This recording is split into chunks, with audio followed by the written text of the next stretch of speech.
大家好，我是 Q7的 UZI， 我是北指导17混，我是那个上单盛强哥，我是来自 EPA 的辅助节奏，我是大杯中南希，我是201副军马塔，我是 HYG 的沙老17，我是 HYG 的西强。大家好，我是爱迪的中单路表，是 LGD 的平野绫，我是 M3 的 AD Pentakill。Hello， 大家好，我是吴刚泰，新的一年祝大家新年快乐。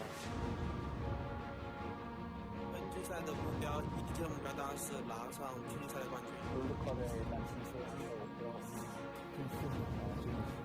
下次赛的最后。我的目标应该是拿下冠军。保持这个目标，希望能跟队友们一起打出更好成绩，然后随后这一次的更好的中单。到一场，现在就是说，我们这个场还是很难，之后他们更加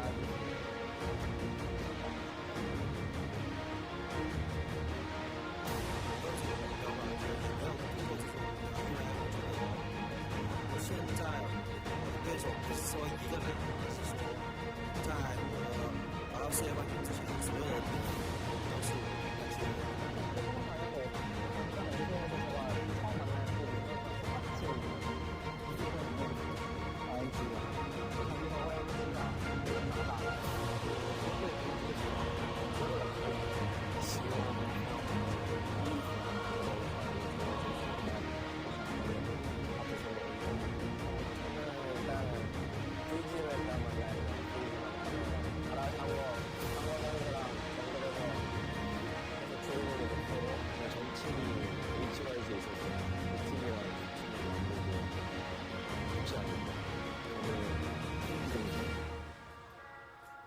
好想你，好想你，好想你，好想你。哈哈。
这些年来你们的陪伴，我会为大家加油呐喊，全力出击。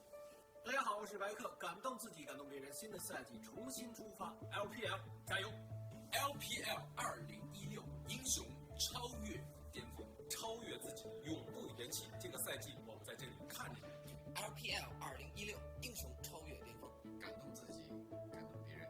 新的赛季重新出发。LPL 2016英雄重新出击，加油！大家好，我们是后，感动自己，感动别人。新的赛季重新出发，记住上单一定要插眼，记住中单一定要单杀 faker， 记住打野有时间多去打河蟹啊！这是我们亲爱的 LPL 的各位职业选手，我们一直相信你们，我们爱你，加油哦！亲爱的 LPL 各位职业选手，我们一直相信你们，我们爱你们，在这里为你们加油。Yes, I'm Jinx, by the way, so I want to give all my best wishes to you guys, my brave warriors. You guys are going to do fantastic in S6.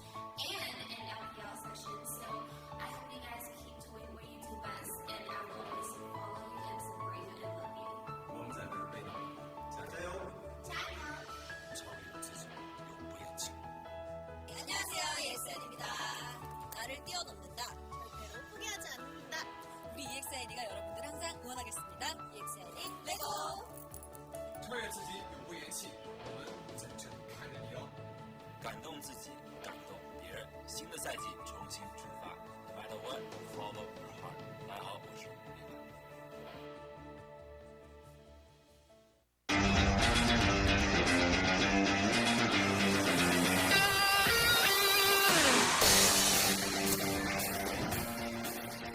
And welcome everyone to the 2016 LPL season. My name is Julian Page-Timecard. Joining me on the desk is Jake Spawn-Tyveri, and it's great to be back for a new season. Yeah, it certainly is pastry time, and what a season it should be after a very disappointing world. LPL teams need to look to bounce back. What should be a fairly exciting new split. Should be, but yeah, you're right, it was interesting as far as last year went. MSI looks so good, EDG winning. Seems like China were ready to take over the world, and a bit of a flop now, leading to a big reset, as we are going to see some of the players come on now as well. 12 teams into this season of the LPL. Once again, a huge league, the biggest in the world, and there's an awful lot of League of Legends to be played. Yeah, there certainly is, and that was EPA's Ji Zhao, I think, coming out onto the stage. Actually, wasn't it? It was 17. It was 17. They fooled me with the order there, and you can see as all the players are coming out. This should be, as you said, MSI looks so good for these guys coming in. EDG, we only sent one representative, and they ended up taking it all. But as soon as it got to Worlds, everything fell apart for these guys. It did. And, I mean, we had 3 Chinese teams, but all looked quite good and kind of moving into Worlds. And both IG, LGD, and EDG all at different points sort of fell over at the mark. So, you know, those teams will be back looking to really dominate this season. But plenty of new teams here as well. We've seen S17, of course. We've got EPA's players coming out now as well. PentaQ there from M3, I believe. Their new AD carry. So much has changed. It's pretty much a completely different landscape now. Yeah, it is. And you see Conan also from WE. They lost a couple of key members. Spirit actually headed over to the EU LCS. He was their big carry. Still have a Luca up there in the top lane. Train Driver should still be around to try and steer them to some victories. Well, of course, there's a lot of young blood in there as well with Shia and Mystic trying to continue on the good work they were doing towards the end of the season. There's MLXG, of course, now on RNG, another team that's had a lot of shakeups here, but he's definitely been a standout for his team. Yeah, he certainly has, in a huge end of last split. You know, we looked at MLXG as being that new loveling, the guy that used to dictate the aggressive pace of Chinese junglers. MLXG definitely did have a very good second split. Certainly did, as we are going to keep moving. That's you, who's actually moved rosters as well, I believe. So again, lots of changes. Sorry, still on Snake, never mind. Didn't move this time around. Split. No, so you joined Snake second split last year. Did knuckle down in that mid lane position. Snake actually one of the disappointments coming out of the LSPL. We thought they were going to go all guns blazing. Good first split. Kind of dropped off in split 2. Certainly did. Snake were a team that were looking to have, you know, had a good year, but is going to look to have a better year now as well. But Xiaogu, of course, that's TNT, now known as Peko, their AD carry player. Still a very strong player, very big face, and that team really has big dreams this split. Yeah, they certainly do, but there's a really good AD carry sitting behind that guy. Uzi waiting to get his games, but Peko will be starting off the season from all reports. As we also see Vichi's representative heading out onto stage as well. See the support there, I believe. Again, Vici, a team that we will be seeing tonight, actually, but has also had quite a few changes. There's Rookie, of course, heard a bit of his karaoke there in the intro. Does love to sing, but also loves to play League of Legends, and had probably one of the better showings of Chinese players at Worlds. Yeah, he certainly did. He tried his best. Kakao, the jungler for Invictus Gaming back then, unfortunately went missing. Now he's missing altogether off the Invictus Gaming roster. They will be fielding Kid from all reports. And that, talking about people that went missing at Worlds, Wayless has just headed up to stage. Yep, thankfully he didn't miss his name. Did change it in the off-season at IM Cologne, I believe. But back to Wayless now, hopefully for the rest of the year. Otherwise that would get too confusing. But yeah, I agree. LGD, a team that also looking to step up, and Cool. Man, to OMG, an interesting story. We'll get to it later in the evening, but Cool, still one of the biggest names in the league. He must have an excellent year. That's what he wants. Yeah, he definitely needs to. OMG, as a team, when they put together that super team last year, got off to an absolute flyer, and Cool looked like the best mid laner, arguably, in China. He needs to refine that form if they're going to have any semblance of success. And there's Clear Love, of course, from EDG. The best performing Chinese team at Worlds. Unfortunately, not a very high honor given the overall performance, but Clearlove, EDG's been the most dominant domestic team ever since their inception. Clearlove's been a part of so much domestic dominance. We know he has dreams internationally, but he's going to still have to put up big numbers here. He's won so many LPL splits. He definitely wants to win this one as well. Yeah, first with WE, now on the EDG roster. Always followed Coach Aaron around, who is now the head coach of the whole EDG organization, we have to say. Clearlove definitely had some good international success.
And I don't know, Spawn, are we ready? Victory or nothing seems to be the motto for the 2016 season. What a hype way to start it off. Yeah, it certainly is. What a good hype video. I love it. Starts in the shower, shaving for some reason. In the end, we end up on a stage.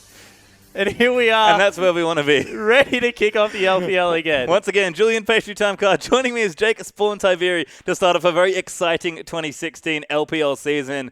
We already mentioned it. We've got some great matchups tonight. Just to remind you, we're also in best of 3, so we get even more League of Legends now. Yeah, so some things to go over at top of the show. Best of 3s. You know, we're still on 5.24. We haven't hit the 6.1 patch yet on the tournament round for China. So that means that the patch that you guys were playing on pretty much up to this point is the one that they'll be taking live, and there's some pretty cool picks out there for it. Yeah, there are. We haven't seen too many tournaments on this patch just yet. There have been some small tournaments in China. NEST, I think, being one. Iron Cologne as well was on a similar sort of patch. So we've seen a few games in this sort of era of League, but LCK, not that many. Also yeah, kicking off right now. It has been played on a similar patch, and you know, it seems to favor junglers right now. That's why I think we saw so many on the stage, and MLXG, Clearlove, if they can get aggressive in these games, really start to dictate the pace. The likes of Kindred is like just out of this world, really good. Lee Sin has also seen some play. We've even seen a lot of jungle Graves at the moment. There's just so many aggressive junglers, and really look to these guys to dictate the pace. And let's keep on that. I mean, we talk about junglers. You mentioned Kakao, currently missing, not too sure which team or country or league is going to end up playing him, but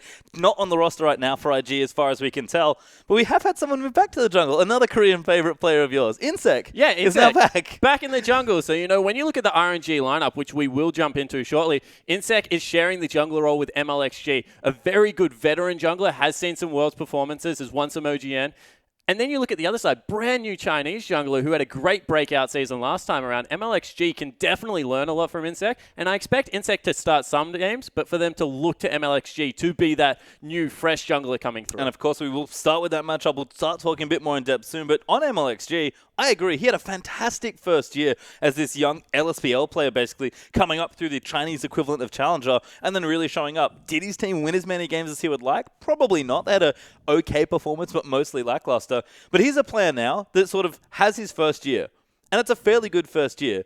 But he's no longer a rookie anymore. You don't get to lean on, oh, I'm the new guy. You have to really perform in your second year. Yeah, you certainly do. And you look at the team that they also have around them as well, RNG, a lot of pressure is on this guy to be able to keep the lanes down. When you have a lane with Name in there, it does need some help. Name hasn't always been the strongest lane, a fantastic team fighting AD carry. But, you know, MLXG going to have to get in there, going to have to propel him ahead. When you look towards the mid lane as well, also going to have to be able to get in there, help Xiaohu, one of his older teammates, out because he's a very aggressive control mage player. So I think he has his work cut out for him, but I expect him to also do great things. I think so too, and we've had, again, a lot of different changes. I'm sure as we go through the weekend here in week 1, there'll be a lot to talk about because, like we've mentioned, pretty much everything in the LPL has changed, but even junglers are just going in other spots. In fact, we'll get to the groups first here. Like we said, best of 3, 2 groups been split up. You'll play.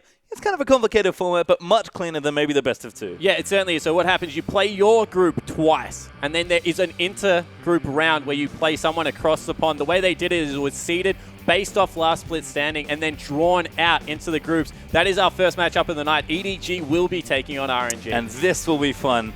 Again, we talk about change. EDG is probably the team that changed the least out of all the teams. And of course, our second matchup now as well. Vici taking on OMG.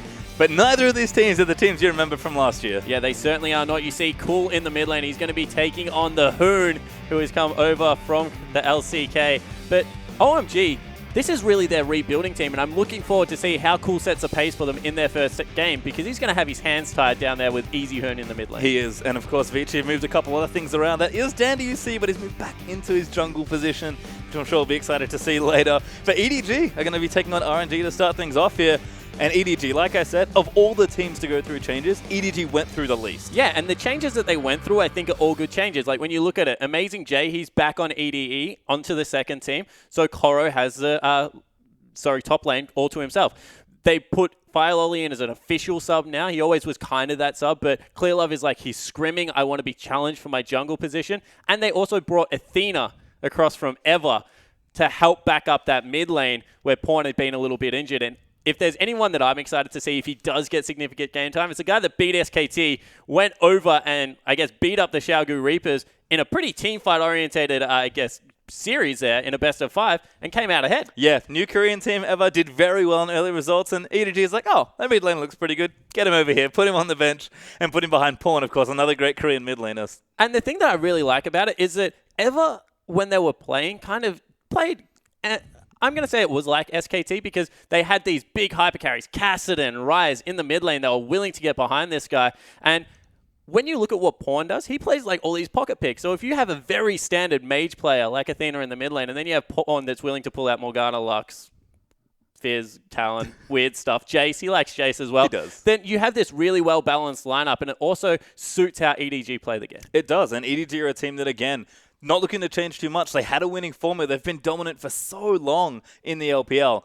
Just, they want to do a little bit better. We've heard Clearlove say time and time again, international, that's where I want to be. But yes, to still, again, perform well domestically first. Yeah, and the thing I love about Clearlove is, like, he left Worlds and he did an interview and he was like, retirement. Everyone says it's around the corner. I've been this legacy player. Like, go away. Stop mentioning retirement. We've got a new coaching lineup. We're very excited about the infrastructure changes we've made. I still want to be pushed. I want to be the best jungler in China.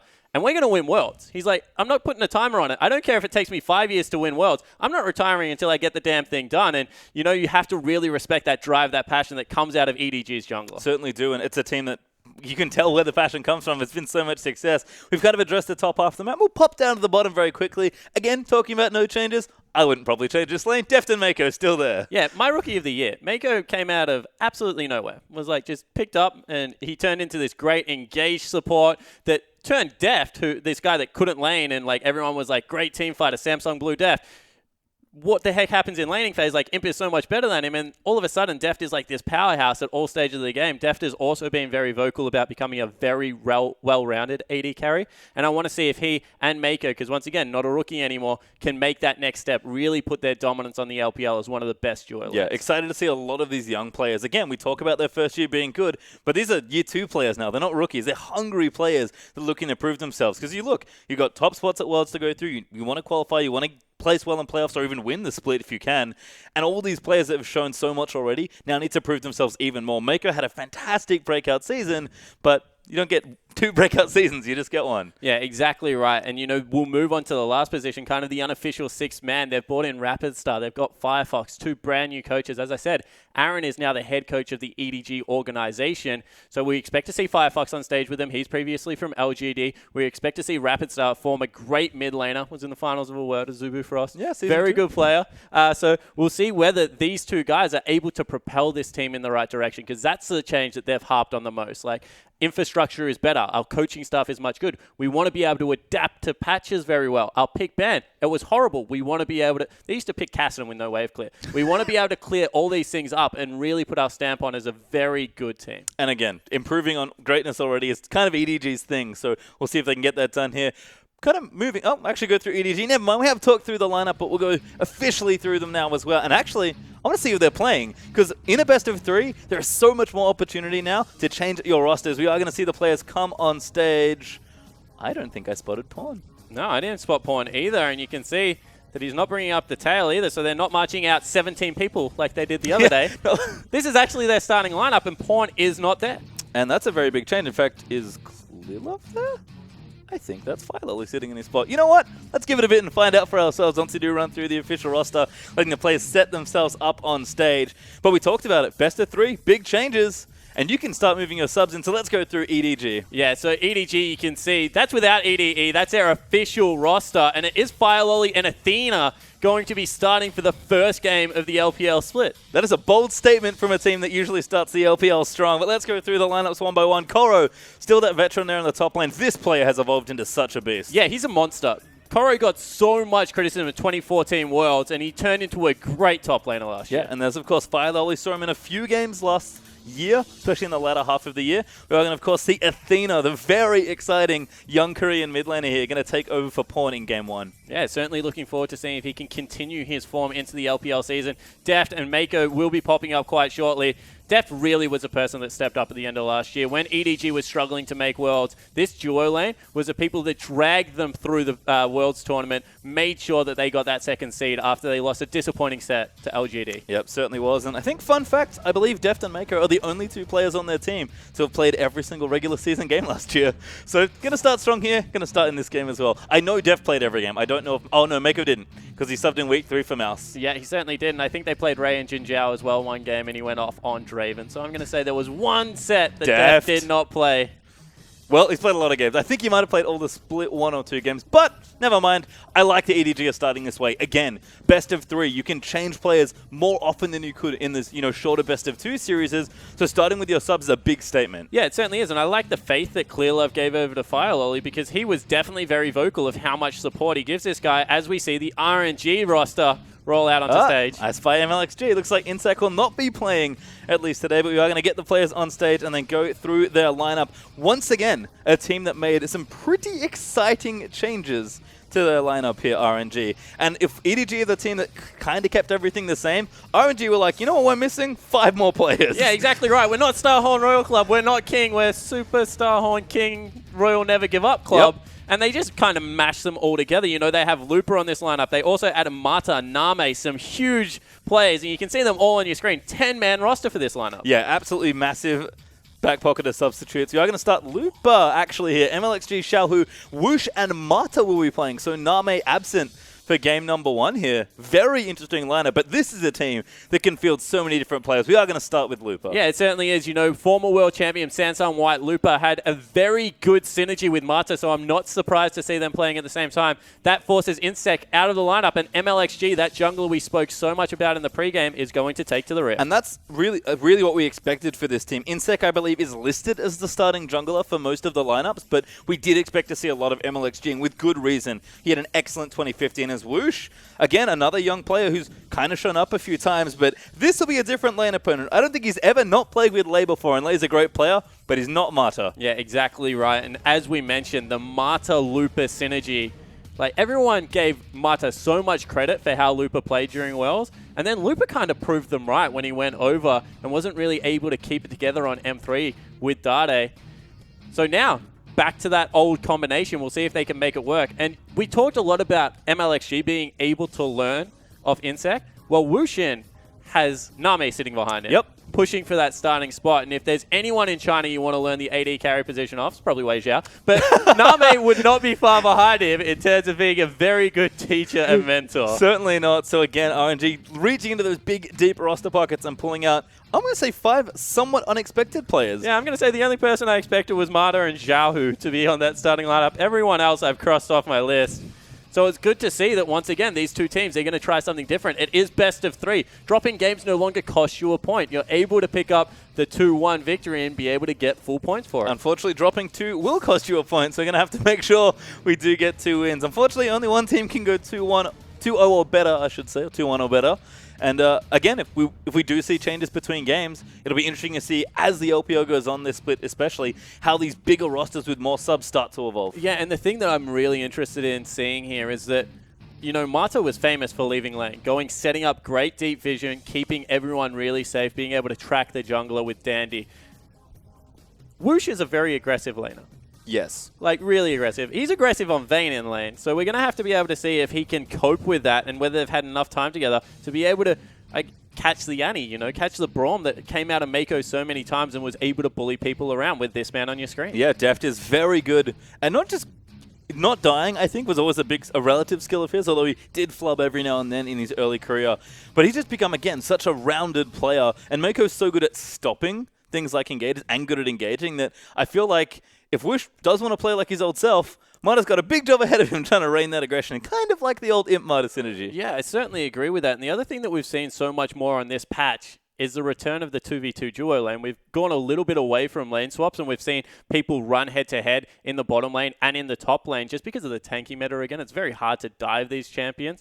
So I want to see whether this is something that a team like RNG opts into, because, we talk about Mata and his strategic prowess. We talk about how good MLXG is in the jungle. Will they go back to standard 2v2 play? I mean, hard to say, but you have to think both these teams have quite a lot in their arsenal as far as strategies goes. And again, we'll get to play a few more games than usual, ideally, for some of these players. Again, I like how they're starting it off. I kind of expected this from EDG, to be honest. They like to start strong, but they don't always play their strongest players. In fact, the season's pretty long. You have to play more games now. I think they're smart to start again with these subs. Look, I expected Athena. They bought in for a very particular reason, and that was so they can actually give Pawn very good rest. When they were playing Beamy, even when they were playing you in the first split, Pawn always felt pressure that he had to return and carry his team to victory. I mean, we saw it in the Split 1 finals when he came out of hospital to carry them to victory in a Game 5 clinch. So I was expecting Athena. What I wasn't expecting was Fire Lolly, because this is a guy that's always kind of been a sub, always been in the background, and they're like, he can play every position. We keep him as a sub because he's great for team bonding. Communication is really good with this guy. When we sub him in, it feels like nothing changes at all. It just feels like he's part of the EDG family. But to see him actually take Game 1 off Clearlove, arguably, not even going to say arguably, he's the best jungler in China right now. So that's interesting to me. Does he have anything beyond the Rek'Sai that we were used to seeing out of Fire Lolly whenever he did fill in those ad hoc games? I agree, and I think even more than that, something you sort of already alluded to is, okay, like Philo is a fine player. I'm probably going to get to see him more this season, but can he also play with Athena? So much of Pawn, Clearlove, and Koro's synergy really puts those three together. They roam all the time. Athena, a different player to Pawn, much like Beamy was, and Philo has to adapt to not just a new team, but a new mid laner as well. Yeah, and that was kind of what EDG were doing so successfully, is that they would hold down 3 lanes and then roam as a unit, and it didn't matter because if they were down or if they kind of gave up small map advantages, because at the 20-minute Dragon, 20-minute Baron fights, they were just ready to smash you, and they just, see hero, kill hero. They were very, very good at collapsing. That kind of came unraveled when they met SKT in the group stages of Worlds, because SKT kind of showed that if you roam a little bit earlier, like the 12 to 15 minute mark, then you can catch them with their pants down, because they did really like the 2-item power spikes that would come through at the 20-minute mark. So maybe this is an adaptation to get the earlier game rolling a little bit better. Maybe they're looking to play very aggressive with these two players, because Athena has showed that he can play fast tempo League of Legends. He has, and I think on the other side, we've got actually also quite a fast-moving team. We did expect MLXG to start, but that does free up a Korean spot there as well. Remember, only 2 Korean players can play at any one time on these rosters. So moving Insect out of the jungle does give you access to Lupa. Yeah, and I had a great joke prepared for this. I was like, let me, you're not playing. Sorry, man. Lupa stands up like, Lupa, sit back down. You're not even in the next best top laner. Get Insect in the top lane. It's a joke. But it is a joke. We'll see whether Lupa is able to step back up, because he had, honestly, an abysmal 2015. This guy really needs to start repairing some of that damage done. He was famous for tanks, and he bought Akali out at Worlds in 2014, was able to go off on these assassins. Let's see if he can find some form back. He tried to reinvent a counter to Nah. It was Annie. Didn't go well. No. He tried to play some Singed. Didn't go well. He tried to go back to just playing tanks like Nah and the Maokai. It went okay. But he needs to find better form. He does. And this team on paper is just super interesting. Mata, of course, very strong utility player. Just all-rounder great support, but I think probably best known for just how well he dictates games and has control over them. Lupa, I think a good tank utility player. Doesn't really bring the carry potential as much, but can bring a lot of supportive. So where are the carries? Honestly, it's probably Whoosh and MLXG.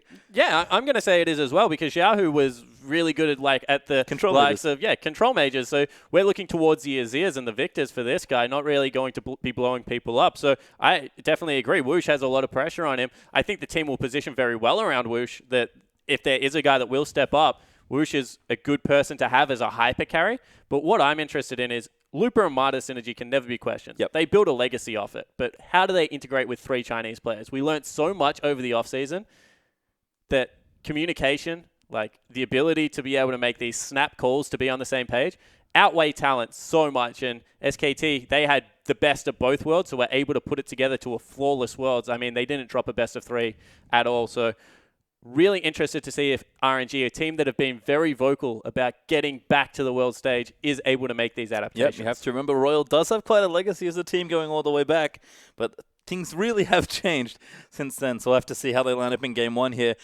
Communication's actually kind of on the other side as well. Deft has been playing with this team for a year now, and actually looked quite in sync, but Athena is Korean. He's a young player. I don't think he's had that much time to play with his team. Yeah, that definitely is a good point. I mean, Deft and Pawn were probably 2 of the more vocal Korean players, that they enjoyed their time in China. They didn't have plans to really go back at this point, that they really liked EDG as an organization. And I'm sure having 2 Koreans already on your team would help Athena come in. I mean, adding a Korean mid lane coach like Rapid Star, another big tick in the right direction for these guys. So I definitely think that Athena would have been integrated well, but how well can you integrate someone over an off-season? I mean, a month ago, IEM Cologne, he was playing on a completely different lineup and was just starting to make that name for himself. Yeah, playing on effectively an unknown team at the time and ever, romping through a couple of events, looking like a very strong player. And again, we're seeing this also with young players being picked up by Chinese organizations, both Chinese and Korean players, bringing them on and saying, you know what, you're a very talented player. We want to grow that talent and really fill out these big rosters because the competition in China keeps growing. The rosters keep getting bigger. The league keeps getting bigger. We keep getting more games. This league is absolutely massive. Yeah, it certainly is. We go to best of threes. It's a 10-week season. You have to play most teams twice. Half the teams twice, everyone else once. So there is a lot of games to be played, especially if you're going to use these sub-rosters, and there's a chance of dropping that game and having to battle back for the 2 points. So very interested to see how the team uses their subs to rotate them out, keep everyone fresh, and whether that gives them, I guess, some more hitting power, like it seemed to do SKT until MSI, or whether it makes them falter a little bit and they don't really have that synergy that we've been looking for. It's interesting as well, because I think there's almost a psychological element in best of threes with subs where it's like, hey, we just lost a game with our sub. Let's bring our starting mid laner back in. And it kind of sucks, right? Because your sub mid laner is like, no, I can do this. I just kind of had an off game. And what do you do as the person making that choice? Do you bring in Pawn because you know he's really strong? Or do you trust in Athena and say, okay, I believe you. Let's go this game. And then by game 3, I think it's all good. Hey, man, let's roll it over the other side of the map. RNG have 5 players waiting there. They can just be all like, in. all of you off. Next unit on.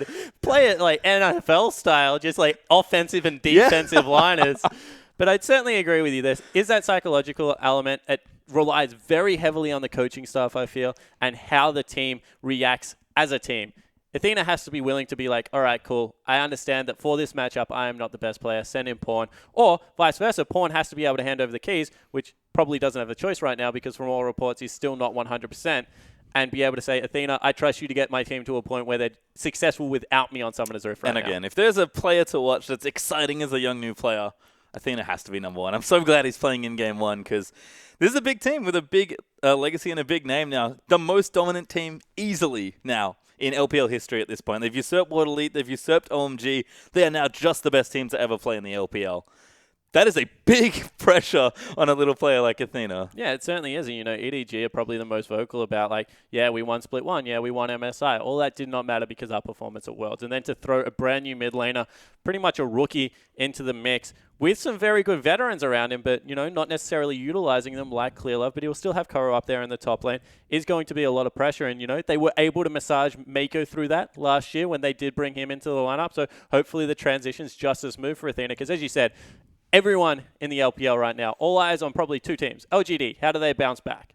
EDG, how do they continue this success? And do they just have this magic formula where anything they add turns to gold? Maybe. I mean, we kind of got Xiaogu sitting in the bottom there as well. Certainly looking like the top 3 teams early on here in the LPL. But let's look over at the opponent now. Let's look at Xiaohu over on RNG. Because we've talked a lot about players that had rookie years and now are very hungry to prove themselves. Xiaohu had a decent year for a rookie player, but he didn't have a great year. Yeah, he had his ups and downs. He had moments where he was looking terrific and was able to really take it to teams. And, especially Split 1, I know that Atlas was very excited to see this guy burst onto the Rift, but he also had some horrible moments. Like the outplay of Dade killing him 1v1 Vladimir versus Azir that should just never happen on the Azir side was like one of the moments where you just saw Xiaohu's inexperience coming across. So certainly is going to be another testing year. I want to see him stick to what he's good at. Just the Victor, the Azir, and really play within himself because this team should be able to perform very well around Xiaohu. I think the nice thing is Xiaohu has a lot less pressure than he maybe did on Gumti because he was a big carry. They brought him in midway through the split because he turned 17 and were like, this guy's amazing. He is our hard carry. And for a lot of the games he was, honestly, games that they won at least, and he was a good-looking player. He's now on arguably a much stronger roster, kind of moving through his whole year. And, adding players like Mata, adding Looper into your roster who's now starting in this game, that's a big change for a player. Maybe he can relax a bit more and focus on being a bit more of a supportive style mid laner. Yeah, I certainly agree with that. And, if you can get MLXG to really get some deep vision early, I'm sure the jungle pressure will go towards Looper's lane. It always has because you have to pressure him because his teleport usage is so good, especially with someone like Mata. So pressure Looper's lane all of a sudden opens up Xiaohu's map. Whereas he and Let Me, when they were playing together, were both very aggressive, and it was kind of just pick your poison. Whoever you wanted to camp, you could kind of do it and get it done. So certainly agree with you. The RNG roster, there are a lot of them, but they look good on paper. They do. It's not just 10 random players. It's 10 quite good players, and they've acquired some nice ones in the offseason as well. Again, looking at just these 5 players, it's so funny to me. It's almost like the very relaxed, disciplined Koreans in Lupa and Mata, and then some hyper-aggressive You King can see players. the bouncing. You can see the bouncing in the chat. We are a couple of minutes away from Champions Select, guys. We are trying to get the players in there. So, yeah, I certainly agree with you that they need to be able to settle as a unit. And that's why I'm very surprised, actually, that we aren't seeing Insect play at the first couple of games, just because maybe not Insect. I was going to say a veteran jungler should be able to calm people down. Then I was like, this is a guy that plays Fiddlesticks and Pantheon. So kind of understand where it's coming from, especially because Insect, much like Dandy, played Split 2 as a top laner and not as a jungler. But that's what I was looking for. The Insect Mata be able to control the pace of the game, really dictate it, and set these young guys up for success. Because I think that Let Me is also a very good top laner, and he's on the bench at the moment. But obviously, they want to go with that old synergy and be able to control the pace of the game from top and support. There's a stylistic difference there as well, I think, in the top lane. Let Me, surprisingly, was much more of a carry player. Like, not a huge one. He's not, like old Insect in the top lane, but he definitely played more of a carry-esque style, where Looper is, of course, much more of a utility player. Yeah, he certainly was. Let Me was probably at his best when Cassinan was up there in the top lane as a counterpick versus Rumble, and he was able to play the likes of Hecarim a lot and be that carry. So certainly is going to be a big difference seeing Looper up there, because he is just that brick wall player and should just be able to control the player that is Koro on the other side of the rift. And Koro, again, it was a weird end of the year, I think, for Koro, because his Worlds was probably not where he wanted it to be. He played okay, but certainly not at peak we've seen him, especially in the first half of last year. But Koro, like we've said, is a player that sort of brought in back 2013, mentored by Clearlove, recommended when EDG first formed. He's been on the roster, I think, the entire time the team's existed, and he's just gone from strength to strength. He's had so many different criticisms leveled at him, and I look at how he played last year on the whole, especially domestically. It's just ridiculous. Yeah, it certainly is. And sorry, guys, we do have an audio issue with one of the players' headsets, so we are trying to get it resolved. We'll get in game as quickly as possible, but I like that you mentioned Koro's Worlds, because he had that pressure of Amazing J stating that he was a better carry player. They went to Korea with Amazing J. They were scrimming with Amazing J. He was like, I'm the man. And then Koro came on, and it was like, I'm playing Fiora. Like, I have this champion pool that Amazing J had as well. And I was kind of like, why were they just not playing him the whole time? Amazing J is a good player, don't get me wrong, but he kind of has those moments where he just goes full solo queue. And especially on Olaf, it was like, I'm winning my lane. I've got 2 kills. I pushed down a turret. Why am I at the second turret right now? And you would just see him die, and you would see his face, and it would be like, I honestly have no idea why I was here. Whereas you didn't really get that with Koro. Koro is more about, I'm going to slowly build a lead. I'm going to transition that into team fighting. I'm going to be there when my team needs me the most. And there wasn't the same fluctuation until the Huni game, where Rainover just sat in Koro's lane for so long and was able to dictate the pace. And that was when EDG finally bowed out of Worlds. But Koro certainly looks to be more of a stable player than what they had in Amazing J, so that's why they've gone back to it. Consistency is key here in a long season. And again, Koro still evolving as a player. He did play more carries towards the end of the year, and that's a big question for me, sort of for Koro for the rest of this season. What sort of player are you? We've seen his Gnar, we've seen his tanks, even his Pocket Rumble, which is one of his favorite picks. He's played quite well as well. But if the meta shifts back to carries, and maybe right now it's maybe more suitable to his tank play that he was known for, Looper and Koro are actually surprisingly similar players when you look at their when they're playing at their best. But if both these players at different points, when the meta shifts, can evolve and adapt to be more rounded players, that's great for both of them. Looper, we've seen what he can do when he's playing in his element, and I think we're starting to see a little bit more of Koro get out of his comfort zone as well. Yeah, and I want to extend that, because both Looper and Koro are confidence players from all extents and purposes. When they fall off quickly, and then in Koro's place, he even got replaced on the roster. So certainly agree that in that you can draw the comparison. Where I think that they differ is that Looper is very much about the teleport plays. Koro is very much about the team fighting. And that's where, if Looper doesn't impact the map, you're saying that Looper probably isn't doing his job, because that is what he really made a name for himself in.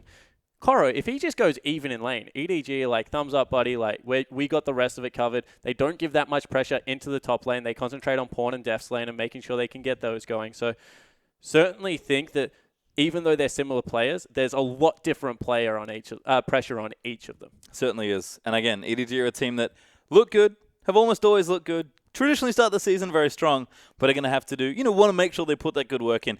They have a very long year ahead of them, given their aspirations as a team. So I think it's cool that we get to start with this lineup. Always great to see EDG play in the LPL, but I'm just as excited for the new RNG. Yeah, I certainly agree. And, all reports tell us that both of these teams have the exact same goal and that they are gunning for that world spot. And it all starts right now. Game 1, RNG. This is going to tell us a lot about their roster. What kind of offseason did they have? How is their new coaching going? Are they going to be able to piecemeal together a victory over, as you said, one of the most successful Chinese organizations of all time? Or is EDG just going to continue that dominance over a very young team? Yeah, and how convincingly will they win as well? In the best-of-2 format last year, EDG were very good at just 2-0, 2-0, 2-0, 2-0, 2-0, 2-0, collect 100 points, just sit at the top of the ladder for the rest of the season. That is a lot harder now in the best-of-3 format. Yeah, especially first split. I was like, I'm just going to cast all the EDG games. I get to go home early. This is fantastic. Never have to sit through the next game. But certainly agree that, as far as the best-of-3 format goes, it gives them that flexibility, as I said, to be able to try things. Maybe that was actually something that hurt EDG, that they were just so methodical in their victories that when they ran into the differing styles, they didn't really have an answer for it. And, we saw that when LGD just upped the tempo out of nowhere in the LPL and was able to start steamrolling teams. So we'll see whether that is a continued trend. Because at the end of last split, when LGD was at their best, they were just crushing lanes and collecting so much farm around their map so early. And EDG weren't able to match that. As I said, this was a team that 20 to 25 minutes, sure, they would start taking over a game. And it would end at 28 minutes because they were that good at closing in that period. But they did need to get there first. Agree. And they did have more aggressive games, but they were the exceptions, not the rules. So, Clearlove's not playing this game, but maybe Firelolly brings a bit more aggression in. Maybe Clearlove comes back in and brings the Lee Sin out again to get some big KDAs. Like, it's funny that we feel like we saw a couple sides to EDG in all of last year. 100%. And then they just kind of hid them away. I'm like, what are you doing, Clearlove? Bring the Lee Sin back out. Clearlove went from being, in one split, a Lee Sin player back to a Nunu player. He was insane. Like, he had these two sides to him. It was like Jekyll and Hyde. And then in the next split, kind of just rested on his laurels. Never really got the Nidalee going, which kind of took Lee Sin's spot as that really aggressive jungler. Like junglers like Kakao, Swift were able to bring out in situations. Spirit has a great Nidalee as well and really take over those games. So just stuck to the Gragas stuck to the Rek'Sai, and we'll see whether that is something that they use Firelolly for, a little bit of extra punch out of that jungle role. And you've already alluded to jungle being quite important, sort of moving into, I guess, pre-season 6, if you want to think about it that way. Patch 5.24, if memory serves, is what we will be playing on today and the rest of the week.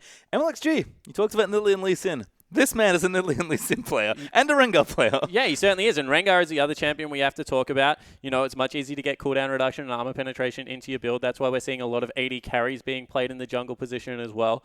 And excited to see whether that is the case, because if you get snowballing on a jungler right now, it is so easy to walk in with a tracker's knife, place down wards in the enemy junglers, just stalk them all over the map, be able to push that advantage so hard. Green wards don't exist anymore. Nope. You get some yellow trinkets. Really hard to keep track of these junglers. So if they get ahead, they start sweeping out vision. They're able to dictate the flow of the game that much that the game time hasn't gone down that much. But when you lose in a snowbally game right now in League of Legends, it feels like you get crushed. Yeah, and there's a lot of that here again. A lot of early reports for the season have seen not necessarily short games, but quick games. The pace of League right now is absolutely breakneck. And EDG might struggle to adapt, especially against these young, aggressive players. Yeah, and that's what I really keep going back with EDG. They haven't changed much in all. They have upgraded where they have changed, but the one thing that has remained the same is this team is self-admittedly bad at making changes off the Rift. They've had a whole off-season now to try and get those changes in place. RNG, they're a young team. Actually, most of them were solo queue players. The Xiaohus, the MLXGs, even Whoosh was a great solo queue player. So the fact that they've now come into the scene, they adapt really quickly. In fact, when they were on the mixture of Garmty and King, they had some of the better drafts as well. King were really famous for their drafts coming into Split. So excited to see whether that translates over to RNG. Yeah, and I like this roster. This is not, again, the roster I expected them to field in Game 1. To be fair, neither was EDG's roster, so they've tricked me in a few ways here. But I like it. You've kind of got, again, these slower, more methodical Korean players with the aggressive young Chinese players, and we haven't seen these players play in quite a long time. Worlds at this point was a while ago. We can talk about China's performance in Worlds and how it certainly wasn't up to par that these teams would have wanted for themselves. But that's a while off now. The game's changed a lot. We get to reset here for a brand new season. Yeah, and I like the fact that you mentioned that the game has changed, but the mentality hasn't. Because everyone that you speak to in the LPL right now is like, we understand where we went wrong. So the game is much different. But the player's mindset is, we have to start from scratch. We've got a lot to prove. They certainly do. We could be getting into game relatively soon, still sorting out some issues with the players, but it shouldn't be too much longer. So we're going to move ourselves into Champ Select. Excited to see what happens. First LPL game of the year, Spawn. It's going to be fun. And it wouldn't be the first game without a little bit of a delay, guys, but we are into Champion Selects. EDG are going to be taking on RNG. Yep, over on the blue side for EDG. RNG sitting over on the red for game number 1. Don't forget, it is a best of 3 here as we look at 2 Group B teams face off. Kindred, the first ban off the bat. Rise, insta-banned by RNG. I love that. It's like, Athena, we know one champion that you play, it's Rise. I wonder if they go with the Cassidy, because they know he plays the second one as well, and EDG love to play around that in the mid lane. And wow, also throwing out a Lissandra ban. That would probably be at Xiaohu. Had a couple of looks at some solo queue before we got in here. Lissandra's seen a reasonable amount of players. Gangplank actually going to be the ban out there from RNG. And Mundo there for EDG. So, again, pretty typical bans that we expect here on this patch. Yeah, and, you know, we said that maybe Fire Lolly is that aggressive jungler. Taking Kindred off the board means that he doesn't want to first pick. That's in a lot of play at the moment. Dr. Mondo also very good in the top and jungle position. Trundle is the last one for me. Yep. Will they take the Trundle off the board? He's just so strong. It's actually Misfortune that hits the bench. So that very popular AD carry, again, talking about champions that are strong on this patch. MF going to be the final ban there for RNG as EDG get first pick and have left that Trundle open like you mentioned, so could pick it up here, could go for a very safe standard pick, and even a couple of Athena's champions are open as well, if they want to cast as an example. Yeah, exactly, and you know, Lulu in the top lane, Koro does play it, would give them some wave clear, gives them also some control around the mid game. Thing I like about Lulu, if you're going to first pick it, is you don't have to ban Trundle, because you take it into the top lane. All of a sudden, the tankiest member is kind of the jungler, and Trundle doesn't serve his purpose. Trundle's at his best when there's something like a Maokai, something like an Ali on the map, where he can steal all that resistance away. But wow. Pick one, Graves. I was like, yeah, you know, maybe not that aggressive jungler. Graves has been locked in. I expect that to be in the jungle. And that's the thing. Graves goes in a number of places you may not have expected. Yeah, top lane we saw it actually in one of the NEST tournaments, I think. It was funny because we saw a completely AD carry lineup. Like, we had top lane Graves, there was a Kayle in the mid lane, you know, there was a Kindred running around. The other team had like Trundle, Alistar, Dr. Mundo, Zac. And I was just like, wow, what is going on? Well, we sort of have the start of that here for RNG. Alistar, Lulu actually the pick, so very tanky first few champions with a quite amount of flexibility there as well. You have to think Marto, big Alistar player, can of course play Lulu, but I expect that to be a solo lane. I like these picks. They're very flexible from Royal. Yeah, they certainly are. And wow, EDG are actually hovering some pretty big power picks. Poppy's quite good on this Trundle. patch. Trundle. Blue Ezreal is back, and if there's an Ezreal player in the world that you have to watch out for, it is going to be Deft. Very good on that champion. It's not bad. Yeah. So we'll see. I mean, Deft was playing Ezreal when it wasn't cool. Correct. So I'm expecting him to lock it in. I feel like he spent all of last year playing Ezreal in solo queue, obviously beating people because he's a very good Ezreal player, and just hoping against hope that his team would let him play it. So he may have the opportunity here. In fact, he is. There's Ezreal. Yeah, so Deft finally gets to lock that in. That will be an Ezreal Trundle lane most likely in the bottom lane. What a world we live in. Well, the best thing about that lane is it has disengage out of everywhere. And Trundle, if you have an Ezreal lane, generally you have to focus the support. Trundle just doesn't die. Yeah. He's real tanky. Correct. As we do have Lee Sin, Tristana to lock in there. We're just going to go back to an old standard of his. And of course, a very competent AD carry in this patch as well. And almost expectedly, MLXG sticks to his guns. It's not Nidalee or Rengar, but it is going to be Lee Sin. Oh my god, what are these picks? I just love it. EDG having Get some 5 fun. AD carries on the map. Let's go. But I like the fact that they're going with the Lee Sin. Lee Sin's very good at, I guess, dictating the pace of early game. He can match some of the bursts that Graves will bring to the Rift. I don't really like the Tristana. Tristana is, you know, she's good shoving. She's good at taking turrets. Very good sieging. But also on the current patch, just doesn't seem to do as well the build path. You have to go the double, like the BF sword into pickaxe, into a rapid fire cannon, then pick up your Infinity Edge. And it's not really until she gets the QSS item that she starts to take off again. So we'll see whether Whoosh is able to make that work. Yeah, it's the pace of these games that could be the problem here. But EDG taking a while with his last few picks. Tom Kench, Varus will round out their draft. We have 3 AD carries, so not the 5 you wanted, but 2 very tanky, I guess, low econ style champions, and just 3 carries. Why not? And the good thing about it is that will be a top lane Tahm Kench and a support Trundle most likely. And top lane Tahm Kench, very good at disengaging. Trundle, very good at disengaging. AD carries, really good at sieging. Smoke screen is also a good tool in those sieges as well. Put it down near the turret. So I like what they're bringing right now. Very hard to engage. We're done. We locked in Quinn. Sorry to cut you off. Yeah, Wasn't sure if they'd locked it in, but that is going to be Quinn. We saw EDG hover it. They might have been considering it. But top lane Quinn for Looper will finish RNG's draft.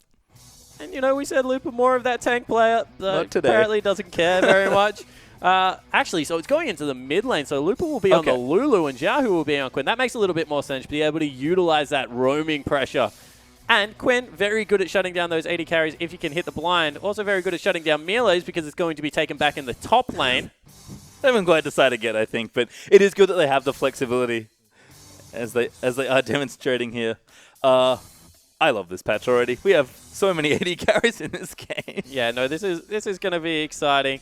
So right now we have a very, I'm going to say, quick-paced team on the side of EDG. They're going to look to group up early, siege down turrets, really use those long-range abilities out of the AD carry. They also pick very gold-efficient AD carries at the start of the game to get going. On the side of RNG, maybe a little bit more of that scale-up, roam around the map, try and get things going, push it out to about the 35-minute mark. Certainly some differences here as we do move in to the first game of LPL 2016. This is going to be fun. I'm honestly so confused as to what's happened here. You can see their champions on the screen. That's right. There are 5 AD carries in this game. Yeah, you know, needed a few more there. And some mixing things up there as well. But it is the best of 3, of course. These players will have plenty of time to play these games here. But game 1 should be a fun way to start it with 5 AD carries. Welcome to the new season, everyone.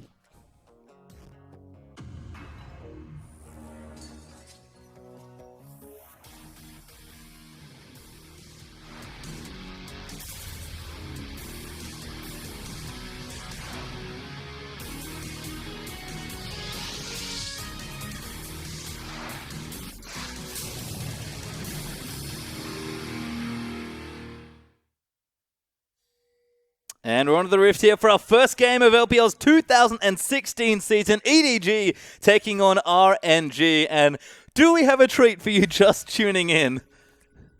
Lots of AD carries and more teleports than I may have expected. Athena, actually, the surprising one there with his cheeky teleport there in the mid. I actually like that pickup. You know, more of a poke champion for Athena. He has played the Varus a couple of games at IEM Cologne, I believe.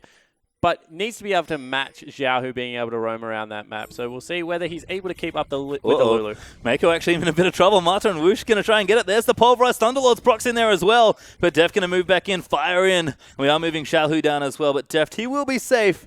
Just a bit of poke damage early on at level 1. Yeah, that's actually really brave to take on someone like an Ezreal level 1 because Tristana, she has that big nuke in the satchel, but Deft should be able to continually poke. But they do force him out, and Fire Lolly looks like he might not get a leash. That's true, and of course Jungle Graves, something that's very new to League of Legends after the Graves changes, but you could struggle here early on, and maybe explain to the viewers at home, Spawn, and to me as well. Jungle Graves. He doesn't need a What's leash. the deal? He gets a knockback on his auto attack. It has a nuke on his Q that when it hits a wall just does ridiculous amount of damage. In fact, he flies through the jungle. As you can see, he goes Hunter's Potion, and honestly, doesn't need help. He's really quick. Yep, we'll see how Fire Lolly does. Is here on the red buff now with a little bit of help there from Mako, but charging up those shells, we'll get the red buff down. Should be just fine here, but what does Graves bring out of the jungle? Because AD carries in the jungle, it's just kind of a weird thing. So the thing about Graves is obviously he's ranged. He can apply red buff very well, and then he has an auto attack reset / ammo reset dash on his E there, and it's able to just bring a lot of chase potential and surprise bursts as MLXG actually looking for a little bit of cheesy play at level 2. Look at Athena playing nice and forward, but this could cost him here. MLXG wanting to move in for it, maybe waiting for level 2 on Xiaohu though. He's taking his time on this gank. Xiaohu's overcompensating a bit. Here they go. Oh, flash in there, but a good flash from Athena gets him out to safety. Fire Lolly in as well. They go for the dive. Athena going to turn things around. Fire Lolly comes in for a great counter gank, and it will prevent the first blood. Yeah, it certainly will. Double flash burn straight away. MLXG still wants it in the mid lane. He might be going for it again. We talked about aggressive players. He's not going to see Athena again, but he's now deep in their enemy territory. Yeah, and MLXG now heading down bot. Looked like he was actually looking for Fire Lolly. Didn't realize that maybe he'd started that side of the map, although he should have because he saw the red buff. So now we'll just see if he can get anything done down the bottom lane. Maybe steal away some gold. You can see Woosh pushing things in early on the Trist. Does take the golems, but is going to look for the recall. Maybe not. Be a dangerous dive. Deft and Maker holding this lane relatively well. As Deft, well practiced on Ezreal. Going to be just fine in the laning phase. Yeah, it certainly is. And you can see Maker holding it off turret for his AD carry there. Absolutely no trouble for them in the early game. That's actually, I'm going to say, bad news for the Lee Sin. You kind of need your flash in early game with Lee Sin because he's so all-in committed when he does go for those ganks. If he tries to gank from now on MLXG, which he is a very aggressive jungler, he probably will, needs to make sure a counter gank isn't around this corner because otherwise he'll be in a lot of trouble. He certainly will, as bottom lane looks okay. Fire Lolly does take the Scuttle Crab away. Going to move up towards the top side now. And Woosh actually in trouble there. Going to take some damage from the pillar and the trundle. Def can't quite move in though. And Woosh will be just fine here. And you can see a couple of Thunderlords procs going off in the bottom lane. Expect to see that. a lot of those. And top lane kind of out of bounds right now for Fire Lolly. There's not much Koro can do in a gank situation apart from maybe land that Tongue Lash. But being able to CS this successfully, only using one charge of the potion and be that healthy against a Quinn at this point in the game is so good. And the thing that I love about Tahm top at the moment is you kind of just use your ultimate to get back to lane and teleport to impact the rest of the map. Yeah, we can kind of see very safe laning across the board here. Athena did actually use his teleport a minute or two ago to get himself back in the mid lane, but Marta looks for a roam, just gets a deep ward down instead. And this is what I'm talking about. Marta very famous for this and now connecting back up with MLXG. And Woosh did the right thing. He left lane, made sure he was nice and safe. Because otherwise, Marta makes the AD carry a little bit of a liability as MLXG trying one more time. Yeah, no flash here, but does have plenty of damage. Flash in there from Marta. Woosh going to move back in there. Headbutts down as well. Def taking so much damage, and that will be first blood to Woosh. That was kind of a misplay from Def. Used both of his summoner spells when he was already dead. That satchel charge was glowing bright red. Woosh had done the right thing by getting some autos in. All the summoner spells were still available.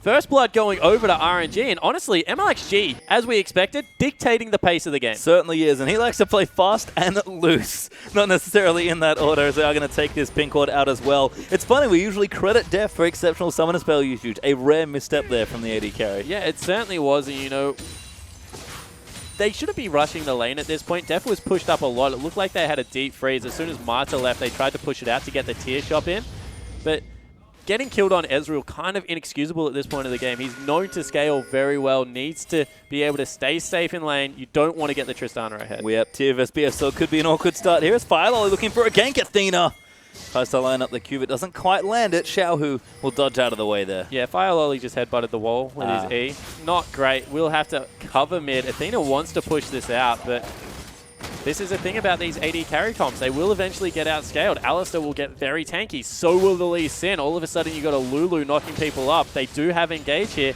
If they ever make a misstep, this is an execution-heavy comp. EDG need to be able to play this one outright. Certainly do, and that first blood isn't going to help double tier comp as well. We do have Athena go back and get that shop in. Also a Tracker's Knife out for Fire Lolly. Seen a lot of different jungle items, but that seems to be a reasonably popular one. Yeah, I actually think the Tracker's Knife is hands down in competitive play the best jungle upgrade, just because you're not looking to solo people out as a jungler. You're looking to get that map pressure, make sure you're able to set your team up for success. Well, top lane now. We do have a pink ward down, so Lupa can't quite see Graves, but not sure how much Koro can add here. I'm going to go in for it. Lupa level 6. Wow. Flash in from Koro. Looks for the tongue lash, but flash out from Lupa is going to nullify that gank. Yeah, that was really aggressive out of Koro. Obviously want to make sure that a gank can happen up there. They do trade summoner spells in the end. We'll see whether they're able to capitalize now on what was a very aggressive move. And I think just looking back in the top lanes, we did see a bit of action there briefly.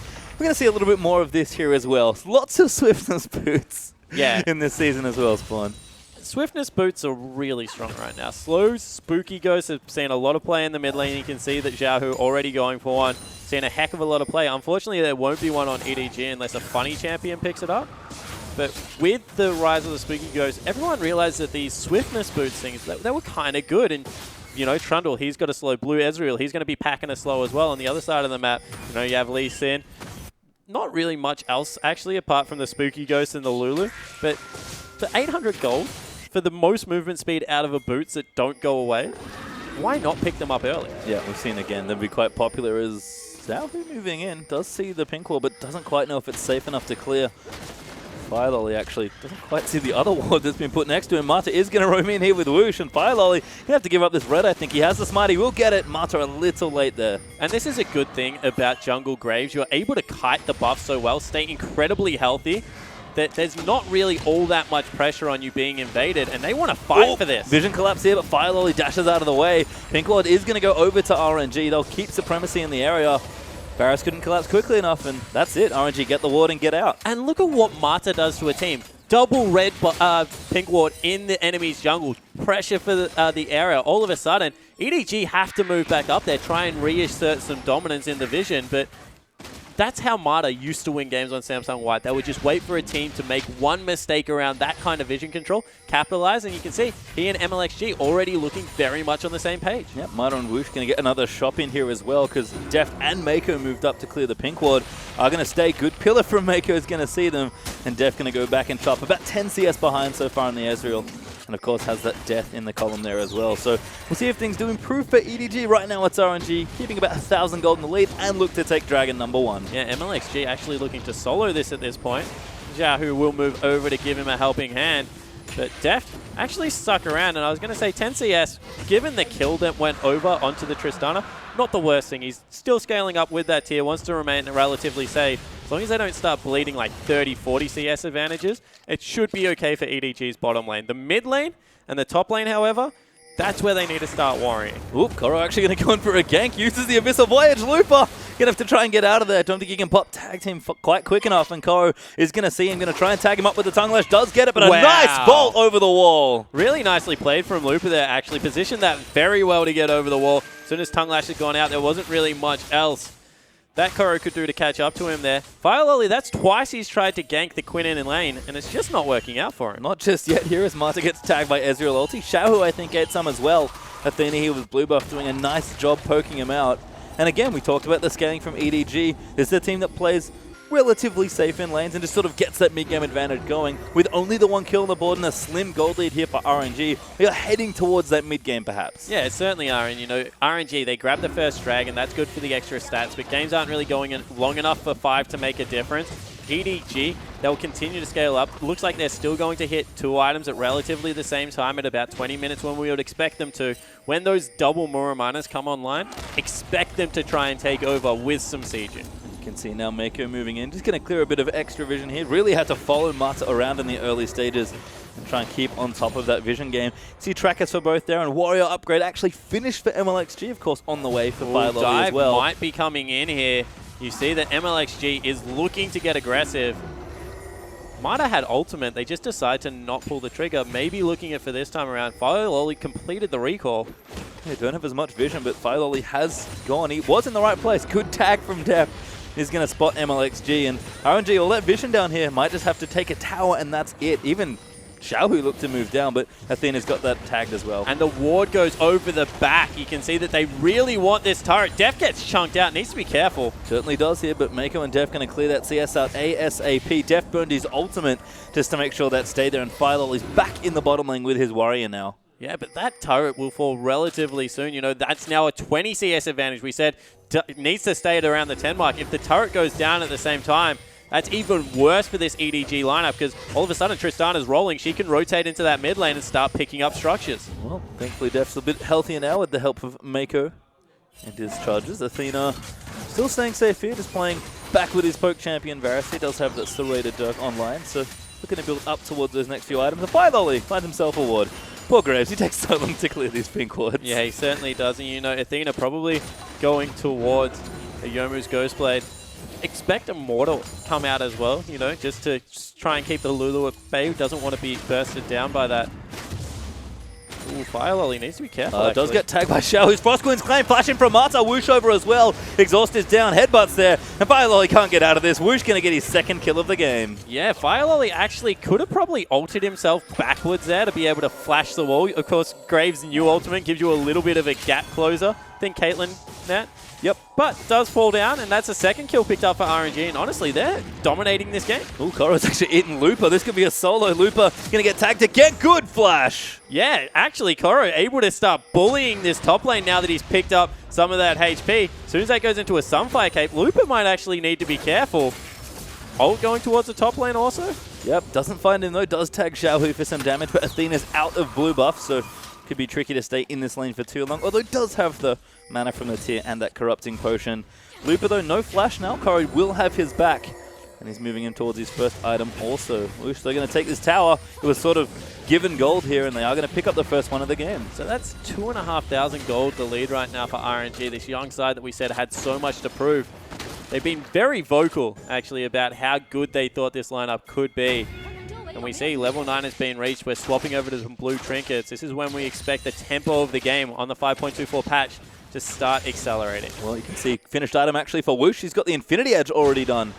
So he's looking good early on here. We do have Frost Queens completed by Xiao, who of course saw that in the earlier gank that claimed Fire Lolly's life, and a Sunfire up for Koro as well that has completed that first major item. A lot of components floating around other than that, but like you said, 13, almost 14 minutes in, we are expecting the tempo to start picking up, especially with Dragon on the way as well. And this was always the scariest thing when you played against Mata's teams. The fact that when turrets went down, how quickly they swooped into that area to ascertain dominance. You can see, once again, putting the pink wards down. Mata, with that ultimate, completely fearless, just getting deep vision, strangling Deft off farm.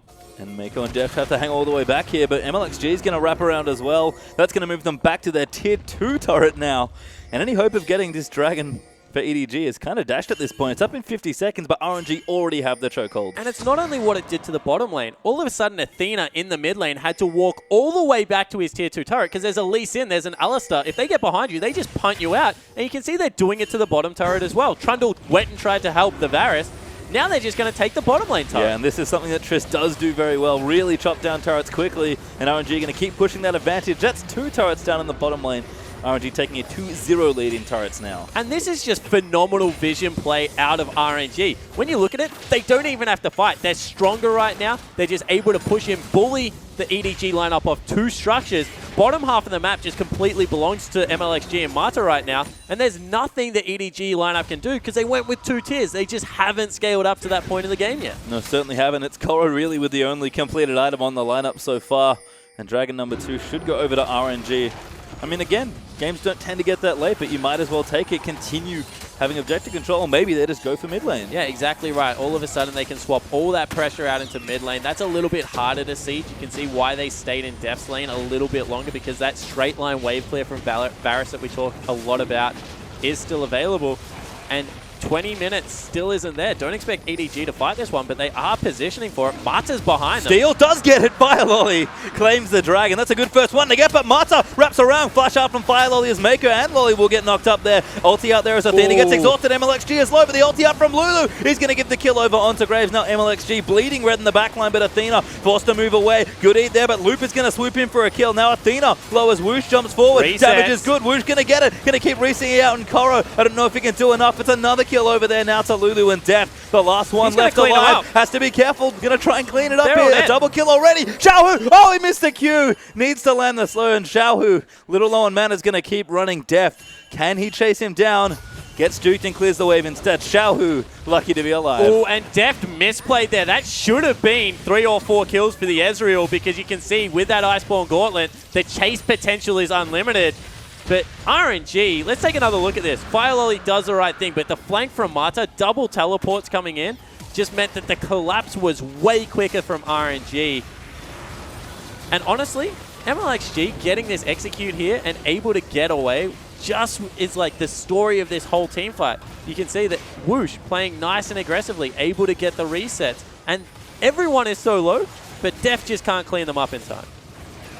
You can see Koro as well, tanking up a lot. Deft tries to come in here for cleanup, does a good job, but too little too late there. Yeah, and you can see that this is where it went a little bit pear-shaped. Loop is slow. He goes over the wall and misses the Q. Just wasn't great. And, oh, wow. Bye, Fire Lolly. Goodbye. Pop back in, and Mata actually going to claim himself a kill with a bit of help from Lufa. The other thing I was going to mention is that it looked like Koro didn't actually use the great health before he went down there. Tried to save it for the last moment. Didn't pull the trigger in time. And all of a sudden, this Tristana, with the 2 items nearly completed, rotating around the map. Oh my god, they want Xiaohu. The damage is good. Koro moves in. Good flash out though, and MLXG is waiting very patiently on the back half, but they are going to keep chasing it onto Lulu. Koro tags Mata now there. Does miss the tongue lash there. Mata back in there onto Mako as MLXG comes around the back, Athena. kicks him out. Athena's in trouble. He's dead, but he takes out Xiaohu on the way out, and Deft still pumping out damage here as Koro tanks out the front line. This just so many tanks in the front of the map, and MLXG can't run around the pillar, does have to move. Now Looper coming in, trying to assassinate Jeff. The damage is down. Does he have it? He does. Picks up the kill, but he will fall for it. And Koro now going to spit him onto the Rift Tower. Why not do a jungle camp? Yeah, exactly right. Never mind. Towards it. No, they want to go towards mid lane. We do get a pause out. We saw how much damage Def was able to output in that fight. Looked like everyone was just throwing themselves towards him. But EDG, maybe they pegged one back there. I didn't see the overall scoreline, but it looked like they came out ahead 3-2, I believe. And MLXG really sat in a good position there, but couldn't quite find the flank. And it's Deft time and time again that keeps escaping. Yeah, to MLXG's credit, he did boot Athena through the lineup and he died very quickly. But what that left him with was just on the wrong side of the team fight, so couldn't really get much else done. Mata also went very aggressive, but they'd fought that recently that the ultimate wasn't back available, so he got burnt through very quick. Honestly, think if RNG had to just put the brakes on a little bit, waited for the ults to come back up properly, that they would have nearly been able to close out the game there because Mata, unkillable. They assassinated the mid laner. Fire Lolly was already dead. It's just this blue Ezreal that's kind of clawing EDG into this game still. Need to be able to get a little bit more going. Yeah, and you started to see some of those items really start to make an impact. You talk about 2-item spikes being key for EDG. There are a lot of 1-item spikes here in this game. We saw how much work the Gauntlet started doing there for Def. We've got 2 Ghost Blades now, one on each side, one for Lupa and one for Athena, I believe. And again, these very strong, efficient items starting to come up early, and we're just forcing more early fights. Yeah, I certainly agree, but the one thing that RNG need to be careful of is the pace of the game, because one thing Blue Ezreal does really well is just dictate how and when you fight. Because as soon as you hit Alistar with one of those Qs, all of a sudden he can't engage unless he's willing to burn the flash. As soon as you scout out where Lee Sin is, very telegraphed, able to slow him down, really stop that engage. So they need to be able to play around this Blue Ezreal. Giving him more kills at this point of the game is a really bad thing to do. Instead, rotate into the lanes, slow the pace back down, and be able to punch through the turrets with the Tristana. That's your win condition. Scrappy random fights, that's what you have 380 carries on your lineup to do, to be able to just engage, disengage, and be able to chase people around the map. So really expect RNG after this pause to just put the brakes back on, go back to executing, get vision control back on the top side of the map this time, and work around the top and mid lane turrets. I was going to say, shout-outs to the faux tank lane as well, which is actually very tanky. You wouldn't think that one top lane champion and a support could do so much work, but it's kind of 2.5 tanks if you want to count Graves, but Koro does not die very quickly, neither does Mako. Yeah, no, he certainly does not. You can see everyone huddling around the computers there, checking out what's going on. We will get back onto the Rift as soon as possible, guys, and the Lulu really does help out on the side of RNG for that tank line as well, being able to make the Lee Sin at this point of the game tankier than you would normally expect. That's why you see tanky top lanes, because they just get the items a little bit quicker. Has been able to save MLXG's lives a couple of times, and because he has that warrior enchant and all that extra AD, has been able to get onto these AD carries and put in some serious work. I just like how much work Loop is also doing. We talk, again, he's a traditional tank player. He did not have a very good 2015, certainly, with very up and down over on M3. And one game in already playing Queen of all champions, Looper, maybe struggling a little bit with the lane pressure that was coming out, but he's looked good. He's pretty much swooped in to assassinate key targets in back-to-back fights. Yeah, he had a really good fight down in the bottom lane. This fight was a little bit more questionable, flashing over a wall to take out a Blue Ezreal. I'm not sure I'm sold on that, but hey, he got his man, so, you know, bravo for that. Did fall down in the end, but also just need to watch how the pace of the game affects, because, as I said, Looper, that teleport in the first fight, that's exactly what we expect out of him. Be able to get in there, in fact, with the teleport. This is the part of the game where Koro should start taking over. He's a very good team fighter. He's on a tanky person like Tahm Kench. If he can become that front line that his team needs, become unkillable with all of that grey health, then expect Koro to, I guess, finish the game out a little bit better. Looper's done well so far, but he needs to continue those performances through the game. Yeah, and I think you look really to the big carry. It's Whoosh. He's playing Tristana, a fairly good scaling AD carry, despite some of the changes that maybe knocked off the real late-game power, but he's the most fed member of his team, I think, at this point. Had a great start with 2 quick kills. Has the Infinity Edge on already, probably moving quickly towards item number 2 if it's not done already. He's been set up to carry a lot of games. He's certainly set up in this one. Yeah, the thing that has actually impressed me about RNG is how MLXG and Mata have allowed Whoosh to be successful. We said he's an aggressive player. We expect him to go forward. Hey, get this guy deep vision, put pressure on the lane with a teleport coming out of Looper. He's going to do great things. So definitely respect that Whoosh is having a great game, but more surprising is how well the Chinese jungler and Korean support have been able to mesh. That's why I expected them to use Insec, because this is what they need to do to be successful as a team, and they've managed to do it with MLXG. That's a quick integration as well, given how swift the changes were in the offseason. It seems like Mata still talking through, making sure he's got everything sorted and A-OK. But, yeah, for a first game here, RNG, we didn't know what to expect with their roster. They changed it up quite a few times. It's been a good 20, not quite 20 minutes a league for this team. Yeah, and the thing is, we kind of knew what to expect, because every Mata team kind of plays the same way. But would they be Samsung White execution level, or would they be Vici Gaming execution level? Vici kind of would try and kill you with 1,000 paper cuts, make one mistake, game would fall apart, they would give up all these shutdowns, and then all of a sudden, they open the door, teams would just come rolling back through. The other version of Mata's team never did that. They were just very controlled. So, we'll see whether, once again, they set up the vision. It was the triangle in the bottom jungle that we always talk about when we look at it, able to get those nice deep wards, especially the pink wards that are so valuable at this stage of the game. They stay until you kill them and knock down 2 turrets. That's just pristine play out of the RNG team. I have to say, though, Def's Ezreal still looking pretty sharp. I was a little worried after this first kill, but his Ezreal's still world-class. I can't wait to see the damage done. he just outputs so much. Ezreal is one of those champions that if you're bad Ezreal, it seems like you just do nothing. You miss every Q, your Ws are going all over the shop. You don't know when you should use it as a Thunderlord's proc or an attack speed buff for the rest of your team. Like, you're Eing in because you want extra damage, then you're dying. Def just makes it look so easy. This guy just leans back in his chair, doesn't look phased at all, and is just able to eke out every single piece of the kit. As long as Ezreal is in the meta, especially if it's blue Ezreal, expect Def to be able to default back to that champion and do great things. Definitely a cool team comp from EDG. Again, we talked about it. 380 carries and a couple tanks. Haven't gone to siege mode just yet. Had a lot of team fights actually around objectives in the last 5 minutes or so to sort of speed up the pace of the game a bit here. But always happy to see them play. It's just, this is kind of what we expected coming into this season, but good to start it as well. And even Philo has been playing quite well on the Graves. Yeah, Philolly's been caught out of position a couple of times. We saw him after that team fight go into the top lane and just get absolutely obliterated, trying to rotate through the jungle, cheat almost, and be able to get there. So, expect a little bit more from this guy, but also a lot of pressure coming on you. When you're replacing Clear Love, especially on a champion like Graves, pressure to step up is there. I almost feel like if you want to play more of these new champions as well, Graves is definitely a new jungle champion. We kind of talked about EDG and in particular Clearlove being slow to master champions, but once he gets there, being very competent. I feel like Philo is almost good, especially if they're looking to adapt to patch changes better. He's probably more of that solo queue player, plays more of the current stuff. Yeah, 100% agree with that, and that's what they kind of say about Philo. Not only can he play everything, he plays it in every position, right? So he's kind of that jack of all trades, and bringing him in on a new patch certainly makes sense in that aspect, especially if you want to look towards picking up something like a Graves. The problem I have with it is right now, Lee Sim would have fit into their team comp so well, has that engage that they don't really have right now, as we are still working on the issue, guys. So maybe just not... I like the team comp. They're just not executing on it fantastically right now. They gave up too much early game. Now they're trying to claw it back within Ezreal. You can't fall into this hole too many times without losing best of threes if you're EDG. Certainly not here. And Athena, he's definitely been the big target, I can tell you that much. Every single fight, seems like everyone is diving onto Athena, which seems to be helping Deft.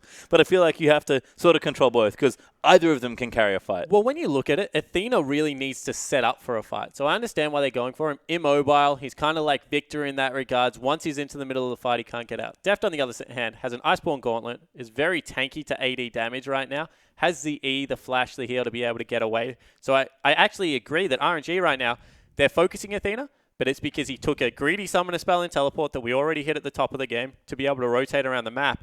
And he's immobile. That's why people used to run Ghost Flash on Varus. This happens all the time. Yep. There's no way you can get away from it. And he's just a sitting duck for MLXG until the Trundle gets to the point in the game where he's enough cooldown reduction to start using that pillar to interrupt the engage. I mean, even then, so much of EDG's team fighting comes from really soft CC. I mean, Athena's probably the best engage tool they have here, and it's probably more commonly a disengage tool. Yes, Korra is annoying. Yes, Mako is annoying, especially as they get tankier, and that CDA does kick in for both of them. But you have to play these fights very creatively for EDG. You don't have your standard everybody get in, and I feel like there's a little bit more of that on RNG's side. Yeah, I completely agree. EDG are looking for drawn-out skirmishes. RNG are just looking to get someone, blow them up, use that almost assassination potential out of MLXG, as well as Looper in the top lane on the Quinn, and then siege down. They're both siege comps, but EDG, they're just going to with you with the blue Ezreal, poke you out with the Varus, and do it slowly.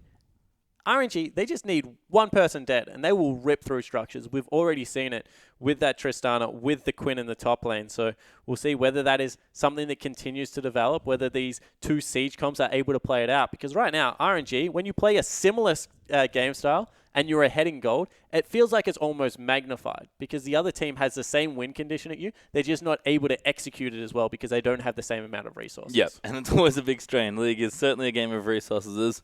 Might be looking to get back in, see if the players are all ready to go, of course. But I like it. I especially like that Koro's come back on a tank. That's probably been the most refreshing thing for me. Yes, he was always a good tank player. I feel like Koro always has the current champions ready to go. He feels like a very up-to-date player. Actually, Worlds 2015 might be one of the few times he didn't have everything under control, because even though his Fiora looked okay, it wasn't like the best given how the Fioras went. But Tahm Kench, very popular pick. Does have a bit of flexibility. Koro looking good in it early on. The fact that Tahm Kench is being seen back in the top lane as this tanky flex pick, you know, Trundle Tahm Kench can rotate around very well in your pick ban phase. And he's just so hard to deal with. We saw with the health regen, with the grey health, very hard to bully out of the lane. Even for a Quinn, probably the best lane bully in the game. Koro certainly has been able to step up there, even getting aggressive at times. So agree with you. Someone that's adapted well to the patch, but once again, how does he execute in the team fights right now? It's very easy to just farm up in a laning phase when you're this super tank with all the sustain, but can you actually successfully disengage? Because that one team fight at Dragon, it all went pear-shaped. Yeah, I mean, we saw what Koro was trying to do. Like, you have this really weird divide as Tahm Kench, especially in top lane, where you want to be in the front line soaking damage and like eating opponents and disabling them and just being annoying. But you also kind of want to eat your AD carry or carry sometimes to get them out of the way. So I feel like Koro has to play, who is, again, a great team fighter, but he has to play very, very creatively and be really flexible in team fights. Yeah, he has to understand what his role in that particular team fight is. Is he saving the Varus or is he able to disable one of the main carries, as you said? Still working on the problem, guys. We have heard that we will be about 4 minutes away, I think. So looking to get back into the game as soon as possible. Thank you so much for sticking with us. And you know, that's the whole thing about the EDG team comp as a whole. Like, can they go forward or do they have to play this kite back game? And so far, RNG look like they've been able to, I guess, have their measure in that regard. And Turret still hasn't dropped on the side of the map of EDG, so it's very, very interesting to see how exactly this is working. Yeah, a lot of the momentum, especially early on, feels like it's with RNG, but EDG is starting to bring that back, so we do jump ourselves back into the game once again. Thank you for your patience. EDG now pushing into the mid lane, looking to take their first turret of the game, and it's going to be a big one here in mid. No one here around, and plenty of ADs around the rift for them. It's going to be Fire Lolly, Mako, and Koro to take this one away. Yeah, and it was actually a 4 for 2, you know, if you don't count the fact that Fire Lolly kind of died before that skirmish. And 3, 2, and 3 now for Deft. He's got 2 items, starting to power up on this Ezreal. Across the other side of the map, you know, Whoosh also in a similar situation, but Ezreal is just so much more annoying to deal with, I'm going to say. He's not better or worse, doesn't do more damage. It's just that being able to play around a blue Ezreal certainly a harder task, and they want Koro. Koro in trouble now. Does get tagged by the Q. He's going to jump his way back in. Whoosh moves forward there with the Rocket Dome. Koro Grey Health is very good and will save himself. Yeah, this time around is able to pull the trigger on the Grey Health. Fire Lolly, please don't make the same mistake twice. Oh, Xiaohu here going to tag you. Thunderlords will proc as Mako is going to come in. Ultimate actually burnt by Graves. But Xiaohu's already walked away. He's going to get Trundle pillared. EDG rushing to defend this top tower. Yeah, I'm going to say that was a classic I do not want to be anywhere near you. Graves' ultimate, use that knockback, get himself out of there. You can see that Lupa, he's gone into that bottom lane to try and start split pushing. They send Koro down there to respond to it. Lupa doesn't have the teleport available, so it just will be a one-on-one. And Blue Ezreal looking to defuse this situation. Koro doesn't have his either, but good map movement here from both teams, making sure the towers stay up. Top tower is very unhealthy looking. So is mid actually with Xiaohu and his now Luden's Echo completed, pushing into that mid lane. But Lupa, he cannot fight Koro right now. He's going to have to use that mobility and try and affect as many areas of the map as he can. And there he is in mid lane, just zoning Athena off this turret. Ulti's there from Def, but Xiaohu does claim it. Yeah, and all of a sudden, EDG had rotated into the mid lane, trying to stop that. Straight away, Whoosh, back into the top lane, pushing in another wave. They're going to chip away at these structures, but eventually they will just get them all. Yep, and they are going to actually get them all now. Outer turrets will be felled. There's the 4th turret of the game for Royal.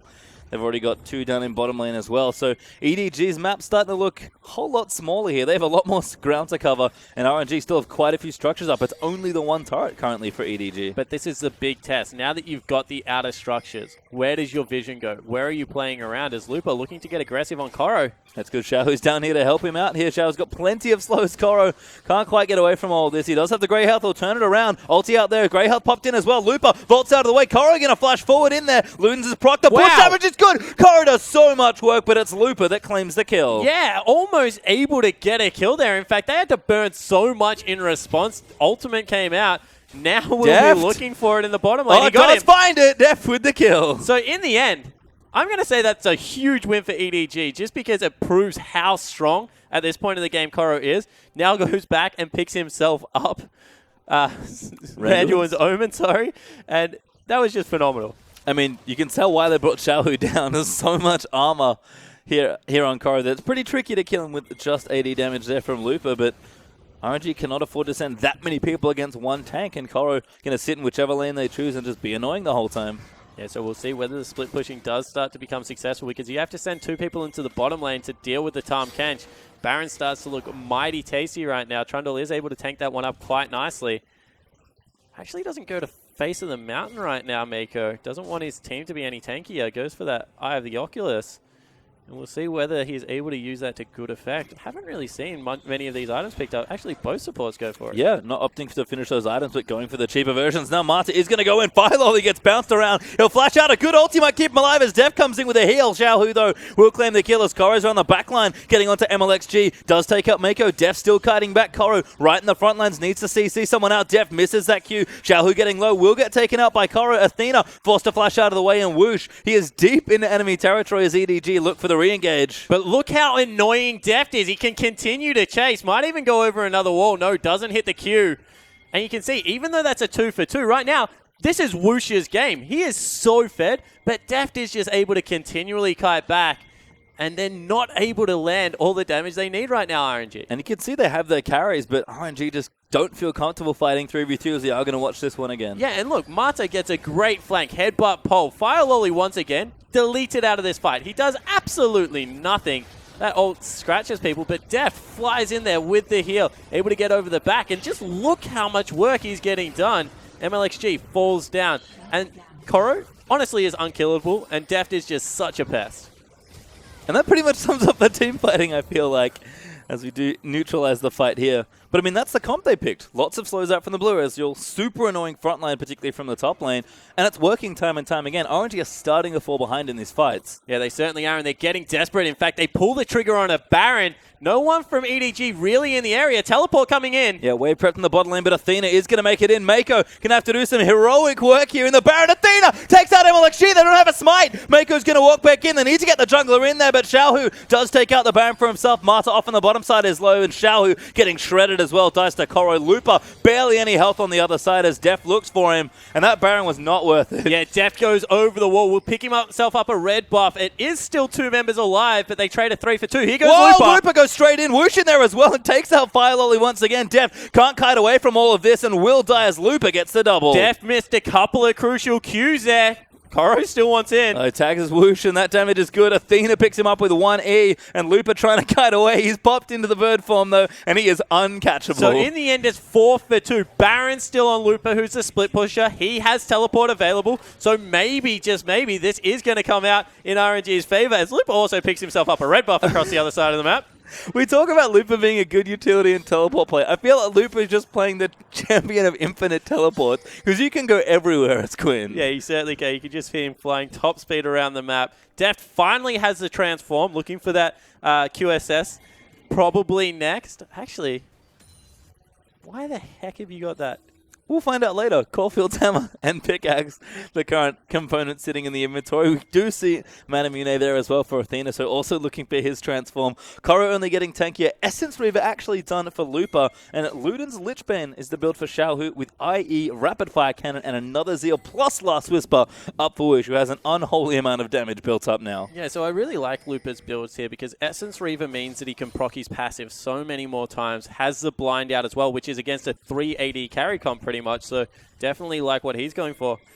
Deft, on the other hand, maybe just looking for some flat penetration in his build. Something, I don't know, like a Youmuu's Ghostblade to come out next to just be able to shred through some of the squishier members and get them down even faster. Well, Looper's teamed up again there.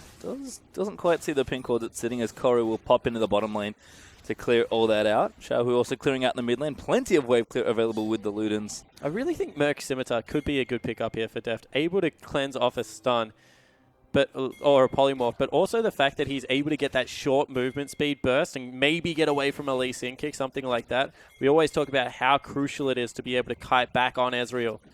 Just not going to have that available to him for a little bit longer. Looper's found Fire Lolly. Damage is big. Abyssal Voyage is there, but it's not enough. Koro actually might put into the rest of the team. Does get kicked out there. Xiaohu on top of him. The rest of RNG will follow, and that's another kill for Woosh. Yeah, and that was just a great pick from Looper. Heads up play, able to take another member off the map, pretty much solo. This will mean RNG is sieging on base turrets. And this is exactly what they wanted. We talked about their momentum being strong. They've brought it back now with a couple of key picks. They got the Baron up as well, although it was a very messy fight, and suddenly take a few more towers. Siege versus Siege, but RNG are the ones off the mark first. Yeah, they certainly are, and Looper continuing to clear out vision, zooming around on that bird, and they're not done mid lane. They want the turret, and the rest of EDG had left. This looks broken. Woosh just does too much damage on the Triss. Mako can't defend. Athena has to stay so far back, and this inhibitor going to get broken just as quickly. Looper gets tagged by some poke. Ult out from Athena will miss. Marta going to get slowed down, but he's fairly tanky after he pops the ulti. Def does want to chase, gets the slow down, but Marta going to whimsy away. Yeah, so we'll be able to get out. We'll see whether Koro, when he respawns, goes for a teleport. Not much deep vision, actually. Oh my god. They're pinging out a ward, I think, in the base. No, nothing there. So just pinging onto the inhib, like, why did you not hit it one more time? Yeah, they do actually hold it there. So RNG, a great few towers knocked down, but they barely missed the inhibitor in mid lane. And EDG going to get a little bit more breathing room. Not too much here as RNG have really started to pick the pace up. Dragon back in 140. EDG actually got a second one in there as well, so could be looking for third. But again, game's a lot faster than it used to be. Fifth Dragon is always so far away. Yeah, it certainly is. And look at the gold advantages. 4,000 in the AD carry position. About 1,000 across the rest of the map. And RNG, they're 10,000 gold up. Look like they're in firm control of the game. It's really only the damage that's coming out, of Athena right now that's slowing down anything on the RNG lineup. And it's crazy to think that, given what the fights we've seen, the game is that far ahead for RNG. EDG are a good team fighting team, but RNG have just built such a big lead, and Woosh is a monster right now. He's finished Phantom Dancer already as well. He is pretty much a 4-item Tristana with maybe one to go, plus the upgrade there for the last Whisper. But as far as damage output goes, this is exactly where you want to be. Yeah, it certainly is. And EDG have just never been in a position to siege this game because, you know, Fire Lolly, he's been getting caught around the map. Now really not having a good game. He's 1-6, just hasn't been able to get it going. And that means that they've only had one turret. When you compare that to the 6 of RNG, you understand exactly where the standing gold is coming from. You can see Looper actually has 4 items now as well. Got the Shroom's Fist in there as well. So he's pretty scary. We saw him pretty much assassinate Fire Lolly in the jungle when he roamed through. So EDG really stretched across this map in all 3 lanes. Going to struggle to contest these next big objectives. Baron up in 145 with Dragon on the way in 15 seconds. So EDG have to play very carefully with an exposed mid inhib. Yeah, they certainly do. You can see they're going continually back to that part of the map. Seeing if they can maybe catch Xiaohu out with some poke right now. Controlling the Dragon area, but Mata, he's already there. And Looper, the Zoom man, back in the top lane. Looper is so annoying in this game. Going to look to take out a turret here as well. Now that he has items, he is shredding through some of these. So EDG, you have to take something here. They are going to look for the Dragon, but Looper does have the TP, and he can speed over with his ulti as well, as he does take out the tier 2 in top. Yeah, exactly right. And we'll see whether they just sacrifice it, continue to push the top lane. That is number 3, but all of a sudden, Looper's on another base turret. They need to be able to get back there in time. Yeah, he's just staying. He's got Ghostblade halfway through, and he's just going to punch down this turret with his crossbow bolts. He's going to fall here as the rest of... Sorry, he's going to get low as the rest of EDG move over. Def does use the ulti just to ensure it stays up. But once again, Looper's very mobile champion is just constantly causing headaches. And RNG, you know, they understand that this game has probably got 5 minutes max left in it. Either EDG really turn it around and even out the gold, in which case RNG have like just let go so much of their momentum that they'll probably lose. Or they're just going to clean up the rest of the base in the next 5 minutes and push to win with that Baron that's coming up in 30 seconds. So why try and fight for a Dragon? Your split push tactic with Looper right now is honestly working. He's 7-3-5, having a terrific game. So just continue to put the screws in on EDG. And look, your backup's not bad as well. Whoosh, still huge here in this particular game. Has Lord's Dominic's regards now as well, I believe, for a bit of extra punch in the last Whisper upgrade. And EDG pretty much just farming waves at this point, trying not to lose too much more of their base. Lucky to have an inhib still available. Barely have a tower in the top side as well. And a good blue trinket there will spot them off. Mata actually could be caught out here. Pillar is going to go down. Koro's going to try and tag him. Mata does have his flash, but he's going to get eaten, and that should be a kill. Is going over to Mako. Yeah, and that's in perfect timing. Oh my god, Looper caught. Looper's low, but he does get shielded up there by the item. Mako going to move back in. He's trying to assassinate him, but the damage is too much. Whoosh going to play clean up here as Fire Lolly goes down as well. And Tristana wreaking havoc as Koro, the next target, will just get away. Yeah, and oh my god, Def just escaped with his life, and that meant that they lost all their damage sources. Fire Lolly goes down. It was Mako, a support trundle there chasing in. Koro was trying to peel for his AD carry, and that just meant that not enough damage to take Looper off the map, and everyone else comes through to clean up the fight. Well, pretty even there, and that will neutralize and sort of reset the map a bit as Athena. Creative teleport. Oh, he's cancelled it. Didn't want to finish it, but that is going to move that onto a slightly limited cooldown as well. Watch this again. Mata, just a little too aggressive here. Yeah, so this was a really good catch. Mata goes down, but from there, they think that they have Looper. They turn around onto him. Has that Starix, has the ability to go massive there because Xiaohu's in his back pocket. And you can see Koro, he wants to help out his AD carry, but in the end, everything goes wrong. And now Koro's caught out there. Greyhearth already popped. He's going to get way too low for this. Whoosh will collect another kill. Oh, Looper! Sniped off by Athena's arrow. Yeah, so Athena, as we said, this really is the guy that's starting to slow down the pace because he's straight line wave clear, the ability to poke people out has really made it so RNG can't siege as successfully as Whoosh. Expect them to go back to the Baron now with Death Dead. And EDG have started reversing the waves in top and bottom as well, so RNG really put back actually. Baron is back up, but it feels like they're just playing around the wrong objective. They're not keeping up the split push. And they're just playing too aggressive in the enemy jungle. Yeah, they certainly are. And Looper, you know, last time he was lucky to escape with his life. This time he gets caught out and goes down. And we'll see whether EDG are able to make anything of it because it will get to a point of the game, actually it's just around the corner, where items and gold don't mean anything. It's all about execution. This is how Koro went out. Able to get a little bit caught there. Had Deft in his tummy. And unfortunately, Def goes down and Koro follows in. That's sort of that's the bad side of Tahm Kench. Yeah, it certainly is. You know, he's like, I will save you. No, we're both dead. And 2 for 1. Athena able to save the, I guess, back end of that team fight, though, by sniping out Looper. Didn't give up the Baron. And EDG, honestly, exactly where they were before that all went down. Very far behind in gold. Need to make sure that they're able to get some team fights in their favor. But RNG aren't making any headway either. Yeah, that's the issue. EDG kind of know what the plan is. Don't die and lose the game before you can take over and try and win some team fights. But RNG making it a little bit easier here with some not quite as crisp map movement. Certainly the early game was looking nice and sharp. Xiaohu now on the bottom side. Looper back in the top lane. Seems like they have moved back into split push town. Yeah, and Koro still hasn't picked up a Thorn Mail for himself. Looks like that might be his last armor item. In fact, picking up some MR instead to try and deal with only Xiaohu. Don't necessarily agree with that pickup. And all of a sudden, RNG, they understand we need to do Baron, but they haven't swept it properly. This is a chance for EDG once again. Yeah, there's actually a ward sitting right in the pit. Mako going to cancel them up, but they are going for the engage. Fire Lolly again. Going to get taken out by Xiaohu. Now Mako going to have to run away. He's the next one in trouble. Does go down there as well. And Athena and Def once more look to fight this off as Koro. He's jumped straight into the backline, but he's going to get himself polymorph. Can't get himself a kill. Mata does die there on the back end. And it's 2v4 right now. So in the end, it's a 3-for-1. Oh!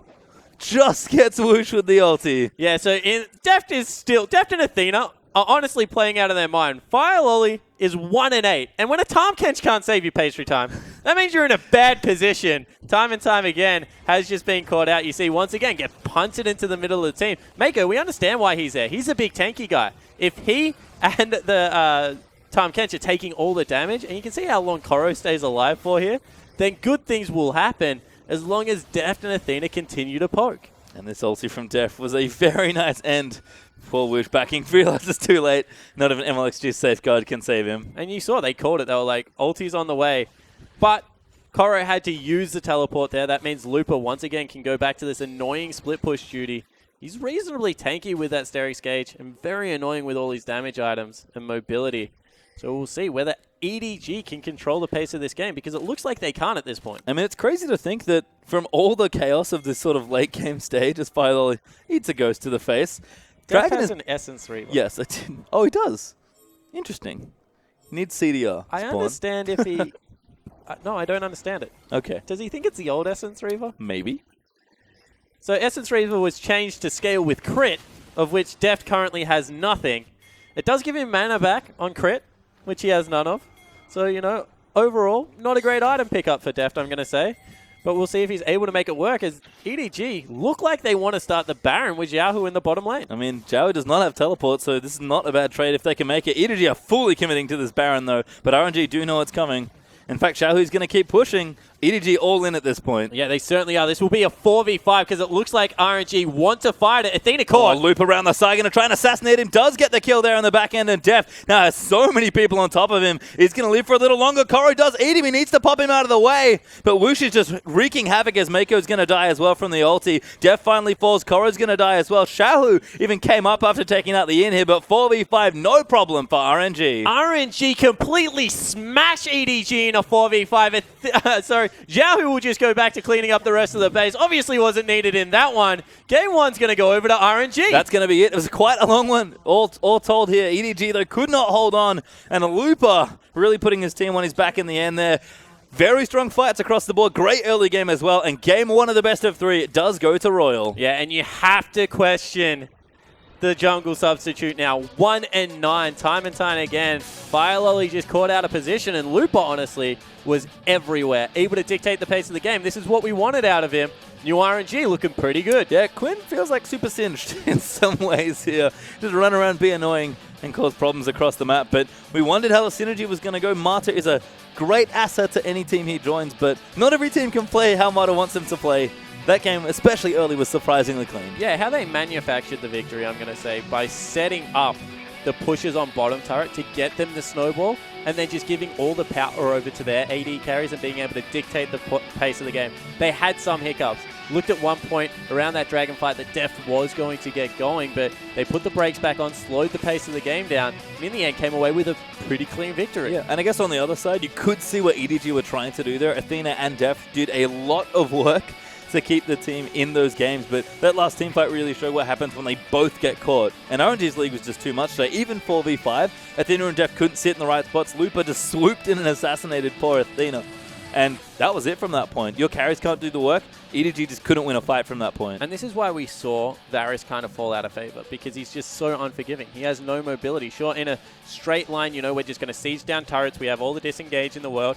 Can be a remarkably good champion, but especially when you take that teleport as a summoner spell, which we didn't really see any use of, it's just not going to work out in their favor. No, and EDG, a rough first loss there. But again, is a best of 3. Can move themselves back in if they take 2 games straight, but a very different landscape. It is nice to not lose a point just by going down a game, but if you don't win the series, you get no points, so it's pretty similar. Yeah, I cannot agree more, and, you know, finishing in the way that they did with, once again, their jungler getting caught out, assassination potential going in on Athena. That has to put some serious doubt in their mind. You know, do they run the same lineup? Does Firelolly get another crack? Do they have to run a tank in the jungle and a little bit more disengaged? Because right now, didn't look like they had the cohesion to run that disengaged style comp and be able to kite back with Deft. Looked like Deft and Athena, the 2 Koreans, were on the exact same page. Throw Mako in there for good measure as well. But Koro and the top side of the map with Firelolly just looked all over the place. Well, we'll have to see if EDG can adjust as Royal do go up 1-0. Don't go too far away. We'll be back with more LPL.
And welcome back, everyone, as we are going to get ourselves into Game 2 of RNG versus EDG. I'm not going to quite say upset, but RNG played very well there in the first game, and EDG could not claw their way back in. Yeah, I certainly agree with you, and you know, we have to go back to what we expected out of RNG with Looper and Mata playing. Good vision control, the ability to, I guess, impact bottom lane by setting up ganks through the teleport, and the good vision control that Mata has all over the map. So certainly think that they played to their strengths. On the other side of the Rift, we expected Fire Lolly or Clear Love, whoever's playing it was Fire Lolly, to camp the top lane, try and keep Looper down to not make those teleports play. In the end, just completely did not work. Fire Lolly played horribly. I'm just going to throw it out there. 1-9 or 1-10 he finished. Was caught out time and time again throughout the mid game.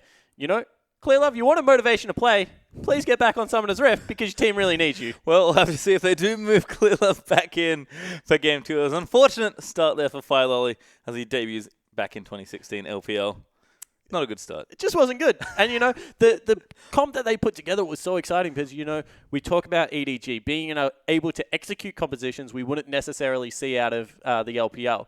That game started very meticulous. You know, both teams had very clear plans how to pick ban. You saw the plan out of RNG in the bottom lane. Then it literally went back to two Siege comps fighting over Baron in a 4v5 to lose a game. Like, it just dissolved so quickly. So both teams, I'm going to say even RNG would not be happy with the way they won that game. They need to get back into the lane, start pushing down turrets, set up good vision control, look for the catches. Looper was doing a lot of the heavy lifting, and if he didn't get those picks during the mid games, maybe it doesn't end up that way for RNG. Yeah, it definitely feels like, I guess, the non-Korean players were not quite on the same page as maybe Mata and Looper that game. Early game again, MLG's aggression was paired very nicely with Mata's strong warding, and they took over the bottom half of the map in particular.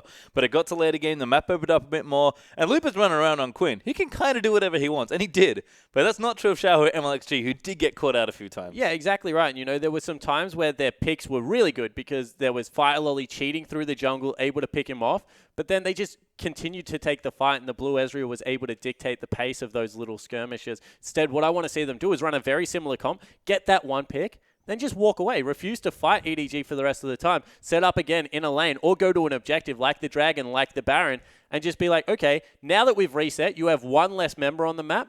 Fight us again when everything is back available. Yeah. Instead, they were just rushing the tempo of that game. I mean, I wonder how different the draft will look as well, because we had two pretty specific drafts here. I mean, the bans were relatively standard looking back through them, but you have to think EDG at least are going to change something. Yeah, 100% agree. There's two things. I'm looking forward to the draft. I'm looking forward to the rosters. RNG, they pick up a win. Do they stay with the same thing, or do they sub one of their players out? Maybe Name gets to play. Do they stay with Whoosh? On the other side of the Rift, EDG, I honestly think they have to change it up. I don't think that they can play that way again. I'm expecting Mata. Although it's Looper that grabs it. Yeah, Looper does grab the MVP. Certainly the two Koreans did play exceptionally well there in that game. And I think they both contributed pretty equally there in that game, but Mata was certainly the flashier looking player in this game. So Looper played well with the lead that they had. Mata single-handedly got them the lead in the first place, but definitely did have a good game on Quinn. You know, Quinn top lane is something that we expected to maybe see at mid lane, but against the Tahm Kench makes sense. Not much kill potential up there for the Tahm, and Quinn should be able to bully him around a fair bit. Looper had to blow his flash early, but in the mid game really did take over and had a strong performance. So agree, those two players for me, if they can continue to play this way, it's going to be a very exciting split for the LPL. It is, and that's, you have to think what RNG wanted, bringing his players in, no? They were on different teams before. M3 for Looper, Vici there for Mata. RNG making this huge 10-man roster that we've seen in the team shot, grabbing all these players together, getting new acquisitions, and off to a good start so far, 1-0 against EDG. Changing to best of 3, though, does test teams, certainly. And EDG are a team that traditionally are very good at clawing back from bad spots. So RNG, winning one game, all right, clap, clap, well done, but you need to win more. Yeah, the difference between a best of 2 and a best of 3 to me is best of 3 is actually a series where the whole thing matters. Best of 2 is almost like playing 2 best of 1s, and if you win them both, you get a bonus point for some reason, right? So now the actual ability to go into a series to be able to adapt to the picks and bans, adapt who's on your playing roster, should show us whether this famous infrastructure that EDG keeps quoting is actually there. What are the coaches doing behind the scenes, and will they be able to make the swap? Oh, it looks like I can see Fire Lolly sitting there again, so no Clear Love this time around. Someone is over the mid lane. I'm pretty sure that's Siltina. It is. Poking his head out there. Just making sure everything's set. Oh, nope. I was lied to. We are going to have a sub. I was about to say, as soon as I saw the tips, I was like, it's porn. That's true. As soon as there's blonde in their hair. What a handsome Wrong man glasses. he is. Guessed incorrectly. That's all I had. Glasses frame spawn. I don't have your glasses knowledge. I'm sorry. That is Pawn, though. He is back. Going to move in for Athena. The eyes of a killer. I love watching Pawn. He honestly looks confused. He's like, how did I get at the computer? Where am I? And then he plays League and destroys everyone. Destroys everyone. He was built with one purpose. That is to kill Faker. No, he didn't do that at Worlds. He got soloed. But yeah, interesting to see that Pawn's actually the substitute they went with, because I thought Athena stood up relatively well throughout the mid-late game. Maybe didn't have the laning phase they were looking for, but certainly did get better as the game went on. Yeah, I mean, again, him and Def were the shining lights of his team there in that game, looking to almost carry them through just enough team fights to win. But Pawn often comes in times of crisis. This certainly isn't one of those times. They're only down 0-1 in a best of 3, but they are going to bring him back in at least for this game. And by the looks of things, it is no changes on the RNG side, and I agree with that. Yeah, I certainly do as well. I think that one of the things RNG need to start working on is, like, what is their S-tier team? They have so many different variants that, you know, they probably have an A, a B, a C. They probably even have a D team that they can field at this point in time. But what is the S? Like, what do they go to when things get tough? And against EDG, it looks like they've come out with a very good mix of players right now. You can see Pawn already very vocal in his chair. See whether he's able to swing the pace of the game. Maybe that's what it is. They need a little bit more shot calling, a little bit more leadership on the lineup. When you drop two players like Clear Love and Pawn. That's the one? Yeah, when you put them together. Yeah. You do lose a lot of leadership on Summoner's Rift, so maybe that's what they're going back to. And also a little bit of a different champion pool. You know, we saw the Varus come out. We mentioned that Athena had played it. Ryze also, Machine Gun, Immobile. When you look, maybe Cassidy is a mobile assassin he can play. On the other side of the Rift, Pawn pretty much plays them all. So he does. Wasn't done a lot of favors from his champion in that game, Athena. So maybe just trying to widen that pool, go back to something a little bit more diverse. You can see Cora there on your screen. Had, again, a decent game there on Tahm Kench. Strong champion, I think, still saw a lot of it, of course, around the world, but that was more in the support role.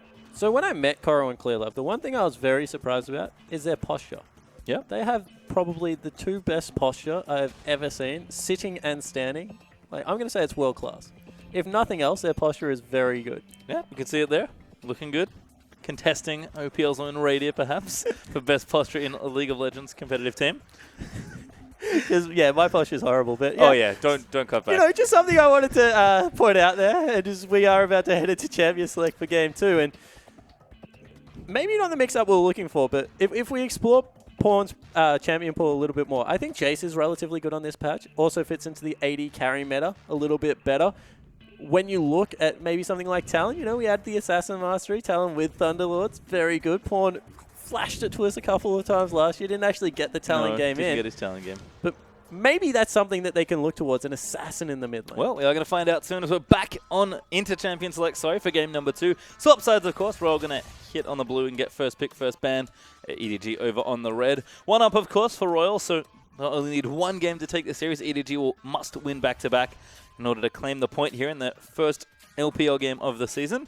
But Misfortune Gangplank going to stick to 2 Pirate bans with a Lulu in there as well.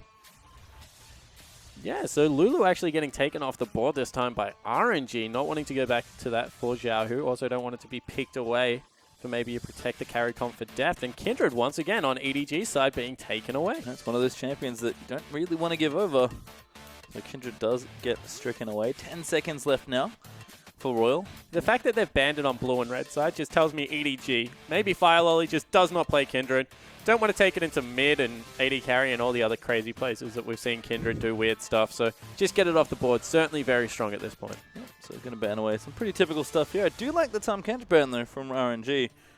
Going to keep that one out of Cora's hands this time around. Of course, Mako could play it as well, but Cora did do quite a lot of work on the champion. Yeah, he certainly did. You know, he nearly won a 2v1 bottom lane, and it was equalized by a true shot barrage. So that's just how strong Tahm Kench is on the current patch, and certainly agree that right now, you don't want someone in the mid game that you can't kill. The pace of the game just doesn't allow it, and Tahm Kench does become just this brick that is very hard to tear through. And there's Alistar first pick again, so it seems like Mata going to get the champion he wants. The Ryze was the last ban from EDG, though.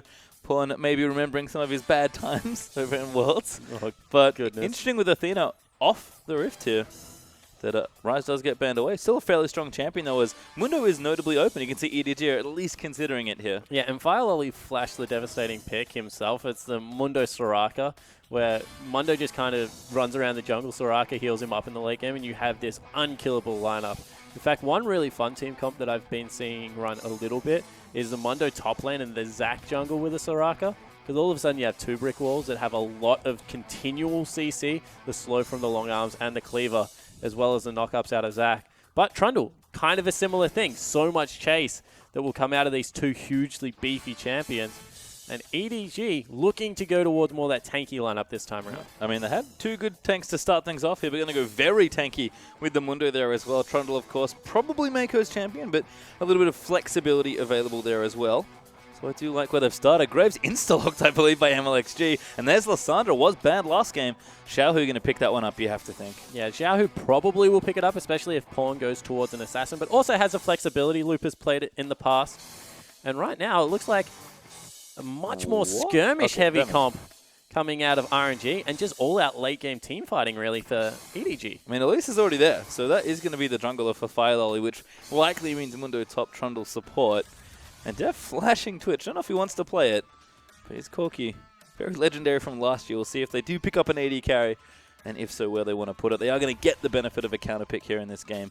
So we'll see what lane they want to look forward, especially thinking that Lissandra could be a flex, and it is going to be Corky. So Corky also was shown mid lane. Yes. Last night in the LCK. I believe Pawn pulled that out in game 1. Pawn, that's impressive. Sorry, Faker in game 1 versus CJ. It's something that I know a couple of casters have been talking about a lot lately, and Papa Smithy and Rusty. They like the Corky mid lane. They certainly do. A lot of mobility, good poke that can come out. So we'll see whether that is something that Pawn wants to pick up. I remember when they ran a double AD comp last year. It was Ezreal, Corky, and Ezreal was the mid pick at the time, and Pawn still took Corky into the mid lane to give Def Ezreal, so might be something similar coming out this time around. Certainly could. Probably where Pawn was late, though. Busy playing Corky over in the LCK. As Kalista and Poppy are actually the last picks up for RNG. So again, continuing the theme of new champions here. Poppy going to see her first play in the LPL. Yeah, and I wonder where Poppy's going to go. Most likely into the top lane if the champion select holds true, although Graves can go an awful lot of different places. We've already seen Lupa do work on 180 carry tonight.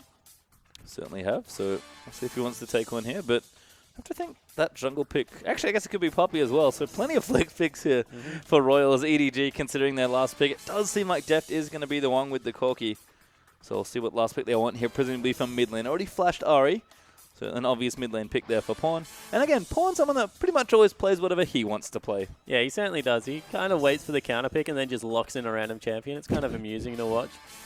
And you can see right now, hovering that Ezreal. Would not be surprised if it was a mid lane Corky and Def went back towards his Ezreal, because he honestly had a pretty good game. Certainly did here, and Ezreal does seem to be the champion they want. He's going to get picked up here by EDG. The only question is where it's going, and like you said, I think you just have to give it over to Deft. Even if Pawn really wants to play it, I think he'll cede it to his teammate. Yeah, I certainly expect that to be the case. You see them having a chat right now, although it looks like... No, they're swapping it. We've been betrayed. Okay. So... that's honestly a pretty strong lineup once again from EDG. Similar theory, you know, you got Disengage in Elise, Trundle, and the top lane Mundo, and then you got two good kiting 80 carries that can poke. The better thing about this comp is both of them have the gap closer, so both of them can get out, kite away, and be able to deal with it, deal with the engage from Xiaohu, from Mata, much better this time around. MLXG this time has picked up the Graves. We saw Fire Lolly not have such a strong performance last time around. In fact, it was god-awful. So we'll see whether he's able to do something better with it and really show the power of this champion, because he comes out of the jungle full health every single time he clears. So he should be able to impact the map in a good way. Yeah, and again, MLXG is this type of player. Young solo queue player, risen up into the LPL, had a good first year, quite aggressive. If someone's going to be on the new hotness like Jungle Graves, it is going to be a player like MLXG. So once again, very exciting team comps on both sides. EDG, I think a pretty similar look at the comp they played last game, with some smart changes. Elise especially is a nice adaptation from the jungle pick. But RNG, actually something completely different. Lupa was on an AD carry last time. This time he's on Poppy. Yeah, and I honestly think that Poppy is really good in the current meta. You know, great disengage from the ultimate, fantastic burst damage, and his Pawn that picked up the Ezreal. Corky always saw a little bit of play against Kalista, you know, the Gatling gun as well with the Thunderlords is really strong burst, so we'll see whether they're able to make it work in the bottom lane. Def can certainly play them both.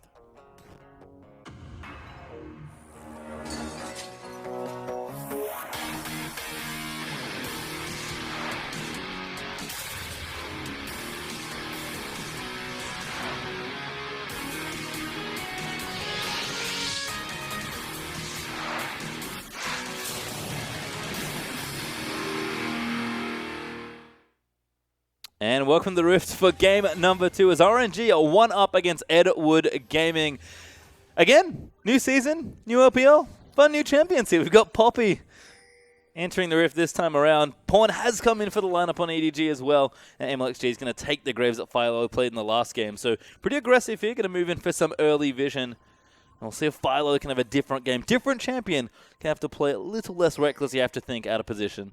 Yeah, this time around, however, you feel like RNG have a little bit of a timer on their victory just because of how tanky Koro is going to get, as well as Mako. And there's not really anyone to burst through these tanks. Whoosh, of course, will have a fantastic mid-game on Kalista. Kalista gets a little bit more crit now because of Hurricane, can optimize, itemize towards that Infinity Edge. So we'll see whether that is something that Whoosh does want to pick up, but certainly isn't the late-game power that is a Mundo. Yeah, Mata, he's going to get chased out here as well. Lots of early vision being put down here, but fairly neutral just across the river here as both teams just setting up early. But Red Buff Star is going to be here for MLXG as well. And nothing too unusual here in the early starting items, but seems like a nice ward there from Mata, I believe. He's going to spot out Fire Lolly's starting location as well. Yeah, so that was actually MLXG that just outright strolled into the jungle and just placed one down. You can see that now they'll know that they've been spotted where they started. Fire Lolly had already figured that one out, and red buff starts for both junglers means that we might have, once again, some level 2 strategies around this mid lane. Maybe Fire Lolly could look for more ganks as well. We did see an aggressive gank, like you mentioned, from MLXG, attempted in mid against Athena. Pawn here now with Cleanse Ezreal. Going to be pretty hard to kill, but it's Lissandra Ezreal here. Pretty different matchup as MLXG going to cruise into the jungle. Different level 2 strat here for MLXG. You know, mid lane gank didn't work out last time. You can see that Pawn was shoving in this time around, so just goes over to the jungle. They did see him though, but Marta now moving over to Mako. He's only level 1 though, Marta. Pawn's also collapsing. They've moved him out. The pillar's down. Pawn is level 2. Can come in over the wall if he wants to. Lands the Q. Dragon's up. MLXG can a quick draw his way out. Yeah, and that's actually the one slap from Dragon. Pretty significant damage there. Means that in the end, Fire Lolly comes out ahead. We'll be able to pick up his blue buff. So good synergy and communication coming out of the EDG lineup. Nice early ward as well as MLXG going to cut these camps away. You can see just how easily Graves can clear these out. He's going to work on that Raptor there. Level 3 now for Xiaohu in the mid lane. Been a while since we've seen these two champions in this particular lane, but no stranger certainly is Lupa. Up in the top lane there, up against Koro. Poppy versus Mundo. Quite a matchup here, especially because Poppy's been changed quite a bit. Yeah, she certainly has. Has some good burst damage with that combo still, the tackle and the Q. As Mata looking to pressure Fire Lolly. And Fire Lolly does not have his smite, so he's going to have to be quite careful here. You can see Fire Lolly wants nothing to do with the RNG lineup. Nope, not at all. He's going to move back though. Crab will be here, so it does claim it. It's very crucial gold, especially. But MLXG is just flying through the jungle. A little low on mana, but Blue Buff will fix that right up here. And like you mentioned, just takes no damage. Yeah, so the good thing about Graves, he continually kites, takes absolutely no damage. And that just means these ganks are really scary because when you come out of the jungle full health, that's always was Elisa's thing as well. Spiderlings tank up all the damage, you're just able to get much more work done. Yeah, warded actually in the bottom side as well. Fire Lolly trying to get an early bottom lane gank down, but sitting on top of a ward, or just went past one, excuse me. So no dice here. Sentinel's going to come out as well. Fire Lolly is going to get spotted. We'll get gold for his trouble, but EDG, a little too ambitious there on that first gank. As Corky Trundle looking to maybe bully out early. Def is out to a quick CS lead here. Yeah, that was a lot of respect given to Fire Lolly this time around. He was sitting behind that ward and they just backed away completely, didn't want to give up anything. So that means that a CS advantage will be accrued, but not really that much else happening around the map. Elise, of course, very scary in the early game, so completely understand why RNG just want to take this one a little bit slower. Have to wonder where the build's going for Fire Lolly as well, but we'll find out later on. Can't imagine he'll go quite as much damage as he did on the Graves. So you can see lots of Koro stands there. EDG fans hanging out. Probably not too happy that they lost game 1, but as always, out in force. Yeah, very happy to see Pawn back in the lineup, I am sure. And you can see that right now in the mid lane, he's continually pushing in. This is the thing about Ezreal, firing Qs at the lane, quite cheap on mana and gives you a fairly good shove. And it stacks the wave nicely, which means it's harder to CS if you are Xiaohu. Yep. Struggling a bit here as well, but pretty even after that wave comes in. So looking good so far as the mid laners are just going to farm it back to back. Fire Lolly over a ward again here. Seems like the early vision in the bottom half's been stellar so far for RNG. With Mata, you have to think in the lineup now as well. Not too much going on. Tracker's Knives again here as we're going to have a mid lane gank, but Xiaohu just going to walk that one off here. Fire Lolly has walked over the same ward 3 times. He honestly must know exactly where it is now. because he just keeps doing it. There's no jungle camps on that side of the map. He's level 3 to the level 5 of MLXG and probably 4 camps behind. Once again, this is just not great jungling coming out of EDG. Yeah, a little too aggressive there for Fire Lolly as far as that ganks goes. Overcommits to the lanes, can't get a kill.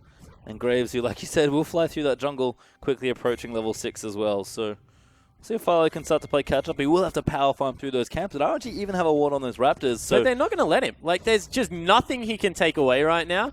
Xiao, who's going to shove the lane into Pawn, who without the ultimate doesn't have wave clear. Graves just goes in, evades.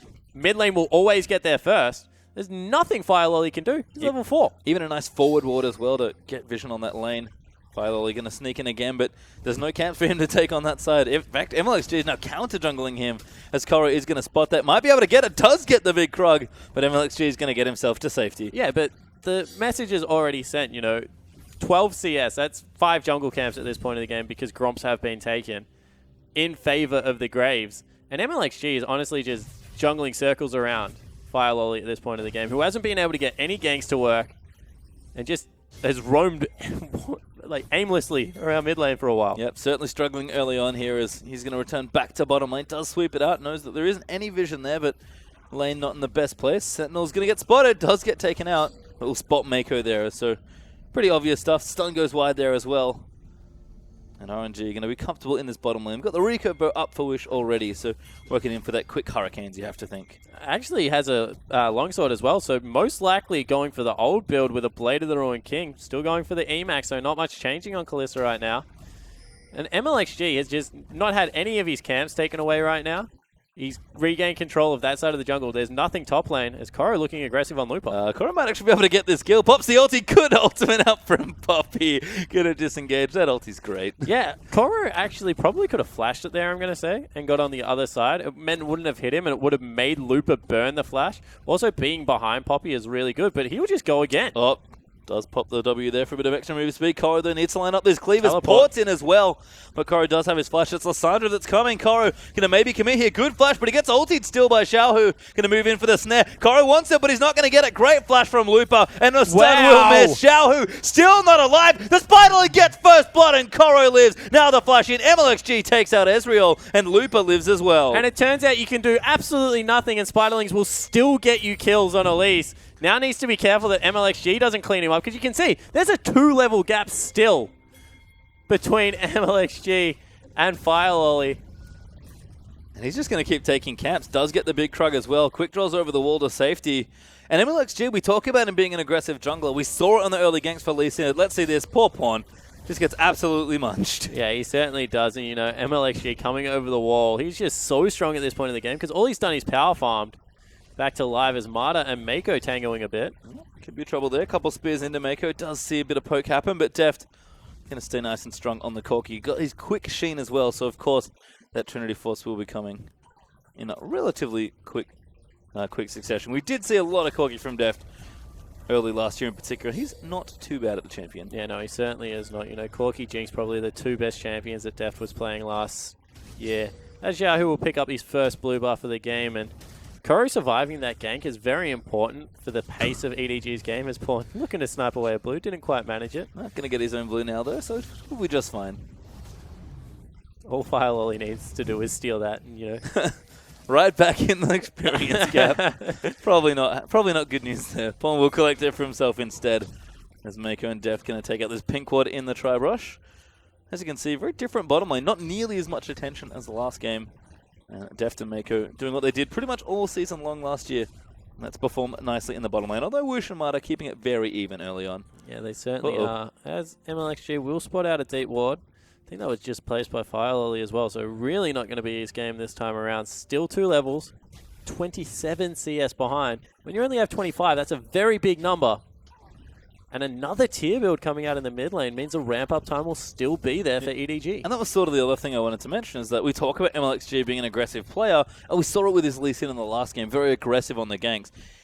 Graves is a champion, and this is sort of his other thing, is that if he couldn't kill you or kill your laners, he would just go counter-jungle you. And he's done that with the champion that's much more appropriate for that style of play this game. Yeah, and that was actually one thing we were worried about as Lupa once again.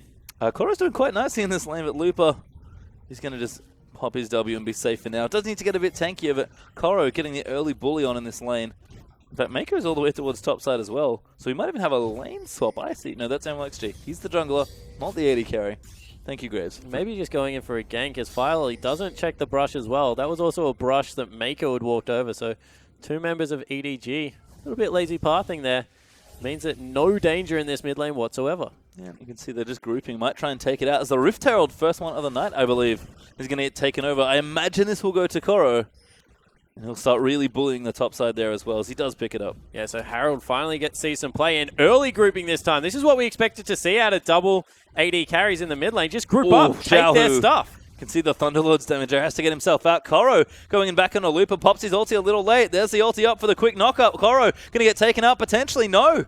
Doesn't quite have enough damage for the kill, but Koro will disengage. So one thing I will say about New Poppy is her damage is so telegraphed. You know exactly when it's coming. Koro still needs to be careful, though. We'll get the empowered recall. But so Koro just wrote it out there. He understood that, you know, the knockup was going to come in. He probably could survive another Q. Then he'll slowly go back. Meanwhile, EDG made a power play in the mid lane. They just grouped up, shoved Xiaohu out of lane, and got half of its health. Yeah, we expect to see that from Def when he has the Trinity Force, but he's just got components right now, though. Principle of the play still there. Able to give Pawn a bit more of a lead and chunk out that tower. Not dead just yet, though. But did lose a significant chunk of its health. So EDG, I think with the champions they've got, especially playing a much faster paced game this time around. Yeah, they certainly are. And, you know, you see Pawn poking with that W. The reason it's so important now is to set up that Thunderlord's proc. Make sure that at any point you're able to all in and start landing those flurry of combos. So Xiaohu very much respecting that in the mid laner, has started to cede a little bit of a CS advantage. And this time around, EDG, it's much more their style of the game. Slow pace, get towards your items, make sure that you can group at the right stage of the game. And RNG, maybe their jungler is still ahead, but they need to start pushing the tempo. I mean, MLX is still looking good, but haven't quite converted that into anything just yet. Koro getting stronger, is bullying a little bit in the top lane, but Looper keeping it fairly close as Pawn just going to pop an ulti down to the top lane. 3-man gank now as Koro doesn't have his ulti. Popped it already. Will die to Xiaohu. Ulti up from MLXG, but EDG will respond with Dragon. Yeah, so across the map, they take another objective, but Dragon, not a gold objective, doesn't impact the tempo of the game right now because 5 is just very unrealistic. MLXG will take a red buff, maybe even get some pressure on this turret. So you have to say, net gain definitely in favor of RNG. Yeah, 3 people top. Seems like too many, but they take out Koro and get more off it as well.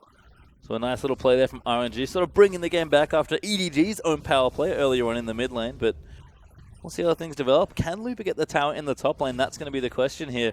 He'll certainly do a lot of work here. Koro does not use his teleport, so might just have to give it up here. Yeah, you don't want to use your teleport against Looper, especially when you have Master down in the bottom lane with the vision control. So instead, they're just looking to give away most of the health in that top lane turret. And potentially Trinity Force going to be picked up as a first major item for Looper. Yeah, it does have a Balmy Cinder as well, so it has a mixture of items here. Lots of cost-efficient stuff. Koro returns. He's going to be able the makings of a Spectre's Cow. Just like he's got it all. The components. Eventually I will finish an item. Will not be today. Deft actually has early sock shoes as well, so very aggressive with his first few items. Not quite going for that Trinity Force, but going straight to Tier 2 boots. And we've got the Gauntlet finished up for Pawn as well, so it's also going for Blue Ezreal.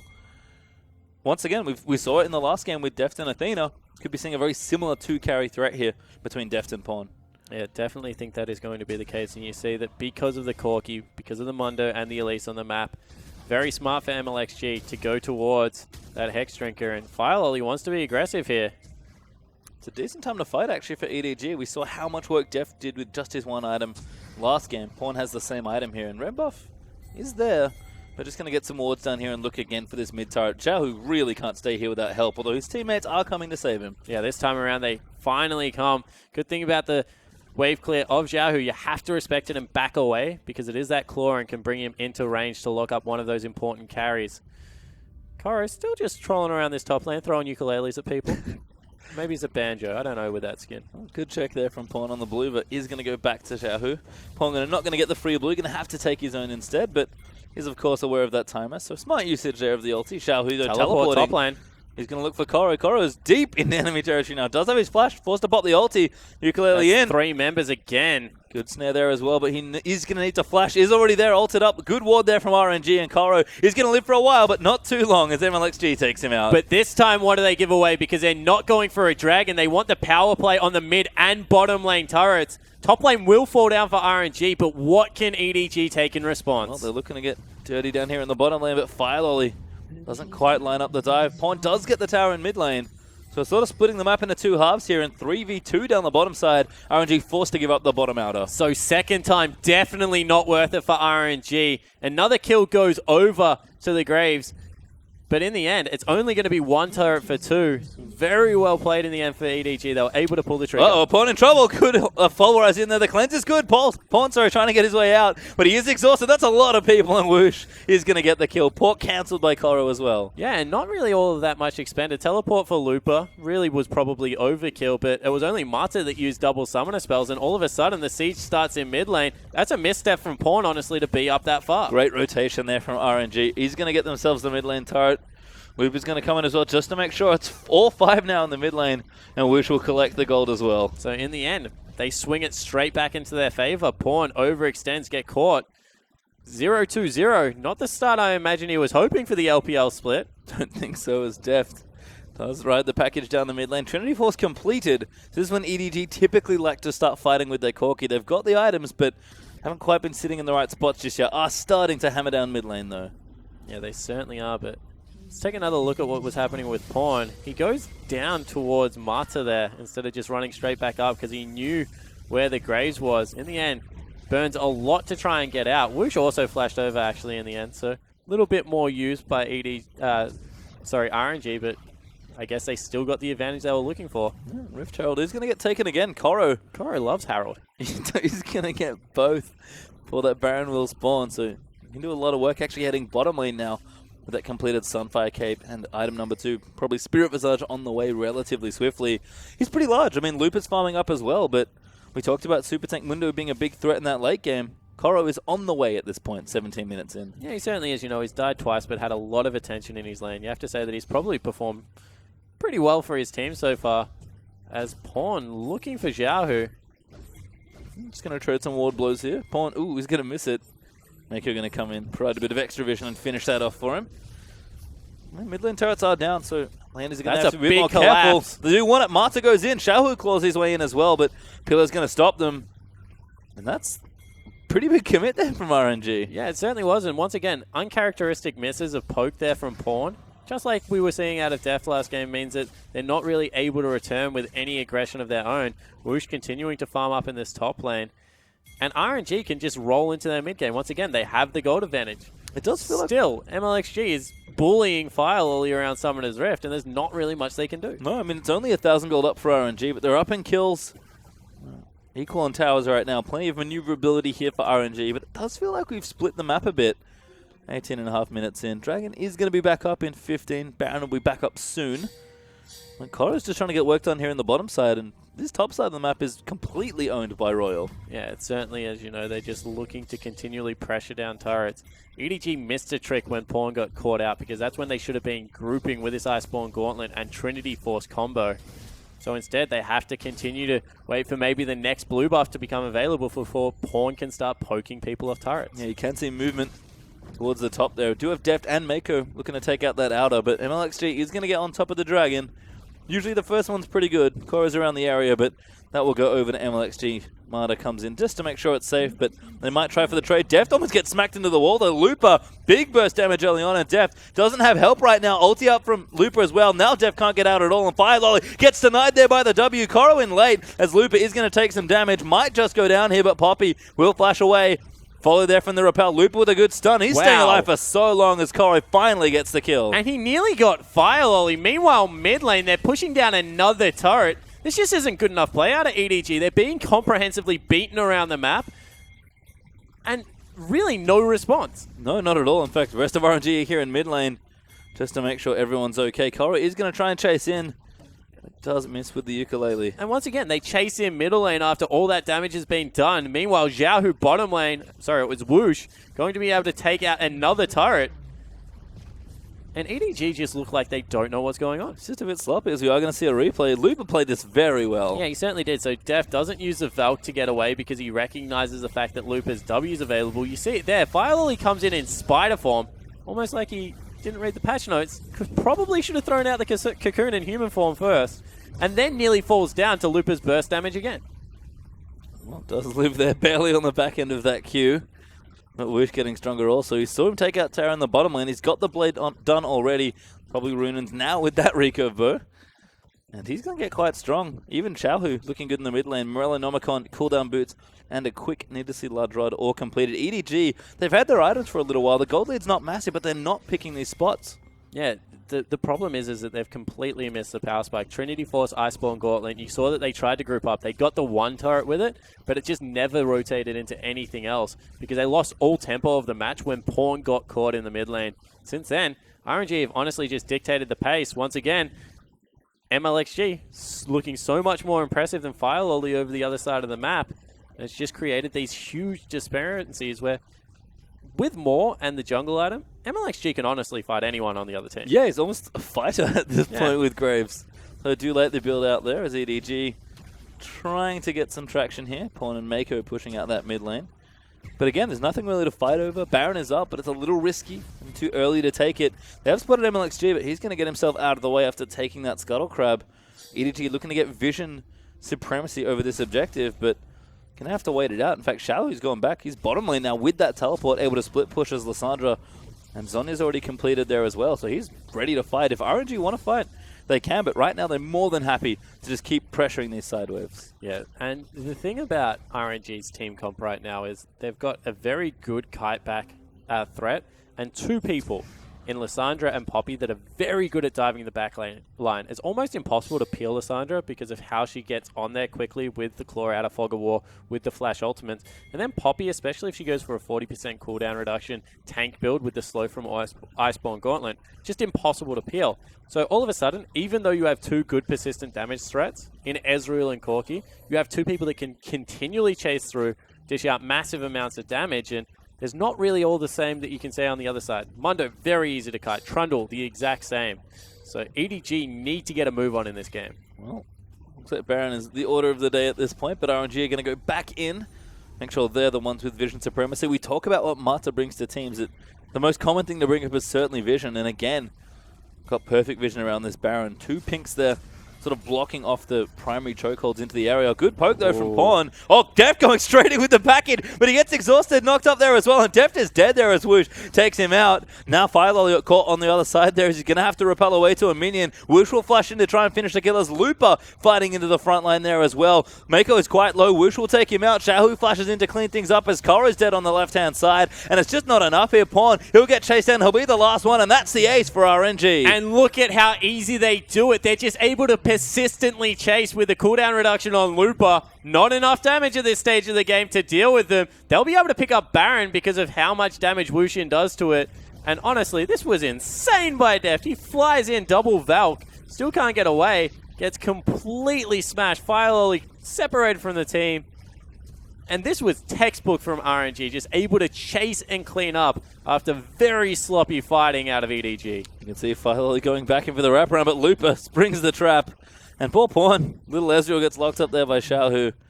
Nothing to do from there, and there's the Baron as well. The tempo of this game all of a sudden swings very aggressively into RNG's favor. Yeah, and you know, even the siege that we talked about out of EDG with the Iceborne Gauntlet, with the double items coming through on Corki, is just gone. Now all of a sudden there's Baroned up minions streaming down your lane. You're not going to be able to clear the waves at all because you don't have any straight line wave clear. And it's very hard to call games over at this point just because of how much League of Legends does swing. But as long as RNG execute and push down the waves, this one should be a relatively easy close. I mean, much like the last game, we saw kind of a similar lead built here in RNG. Fumble a bit to close, but did eventually kind of figure it out and close. Door's certainly been closed for EDG to have their primary lane into this game, so they're going to have to hope RNG left some windows open again. Yeah, 100%. They need to be throwing Hail Marys at this point, looking for picks through vision control, because as long as RNG stay in lanes, it's going to be very hard to engage on them with a Baron buff. And last time, the reason it was harder for RNG is because, you know, they had the Quinn, these squishy targets, it was harder to execute. This time, they've got a Poppy Lissandra, just dive the backline. Mata on Alistar, also huge. You've got good split push threats as well. You can kind of see why the Lissandra ban came out. Koro looking for a big flank teleport. He is going to find Mata first, but they kind of want Xiaohu. He's going to find too many carries, ult himself and do a ton of damage out there. Great Zonya's there as well. Will block off Pawn from finishing him, but he is going to die to Mundo. Yeah, but meanwhile, top lane, Baron up creeps. Meanwhile, mid lane, they're on the base turrets. Just going to be able to rotate across, and Even when EDG make a proactive play, 1 kill, that is all they get. RNG still taking so much off the map. Xiaohu bought such a great amount of time there. And you can see it's, again, RNG's more than anything map movement that's really impressed me in this series so far. EDG, like you mentioned in Game 1, just getting run around in circles here. And a lot of that's to do with Looper. Yeah, 100%. And, you know, when you think about it, adding Mata, adding a Looper, even adding Insec onto a team is going to ensure that they understand when they can and cannot fight and how to move around the map. And MLXG has impressed the heck out of me. This is a guy that all the pressure was on. We mentioned great rookie season. Rookie season done, mate. You have to be able to step up. And right now in this series, he has done that and more. Yep, 2 different champions as well. Feels like his style's still there. Very aggressive young player. But Lee Sin looking just as sharp as it was last season. And Graves this time around with rapid fire cannon already done. So he's a legitimate damage threat now as well, on top of all the work he's done already. And of course, quietly, Whoosh just overachieving as per usual. 3-0-2 with 3 damage items done. And it's like the reverse tilt. It's so strange. Like, MLXG, he grabs a conventional jungler game 1, has a good performance. Second game, he's like, oh, they didn't ban Graves. They probably think Graves is a bad champion after last performance, you know? Jumps on it, has a stellar performance. Still 70 CS up on his opponent. 3-1-3. 6 out of 10 kills. It's a pretty impressive scoreline for a jungler. Certainly is, and RNG are now playing to the tune of 7,000 gold ahead. 27 minutes into this one. EDG again, just back condensed into their base, trying to farm out whatever they can, but RNG just staying split up. Looper is getting chased here by Koro. Does Duke the first cleaver, though. If anyone dies here, it's going to be a very long time. I mean, Koro's trying, but he's going to have to work quite a long time for this kill. Looper just zigzagging across, and it's going to keep fighting here. I think Koro would have this eventually, but actually Looper going to turn things around. Ulti popped in there as well. Going to move in for the kill. Koro now going to pop his ulti, and this one, like you said, could take a while. The rest of his team, though, is coming around, and Koro knows the rest of them are here. I don't think he can get out. Does flash away there. He's going to buy some time, but EDG, ping in the mid lane, need to get something done here. Koro's bought them a good amount of space. He'll escape. As I said, that was going to be a fight for the ages, pastry time, if one person was going to win. In the end, EDG get good position around the map, but they might be being collapsed on here from behind. You can see Mata, so many on the way pings. They've even pinged out a ward. Here comes Looper. Kind of nothing to take, but they are going to go for the fight. Mata goes straight in for it. Looper potting back in. Huge ult there from Xiaohu right in the mid, and Def just locked down there by Looper in the backline. Pawn forced to move away, as well as Fire Lolly going to get taken out by Wooge, and Def just has to flash out. Koro's trying to do what he can, but the carries of EDG are just getting worn down. Looper going to take out Deft in the backline. He's going to pick up Koro as well, and he's still alive there. Mako going to move in to try and finish it off, but it's an ace for RNG, and Looper lives. It's a clean ace for RNG. Looper lives by the skin of his teeth. But RNG, in this fight, you can see how decisive the movement is. Pings go down, teleport comes in, and honestly, Mata flies into this team fight, isolates Fire Lolly one more time, and this is lights out for EDG. RNG just look unstoppable. They certainly do. And Looper locking down carries. Look how annoying Poppy is on the current patch, just with cooldown reduction. So sticky, able to continually CC, smash people into walls. And even the super tank in Mundo just not able to survive that long. It's funny. Old Poppy was known for living on pretty much pixels of health, and Looper doing a nice job showing that quality off again. And 11,000 gold now the lead. The team that finished 2 splits in first place, 1 MSI, and probably had the strongest performance at Worlds for the LPL, is not looking fantastic in Game 1 versus RNG. They've just beaten them around the whole map. Certainly have, and best of 3 format proving to be quite too relevant here if RNG do take this one clean 2-0. Probably wishing for best of 2. Where's my bonus point? Well, not this time around, but EDG still holding on for a bit longer. I don't know if they can do it for too much longer. And here's Looper. I don't think Def's going to enjoy this.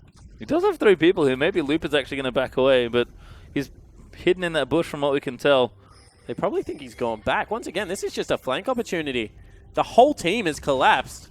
Yep, Pawn's in the mid lane as well. Koro is bottom, but does have his TP. They jump over the wall. Here they go. Very cute from Xiaohu. He's going to get himself caught, though. He's going to have to use the ult. He does pop it on himself, and now Mako realizes what's happening. Looper brings the trap. He is going to go down to Woosh, and the port's going to be right there from Koro. But 1v4, even as Dr. Mundo don't think he fancies this challenge at all. He's going to pop the ulti. Pawn's going to try and do the damage that he can, and now Def will join in. They might be able to turn this around, but RNG just too far ahead at this point. There's the next kill out onto Koro. Frontline is melted, and Looper, no, he will not Xiao, who's on, is in. Very nice play as Woosh. Going to collect kills as they roll into him. And it's going to be another clean ace by the looks of things. MLXG moves in to clean up Pawn, and there it is. And in the end, it is another clean ace with Looper initiating.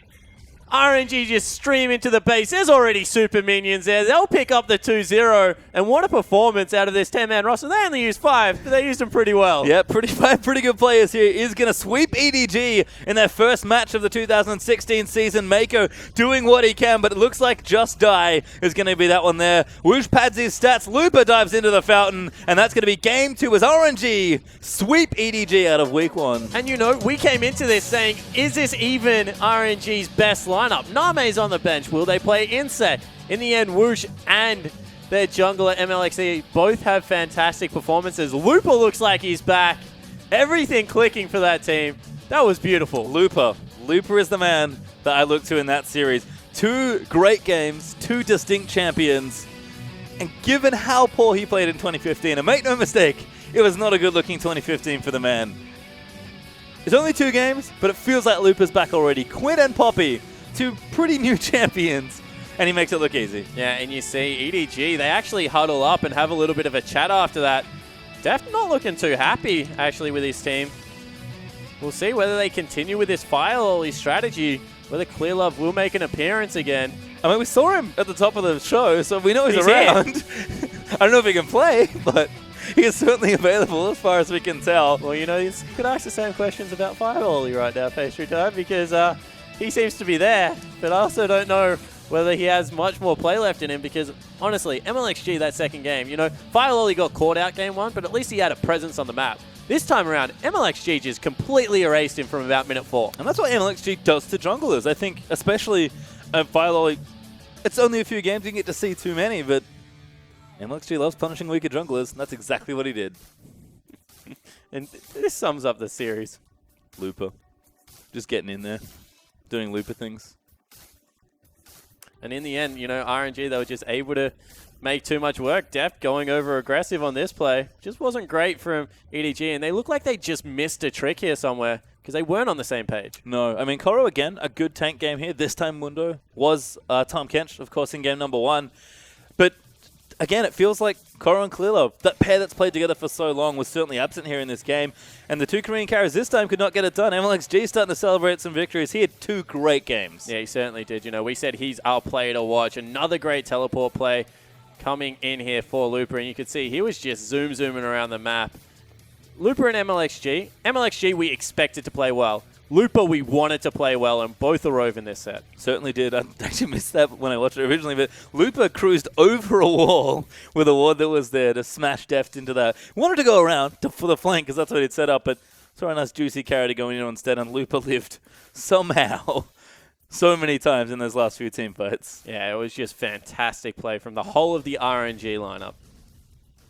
And I agree. Like, EDG, we expect them to show up. They've had such a good run domestically. Not a good start, of course, to their week, but going 0-2 up against Royal to start things off. But I'm sure there's some adjustments to be made. Yeah, so now what you have to look at from EDG is, like, what adaptations do they make? Because they will really not be happy with that. Getting 2-0'd on opening night of the LPL for a proud club. You got to remember, last time they lost, they came out and apologized publicly to their fans. So expect them to go away, do some soul searching.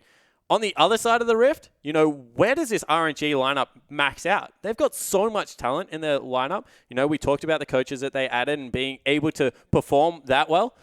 I just really want to see, like, is this their max? Is that the best we've seen? Or does this team continue to grow? Because, honestly, game 1, they did some things well with their vision control and then fell away. This time around, their vision control wasn't great early, but MLXG and Looper really stepped up, and it looked very clean. Well, it's a good start, certainly, as the team only gets stronger. RNG will 2-0 over EDG, but don't go too far away. OMG, you're going to be taking on Vici.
And welcome back, guys. Here, so we are going to wrap up our last game there. Looper once again picking up MVP, this time for his Poppy performance as RNG 2-0 EDG for the first game of the year. All right, Looper. Who's your friend on the MVP desk?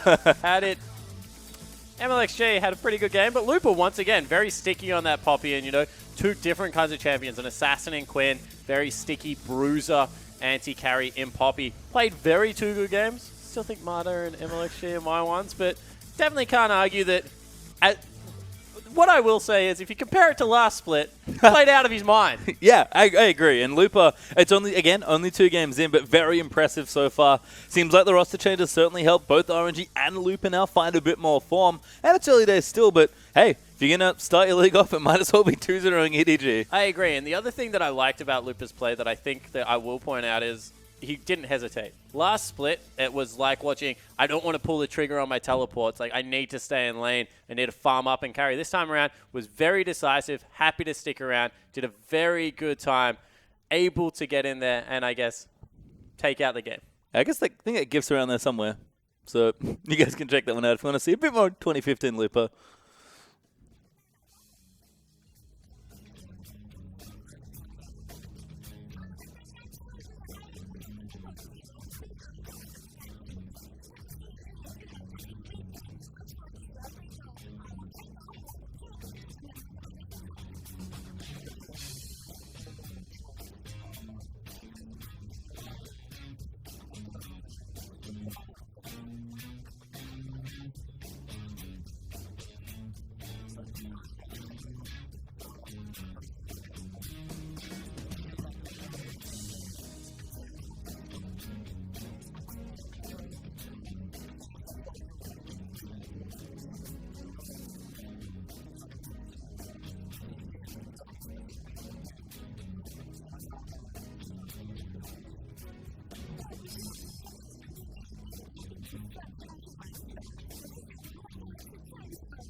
And we are back. So we're going to talk a little bit more about that last game again. Very impressive performance from Royal Never Give Up. They had a lot of ups and downs with their last roster, lots of changes, and probably the most number of changes this year has yielded at least some early results. Yeah, I definitely think so. And, you know, as we said, like, the impressive thing is that even though Looper got double MVPs there, Marta had a very good opening game. MLXG, their jungler, had a very good second game. And they won in 2 different fashions. Game 1, dictating the pace through good vision control, being able to set up an early goal lead. Sure, they didn't really play the mid game out well, but closed pretty solidly. Game 2, just able to dictate the pace of the game out the gates. Completely smashed EDG. Yeah, and it felt like they were pretty similar games. Like, the compositions were quite different. Looper especially definitely played different champions, but the games are kind of won the same way. Get control relatively early, start controlling tempo, and then just push. Oh, we have a lead, and then win. Yeah, and this is what we expect out of MLXG as a jungler. You know, the ability to invade will unlock Marta and be able to get that vision control. If he can keep tabs on the enemy jungle, counter jungle or kill the jungler like he did. We saw a level 2 gank and then invade onto a blue buff. Both set the style of how MLXG wanted to play. Just means that RNG are very scary in the early game. If you don't keep him pinned down, he's going to get them those gold leads. Again, it's mixing it up. Like, what does that yield now for the roster? I think Woosh actually had fine games. Like, he got a lot of help, did what he's supposed to do, got the kills, collected, and kind of carried the sustained damage part of the fights.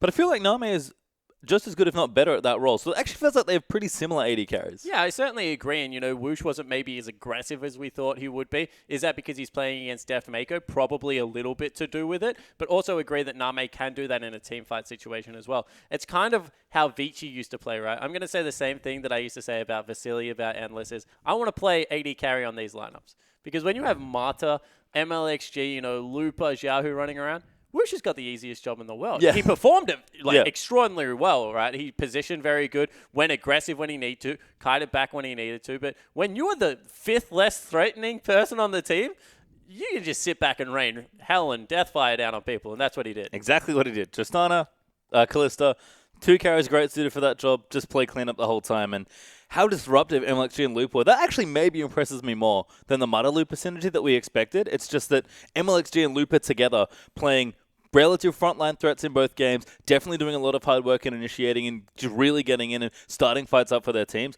Yes, Marta and Alistar twice in a row did some of that as well.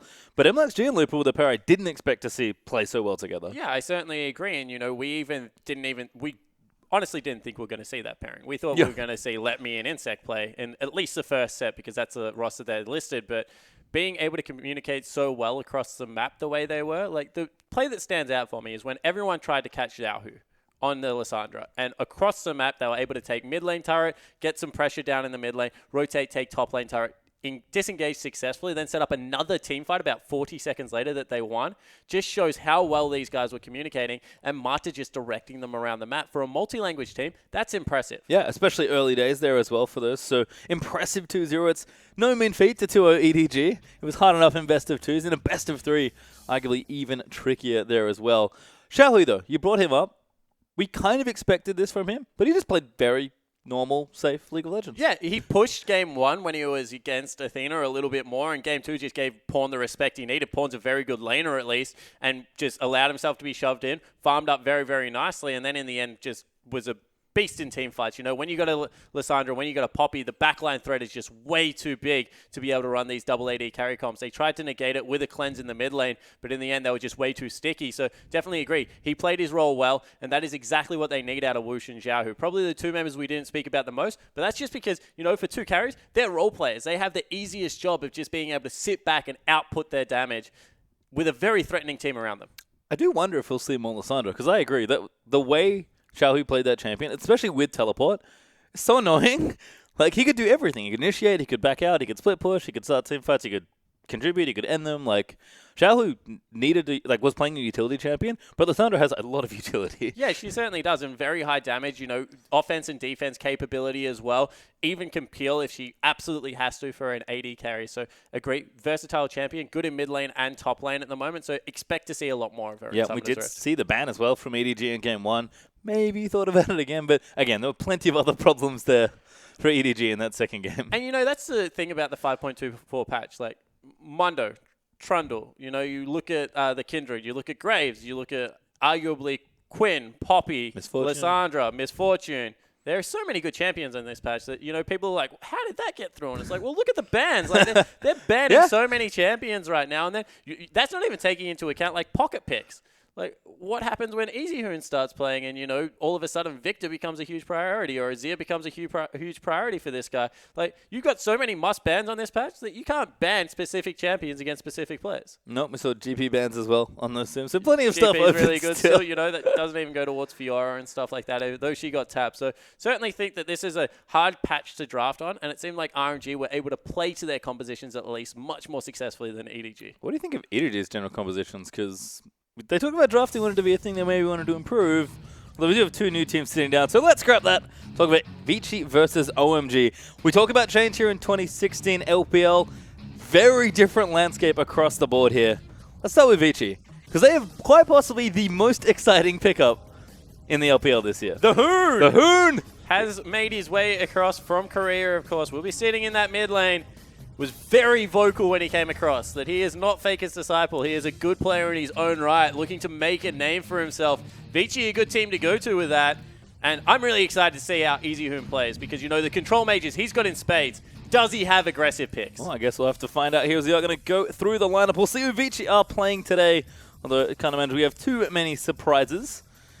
You can see it Long, Dandy, EasyHoon, Endless, and Caveman. So pretty much the starting lineup there. Support changing just a little, I think. Although that could be an ID change as well for Duan.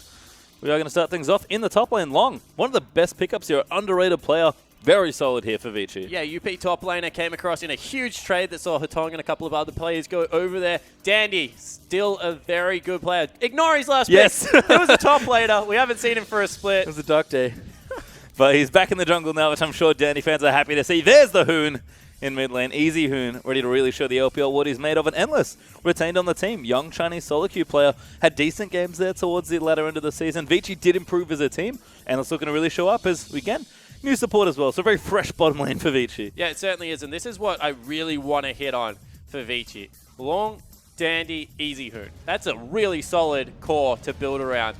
Can Endless and Caveman do their job now in the bottom lane? Does the damage come out of there? Because the other thing is Long, Hecarim player. You know, when you look at Easy Hoon, like Azir player, like very good scaling mages. They need some bridge in the early game. Yep. Dandy will provide the vision. Can Endless provide that bridge on something like a Lucian, maybe a Misfortune, and be able to get them through the first 15 minutes, then put down the pressure in the team fights? It feels like there's also maybe some misalignment of carry threats here on this team a little bit. Like, they've got good players, but they don't have, like, I don't look at Easy Hoon and be like, this guy's a hard carry. Yeah, exactly right. He puts out good, consistent damage, is able to peel remarkably well for a mid laner. You know, he was a huge Ziggs player, for example. Vici were never a team that had quick games. No. I think they got slower with their pickups. That's a scary thing. Long is like the full tank Hecarim dude. He used to build 5 defensive items before he even built a Trinity Force. Sometimes didn't even get to that. So we'll see whether they're able to accelerate the pace of their game. Well, the league is a bit faster these days, but we certainly will have to see. It is best of 3, so strap in at home. It could be a long one. OMG, though, this team has changed so much. You want to talk about landscape changes in the LPL? This might be the biggest one, but we'll run down the lineup. Dark, Fishball, Cool, SMLZ, and 5. That is amazing. We played for them last season alongside Uzi every now and then. We'll start things in the top lane. These are super new players. Dark is going to join them to start things off. Yeah, so Dark and Fishball, the juggler that you're about to see, they're from the OMD lineup. We expect TBQ to eventually come on. Yep, that is lineup. the rumor. But Fishball, Dark, as I said, from OMG, very young players. This man is kind of the core of the team. Always has been cool. Yep. When OMG were playing well at the start of the first split last year, he was playing like the best mid laner, arguably, in China. And, you know, he needs to get back to that. He needs to be what Spirit was to WE last year for OMG this year because they need some leadership. Everyone else is super young. Yeah, and you saw their bottom lane as well. SMLZ and 5 are better known as Amazing from last split, but having an ID change here in 2016, new team, new name, kind of makes sense for OMG. But yeah, you pretty much hit it there with Cool. SMLZ is okay. He was touted as a very strong player, but struggled in his LPL career. Amazing, certainly been mediocre in performances we've seen. And the top and jungle are from the B team. Very, very new, of course. They've clearly rebuilt their entire team around Cool. And for a legendary LPL organization, this is such a massive change. Yeah, well, look at what they started with. Like Loveling, they had Shi Young running around the Rift. They had Uzi last year. They had Cool. And now they've got Dark, Fishball, SMLZ, Amazing. SMLZ is probably the other recognizable player on that list. You know, this prodigy of an AD carry that we've always been waiting to arrive, and it's kind of underperformed so far. SMLZ needs to start stepping up, you know. Touted as an Urgot Caitlyn player.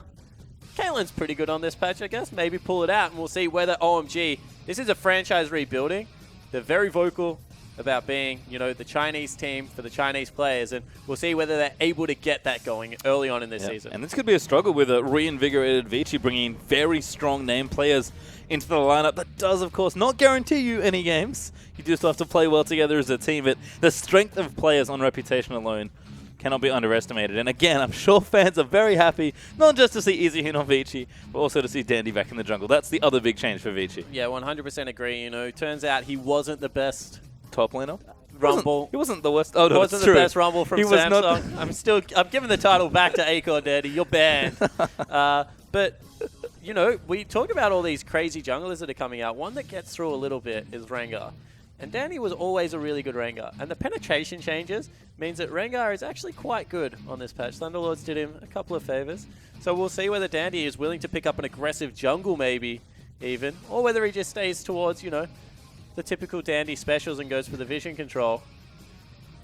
Because he's a very versatile player. I think we sometimes overlook that with Dandy. He plays a lot of different styles. Yeah, he's just a solid all-around player. I mean, he clearly had a role on Samsung White in that 2014 World Championship winning team. But, you know, Dandy is not limited as a player. He can do a lot of different things from the jungle. And with a new season and jungle being a relative focus early on, it just feels like Dandy it's a good time for Dandy to be back in the jungle because there's a lot that he can get done early on in the season. And I like that they gave him Lung, a champion, a player that he can go up there, get good things for. If Lung gets tankies, good things always used to happen for Energy Pacemaker. So see whether Dandy around Easy Hoon and Lung can get things going. Well, we are into Champ Select now. Vici on the blue, OMG over on the red to kick things off in this second best of 3 and our only other one of the evening. Kindred banned away. That's probably going to be consistent all night long, it feels like. And at this point, probably all week long. Yeah, you first pick it or you ban it. It's just very strong at the moment. Definitely agree with the teams taking it off the board. The mobility of Kindred is what really kills you. First clear with red buff, you get tagged once by Kindred. It's honestly a flash.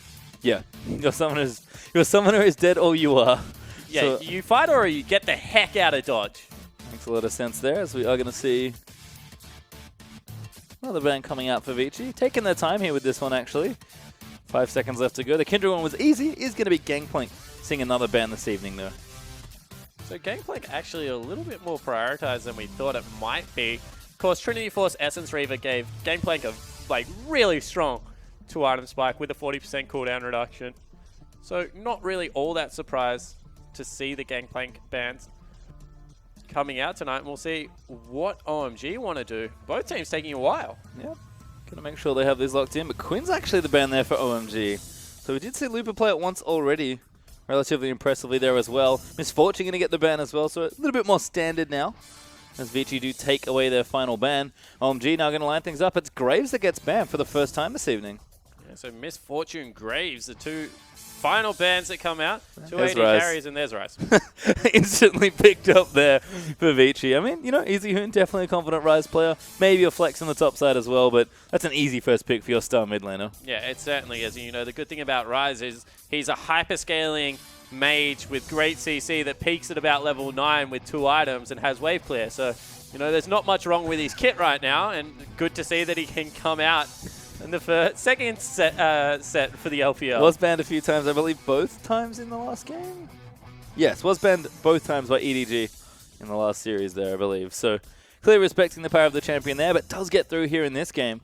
See how much work Easy Hoon can get done with the champion. His debut LPL game. OMG, though, taking their time with his first few picks. Looking at Rek'Sai right now, sort of a throwback jungler. I haven't seen too much of her, but certainly a perfectly fine pick. And Alistar, been very popular all evening long. It was a champion amazing. Again, now known as 5, did play a bit of, but Lissandra Ali going to be the picks here. Yeah, so Alistar picked up. And I like that you mentioned the fact that 5 did used to play it a lot, because we kind of think of him as like this good engaged support, kind of like Mako 0.5. He's able to get in there, mix it up.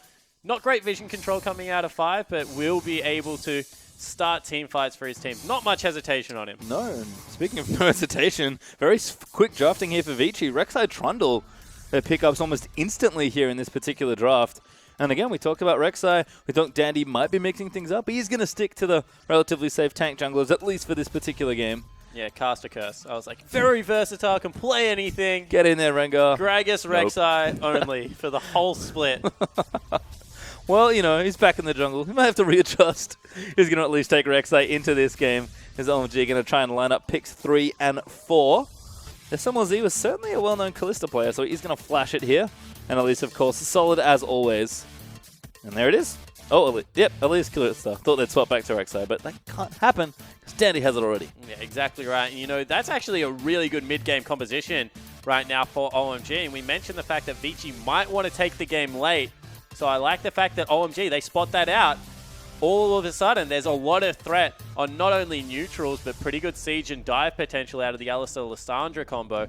So we'll see whether they're able to accelerate the pace of this game and really kick it off quickly. You can see Vici hovering, well, I have to call the twin sisters, because every time I see them in game, I think they're the same champion. But Poppy and Tristana going to be the same. Sorry, at least from the thumbnail is what I meant there. I mean, we saw Poppy do work for Looper in the last game. There is Poppy actually locked in. Endless going to take Trist once again.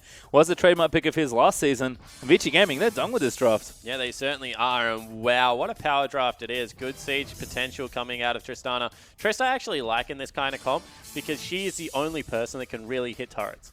So you need someone that shreds through them really quickly, right? Tristana does that. Also very good mobility to navigate her way around the battlefield. Poppy, on the other hand, just is kind of like the new Hecarim. Feels like that champion. You build 1 damage item. It's a Sheen item as well, but probably Iceborne Gauntlet. The rest of it, pure tank CDR. Get on top of someone, never leave. and just continually whittle them away. Pretty much an anti-carry. Yep. Performs very well with teleport. Good CC. We're going to see Lung take that into the top lane. Yeah, and that was pretty much Poppy's old role as far as identities go. She was a big anti-carry. Pretty different now after that rework, but still just as annoying. Poppy's old role was AP jungle Poppy. Maybe Take for you, that Spawn. back. Maybe Take for that you back. as OMG. Considering this last pick here, Dark, their B-team player, now on the starting roster here for the LPL 2016. It is Fiora. The final pick there, a curious one into presumably, again, that Poppy. Yeah, so should be able to do good work. The tackle is kind of telegraphed, so not a bad riposte there.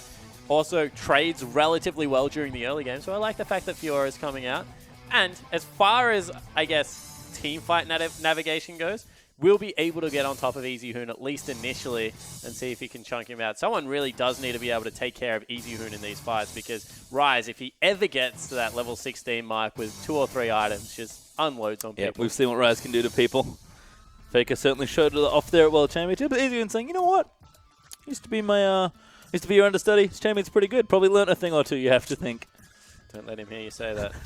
Understudy no more. He's far away, thickly. I don't think he can hear me. But exciting to see EasyHoon on a champion like Rise in his debut game of the LPL. Vici, again, looking quite renewed here, so we'll see how they get done.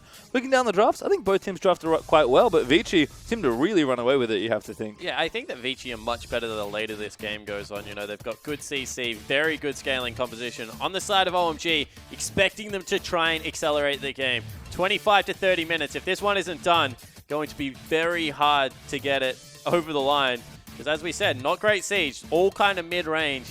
Teamfight will also eventually swing in Poppy's favor, you have to think. So can Cool and the squad get it together? Oh, we'll flick through the draft very quickly once again. See, again, Poppy seeing another play here. But exciting to see these two teams play. OMG, team that's pretty much rebuilt from the ground up around Cool. Won't waste too much time, let's get ourselves in the game.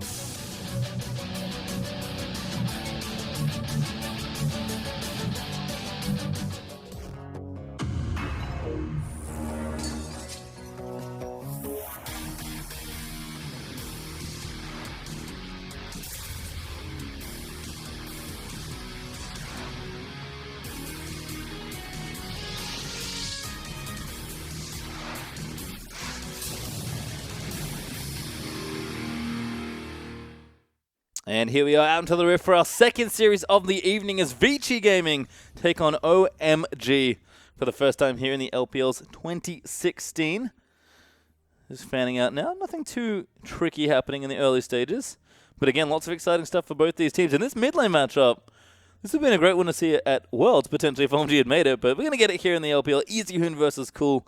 As 5 and Cool actually teaming up and going to get some vision down there. Dandy going to do the same. We'll find Dark and hit him for a little bit of damage. Actually, Vital Pop there as well. EasyHoon is in the area, and Dark going to get forced out there 2v1. Yeah, Dark gets chunked, gives up all control over the top side of the map. Good deep vision out of OMG on the bottom lane.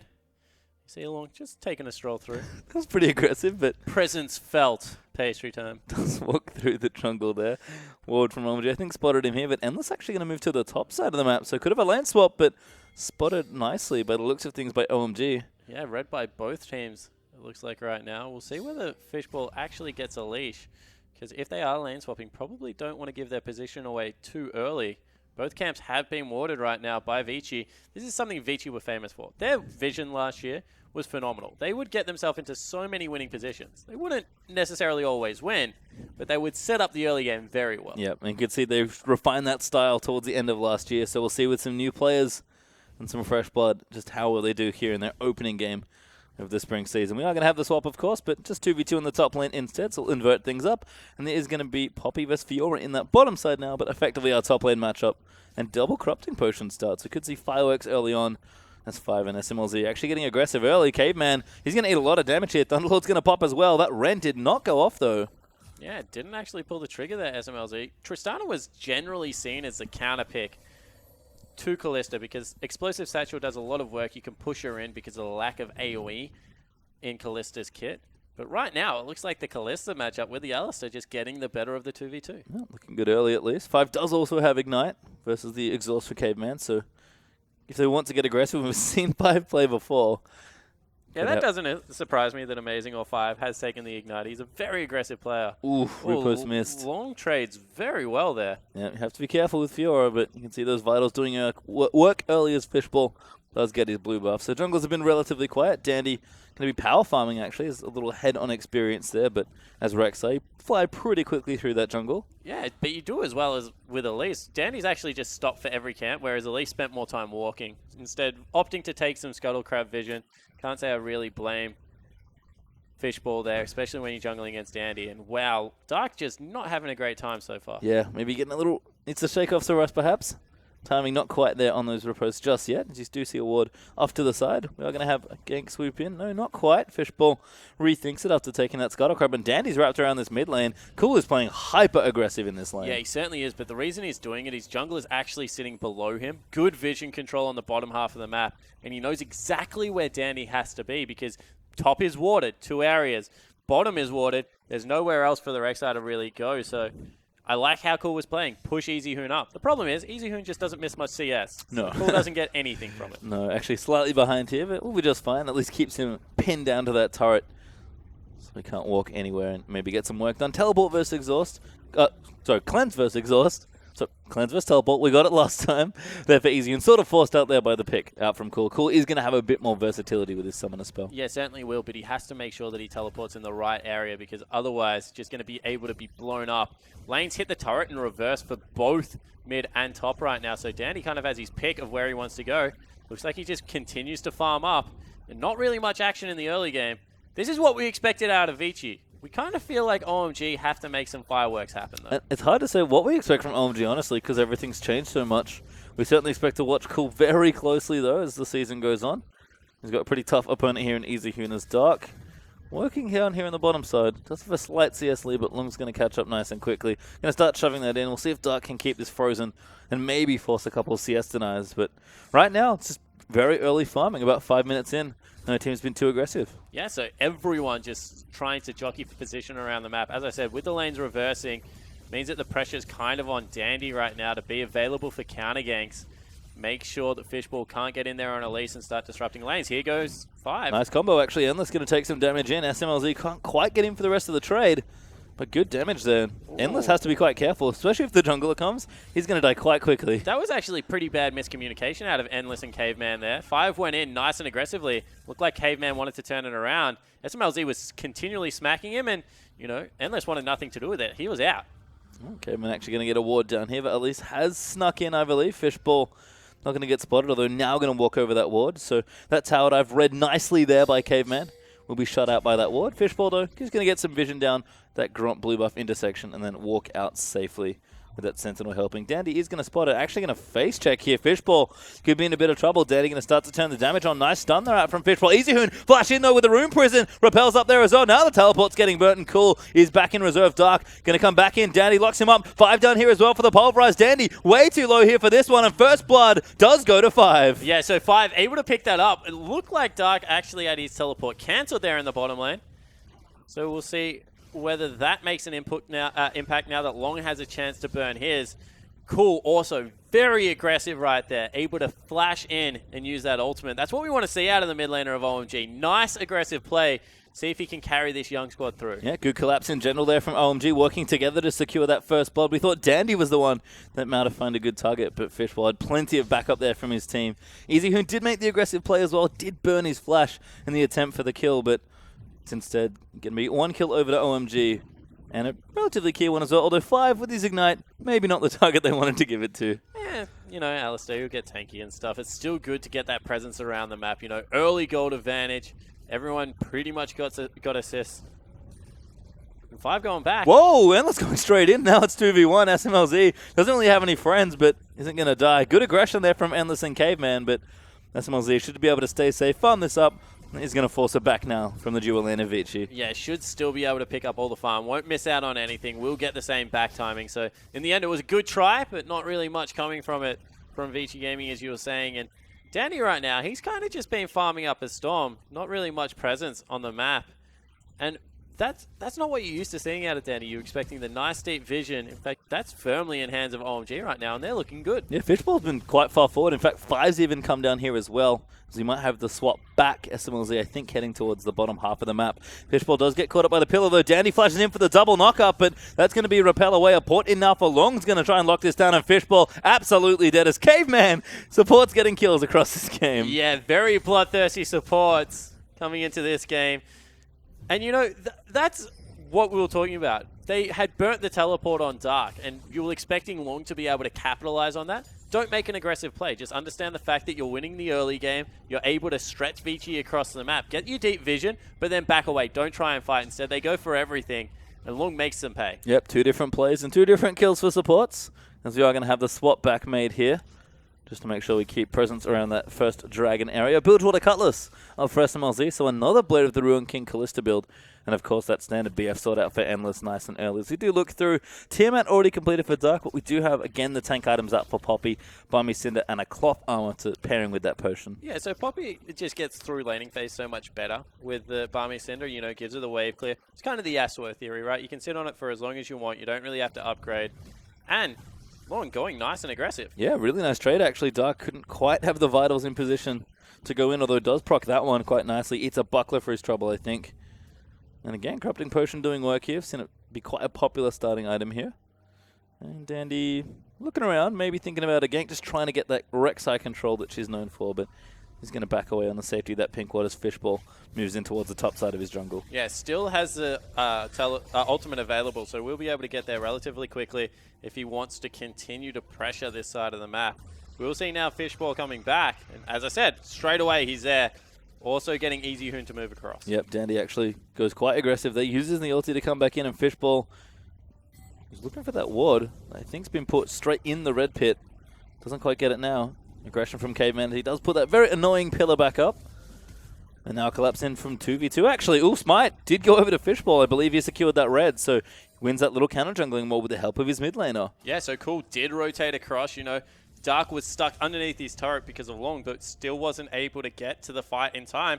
Junglers just kind of stare at each other, back away. We've seen again lots of jockeying for position here between the junglers. As Fishball seem to have the early aggression, but Dandy's answering quite nicely now. And this is sort of Rek'Sai's thing. You just keep control, keep tabs of the enemy jungler, and as long as everyone else is safe, you're probably okay to farm up. And Dandy did a lot of farming early on. Yeah, more of a disruptive force as we see SMLZ get a little bit caught by that pillar, but still maintaining nice and safe. And Fishball, honestly, has been very impressive as Long and Dark have a bit of a scuffle. Ooh, repost there, but might not be enough. Does actually cancel that dash as well, so Long going to just win out in that early trade. But Fishball coming down for the flank here through the Tribush. Behind them. Does spot Caveman, but he's now going to eat a ward. He's actually just going to clear it. No, can't quite. Does see it, sorry.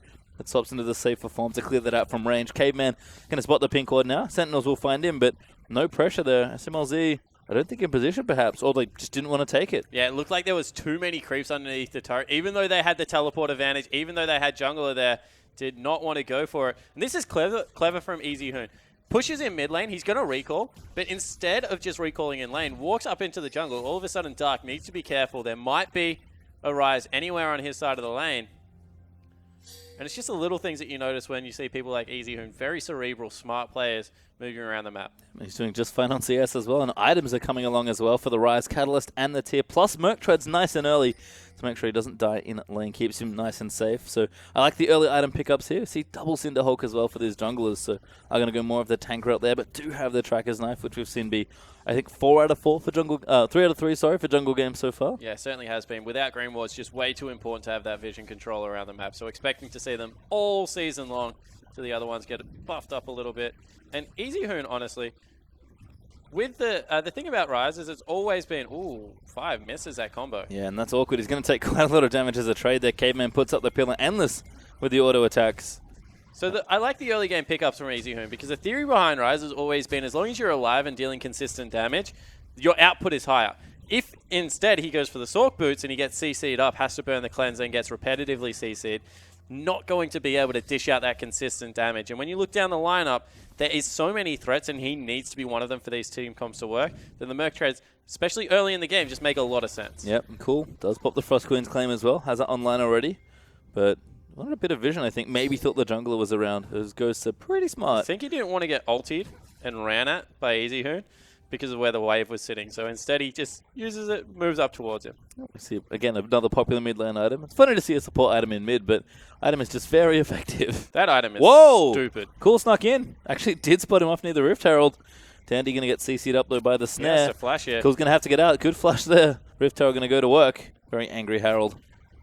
Teleport coming in bottom lane, actually, from Cool. They're in a lot of trouble Going here. for the trade into SMLZ. He barely lives on a sliver of health, but now that's the ulti out into Endless. Cool has to chase him, but the flash is going to keep him away. Cool already forced to use the flash to slow does land, but here's the counter TP now. Good pillar up there as well. Cool doesn't really have anywhere to go, and Long just going to go straight in on the dive. Gets the ulti there for the knock-up as well. Five going to move his way back in, and SMLZ can't do anything as Endless picks himself up the kill, and now EasyHoon going to come down. Flashes in, gets the snare onto SMLZ. Endless gets low, but Hoon picks up the kill. Looks for another, does not get it, but a great set of TPs there for Vici. That is such a late teleport coming out of Dark. Just way, completely off track with the rest of his team.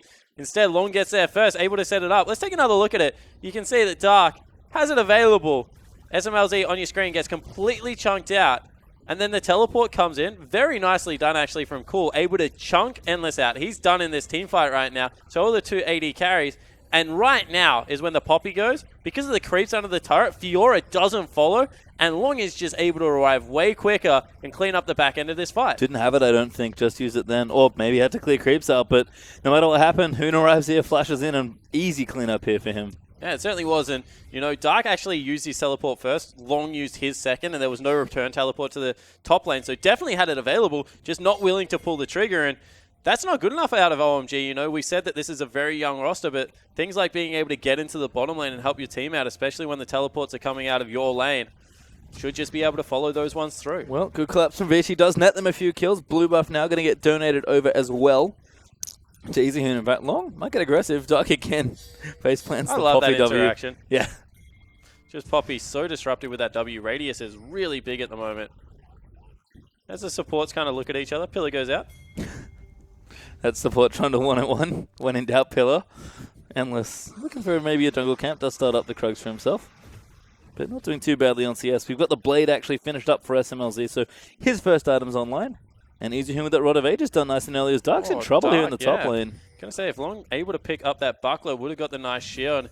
Maybe even look for the dive. Instead, Dark just sent back. And this is what we mentioned.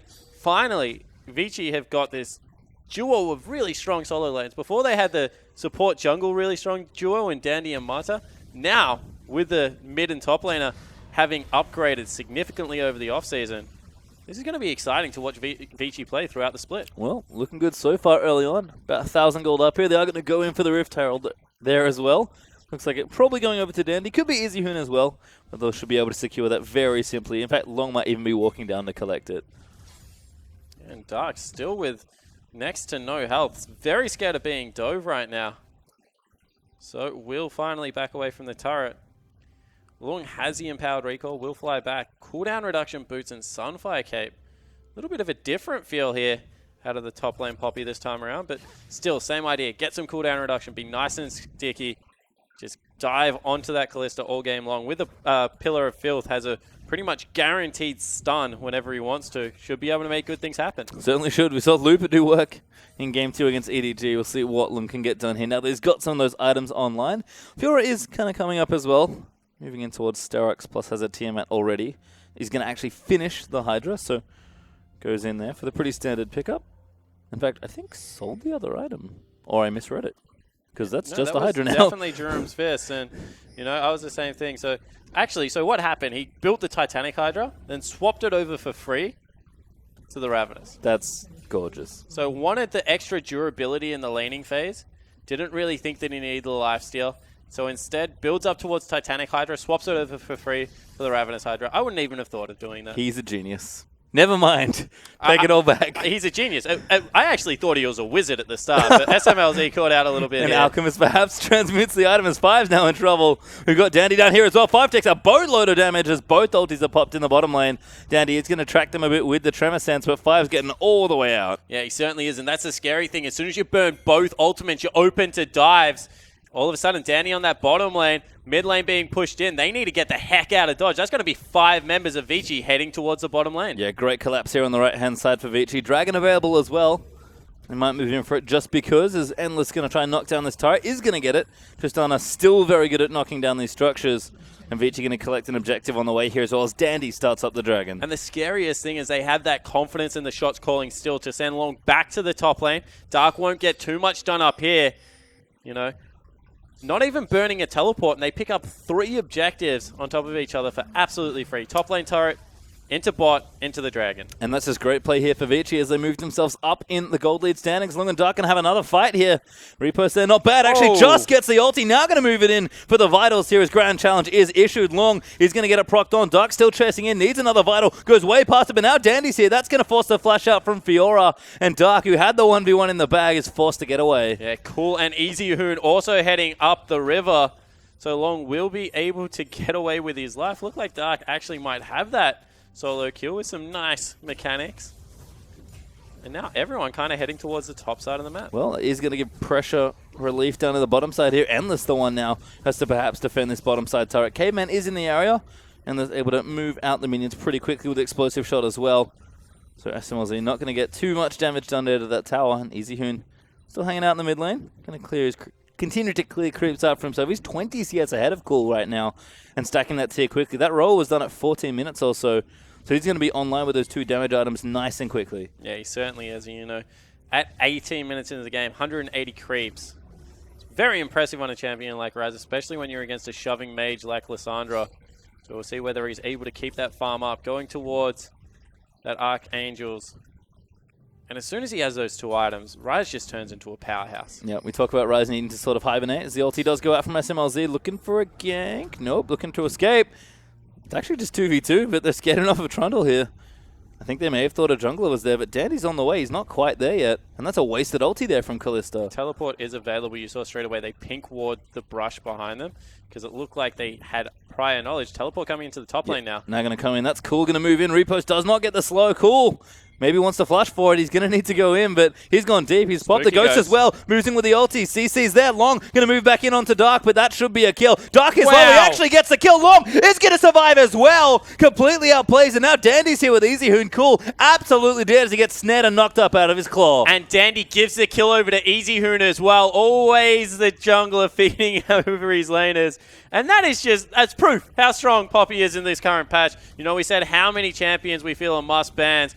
Poppy can join the list straight away because that was insane. Certainly was. And Long really showing up as the new top laner for Vici. Mid-tower falls here as well. 5 winning kills, 3-0 in towers for Vici. And that gold lead's starting to creep awfully far up. 5k up now, as let's see this again. Yeah, let's take a look at it. Long already pretty much like half health at that point. Flashes in, Cool, able to chunk him out. Decides to go back in on Dark, get some good CC here with the ultimate and executes him. Picks up the buckler for the extra health. And then this is the best bit. Dandy secures a knock-up. Easy Hoon runs in. Dandy's walking away. Cool guys don't look at explosions. And yet, you know, just a little bit of a nod. Yep. Doesn't phase Long. Makes those plays all the time. Just casually outplaying people on Poppy here is a very impressive showing from the young player. Actually down on the bottom side now as well. We've had plenty of towers knocked out by Vici, so Long fancies himself maybe a bottom laner now. In fact, Endless is here going to take his creeps away instead. But Lung's starting to apply some pressure. I don't know why he's down here. I don't think he understands why he's down there. He's like, I'm going to recall now. Goes back, working his way towards that Iceborne Gauntlet. That's cool. Once again, using the Spooky Ghost just to farm. And I don't blame him right now. Easy Hoon is in the position where if Cool is ever too far up, especially with Cleanse available on Easy Hoon, he can just catch him out. Caveman, on the other hand. Yep, caught out in position indeed. OMG, you're going to try and tear him down, and Fishball will get himself the kill. A little too aggressive on the warding pattern there. Yeah, it certainly was. And once again, Dark in trouble. In trouble. Ulti not there for Poppy. Dark going to go back in. Does proc his own. Repost now there as well. Trying to dodge all this damage. Dark is healing so much, but Long slams him into the wall. Dark moves out. He doesn't want anything to do with this, but Easy Hoon is already on the way. Dark might die before he gets there. Hoon's going to go pick himself up a kill and gets himself another easy one. Just great rotational play coming out of Easy Hoon. That's twice that the top laners have been brawling, and these fights are going for so long. As soon as he sees the fight start, he just hightails the top lane. Didn't have to burn any summoner spells. This time, Baron is going to be on the line, and OMG not in any position to contest. No, this is aggressive, but intelligently so here for Vici. Nice and early on the Baron. Fishbowl is around for the steal attempt. Cool just jumps straight in for it, but the Baron does go over. Cool going to go out of his ulti. Fishbowl's going to die to Endless. Cool's going to die to Endless. Endless picks up the unofficial triple. Yeah, with the Baron going down as well, all of a sudden Vici can just stream down mid lane. That's a 7,000 gold advantage at 22 minutes in. You have to say a lot of it started with those really strong solo lanes, but Endless and Caveman, they're holding up their end of the bargain. That was the only question of the Vici lineup, and they look good. Certainly do in this particular game, and OMG scattered here in this particular one. Vici going to continue powering through. These poor structures, we've seen this game before with Tristana. They do not last long. And you know, everyone was talking about EasyHoon joining Dandy on this Vici lineup and how exciting it would be, you know, if they're coached by Home, everything this team could do through pick bans, through how they play the map. But Long for me was arguably the biggest pickup, as Hoon wants Dark. Yep, Repost in there. He's going to miss the snare. Does get it on the end, but a blowback there from Endless, actually, from ulti? He actually held the W there, EasyHoon, so was able to avoid the riposte. In the end, didn't pick himself up a kill, but Long just gives him that solid top laner. He was always a rock on UP. UP not a great team, you know, but Amy moving over to LGD. Oh, that's going to be a cancel. That's not great. All right. Amy moving over to LGD and Long moving over to the VT lineup is arguably two of the bigger pickups of the offseason. See this 1v1 again. Look at how long it takes EasyHoon to walk up there, but he already knows he's going to get there by the time this fight's over. As I said, as soon as the fight started, EasyHoon was like, I'm in. Long just continues to chase Dark. He had the mechanics to get maybe the 1v1 done, but as soon as you add a Rise into the mix, never going to go in his favor. Very impressive to see rotations from EasyHoon without teleport there, which Cool does have in that mid lane, as VT going to get themselves a Dragon number 2 here in this game. It's been a relatively low kill game, but these kills have been high impact. VT again playing that strong map-oriented league that we saw from last game with just, honestly, upgraded players. Yeah, exactly right. And you know, we said Rise, level 16, he's nearly there. 2 items. Well, let's give him 3 because of how well he's playing the game. 303 on track for that 10 CS per minute. And they've knocked down the 5 turrets. EasyHoon's going to be a monster. EasyHoon is a monster. Yep. I think going for Void stuff next to really maximize that early damage output. Even at this point, Endless with the Rapid Fire Cannon and the QSS is done. And we've seen Long do work with no items. He's got 2 now, with a 3rd on the way for a bit of additional tankiness. So VT just playing so well around the map, together in skirmishes, in duels. Everything they're doing, they seem to do together, and it's just working so far. OMG have not found an answer for how efficient VT are playing this game. Yeah, completely agree with you. And as soon as Long, he's got the 40% cooldown reduction right now. So finishes the Spirit Visage, it's only going to get scarier. And Endless pushing into the base. OMG, very slow to rotate. Yeah, just has no fear here. Endless even going to stay and make sure it goes down. Dark tries to come in, but now it's going to be trouble. EasyHoon comes in with a snare. Dark is dead on the end as Venless takes him out. Now Dandy's getting low, but they're going to jump in onto SMLZ. Who's the next target? 5 has used his ulti. They'll transfer aggro once again. SMLZ could be in trouble. Endless wants it. He's going to look in for it. Does get it as it goes over to Caveman. And they'll just keep going. Cool. He tries to make a big play. Pops his ulti. Gets QSS out of Fishbowl. Going to be in trouble off in the back line here as well. And Vici just waiting for these kills to come in for them. They'll take the inhib instead. Yeah, and they might even take the game, still able to push through. There's still a couple of members dead on the OMG lineup. I don't know if they have what it takes to repel it. Well, Long's going to pop the W up and go straight in onto Cool. Does get snared up there by Lissandra, but tanking tower aggro does get the knock up onto Fishbowl with the ulti. Fishbowl's dead as Endless gets himself his 5th kill of the game, and this just could be it here. One tower's going to go down. Long barely lives. He does people towards the fountain, and there's going to be another one going. They're going to go for it, and they should get it here. And that was an absolute clinic put on Vici. Dark goes in. Cool goes in one more time. That's going to be all she wrote. And wow, 26 minutes, 8 structures to nothing, 12 kills to 2. Vici steamroll OMG. We were worried about the EasyHoon Vici gaming combination dragging games out. This patch is fast, and Vici playing just as quickly here on this one. A very easy dispatch in game 1. Well, to Vici's credit, they drafted exactly how we thought. You know, Tristana, Rise, Poppy, all very good in the late game. They just didn't need to take it there. Too good. I mean, again, that macro-level play we saw from Vici at the end of last year that really sort of saying, hey, this team is starting to reach that potential with Dandy, with Mata, make a few changes. You can definitely see Dandy's influence still there on the team as far as big picture League of Legends goes, But again, with upgraded players, they're just so much better at executing it. Yeah, I completely agree, and it really is the solo lane as a tool for me. I've always been a fan of League of Legends where you have a strong half of the map that your jungler plays to, and then role players in the other lane. You either go with something like an EDG where you have a Koro in the top lane that's just a brick, put Pawn and Def down there, or the opposite, where you get something like Vici now has, with EasyHoon, with Long. Leave your bottom lane alone. They were completely fine in the duo and just dictate the pace of the other half of the map. Vici did it flawlessly in that game. They did. And OMG, we talked about a team that's been rebuilt. We're expecting a lot of growing pains here for this young squad, but that was painful as we're going to watch this play again. Long, this still amazes me. Yeah, I don't even know what else you can say here. Just the amount of CC and burst damage that can come out of a Poppy. Picks up the buckler one more time. Just such a cool, fun passive to play with. And Long, obviously, putting in repetition on the champion looked fantastic. And Long, again, was a player that, like you mentioned, very underrated. And I agree. If there was a draft phase, like in the league, where you draft your players, Long would be one of those players that would sneak in late into your draft that you'd be so happy to get, because he's just underrated, I think was the word from last season. Yeah, I completely agree. And, he's rock solid. He's able to play a diverse, a very different pool of champions. And his Heca room was always really good. No one used to take it away from him, so he used to play it a lot. Maybe we criticized his champion pool, but the rest of it just seems to be a very good fit for this lineup. And again, EasyHoon, a clear upgrade there. The old mid laners were okay. We did see a bit of struggle in the mid as they moved through quite a few players, but EasyHoon's a star player and welcome addition to any roster, and clearly to this team as well. Yeah, I 100% agree. There was one team that EasyHoon wouldn't start on, and it was a team that he used to play for, SKT. Now that he's come over to China, that game was, the CSing was impeccable. The way he manipulated the early part of the game to make sure it froze underneath his turret, reverses at the right time. EasyHoon's just always been that kind of player that can do everything right on a map. Even where he recalls, it's just smart. He doesn't waste any time in League of Legends, and always love watching him play, even when he was on S and playing the likes of Ziggs. So excited to see what else he can do in the next game. Certainly can. No Ziggs this game, but maybe in the next one. We'll take a quick break up when we return. We'll see if Vici can steamroll 2-0, or if we are going to have OMG make a comeback.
And welcome back, everyone, to the 2016 kickoff for the LPL Spring here. My name is Julian Pastry Time Car. Still with me is Jake Spawn Tiberi, as we're at potentially our last game of the evening here. And there is Long in the top side, picking up MVP for game 1 on that Poppy. Yeah, top lane seems to be huge in this meta. You know, we thought it would be all about the jungler dictating the pace of the game.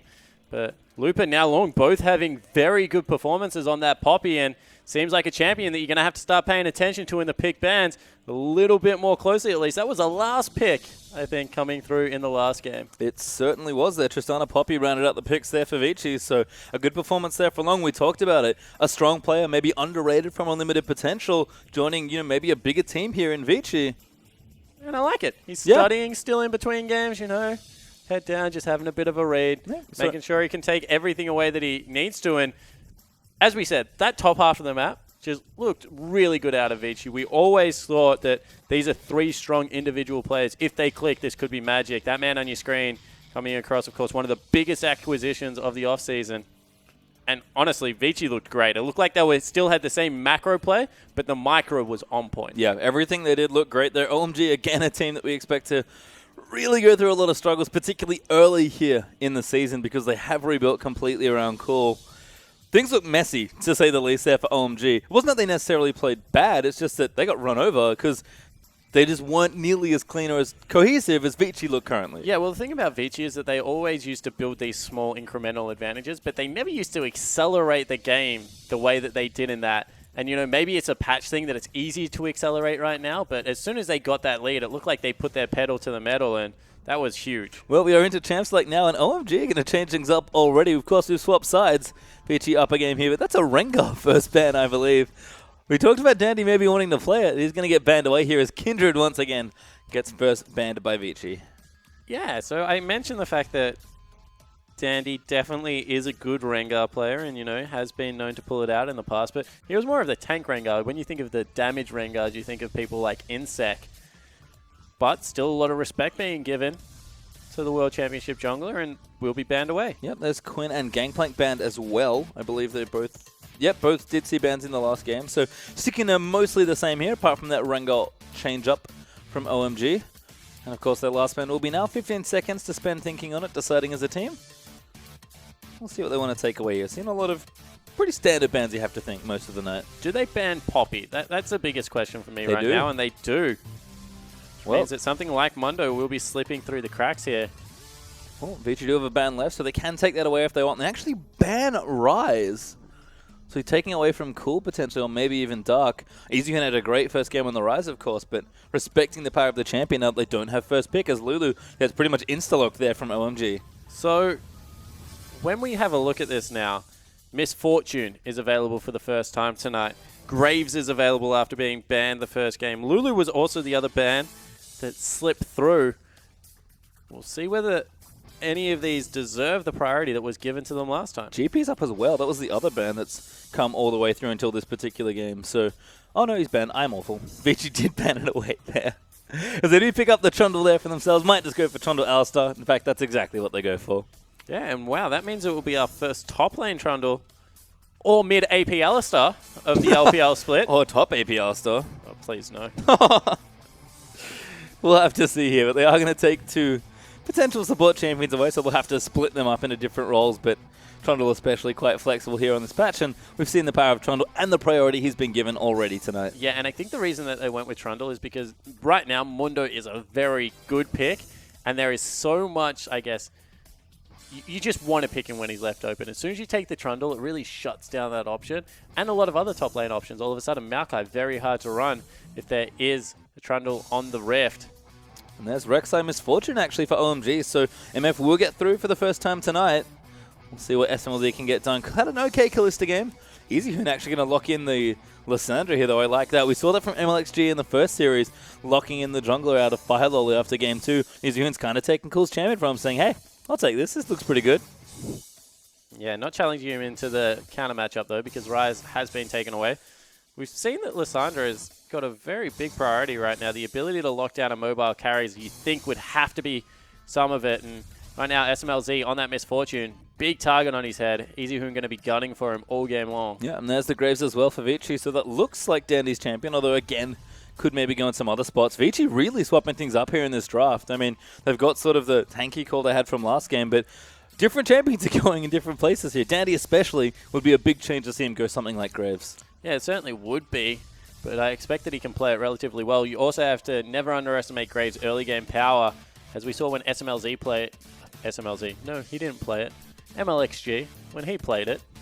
Another 4-letter name. Just so much presence early on in the map, and if you let Dandy get that advantage that early on, very hard to gain any of the control back. Well, to get his direct side taken away, of course, so does have to swap things up here. 5 seconds or so left for OMG, though, and they are going to take LeBlanc and Thresh as their final picks here, so Cool going to take kind of an old signature champion for himself. Yeah, LeBlanc's still very good, highly mobile. And the ability to be able to, I guess, take a squishy off the map, but the problem is there's just not many in Vici's lineup. You don't really want to be hitting an Alistar or a Trundle. And this is the thing I love about the Vici comp. So mid-game focused, the likes of Graves, you know, Kalista if it's locked in, as well as Lissandra. But top lane Trundle, lots of people forget how annoying that champion is. You get him to the late game, he ignores people. Yep. He just beats down turrets. He can still bite them on this patch for some reason. That doesn't hurt his teeth. And if Lung is just left alone to farm up an absolute storm, you get 2 offensive items, the rest tank, ult whoever is underneath the turret, and just take your base. I feel like it's every time this happens, it's just echoes of Flandre moving through the LPL, because we did see a lot of pretty obnoxious Trundle play out of that particular Snake top laner. But we are going to get the last pick here. It is Kalista out for Endless to round things out for Vici. And that does leave top lane Trundle, Jungle Graves, and of course support Alistar, with EasyHoon taking that Lissandra in instead. And like I said, a very different lineup here for Vici. Yeah, it certainly is different, but once again, I like the core. Good focus on the top half of the map, very easy to gank for EasyHoon, pretty easy to also gank for Long up there. Self-sufficient bottom half of the map, you know, Kalista, Alistar, very hard to engage onto, great disengage. If you do gank for them, the surprise one, very good setup CC. So Vici is sticking to their core. Their draft is once again very good. On the other side of the rift, a lot of power picks coming through. The Misfortune, LeBlanc, even the Lulu Rek'Sai combo for the knockups and chain CC. But a lot of execution heavy focus coming through from OMG. And after game 1, you have to question, is this really the right team comp to run? Yeah, hard to say here. There's a lot of eggs in Cool's basket there as well. So we'll have to see if he can really perform on this. LeBlanc had not a bad game in lane against EasyHoon, but again, OMG just sort of had trouble chasing or being chased by different Vici members. So could be a tough one here, but Cool definitely putting himself on a bigger carry champion this time around. Yeah, completely agree. And I just want to point out once again, the priority on Lulu, in my opinion, direct response to that Trundle. Trundle strips away so many things. You need to be able to make people artificially tanky, be able to speed the Misfortune up around the map and really get her moving. So it's not that I don't like the draft. I just think that a lot more things have to go right for OMG than things have to go wrong for Vici if these drafts play out the way we think. And that sounds like a really good time for Vici to be, but let's not dilly-dally. Get ourselves in the game number 2.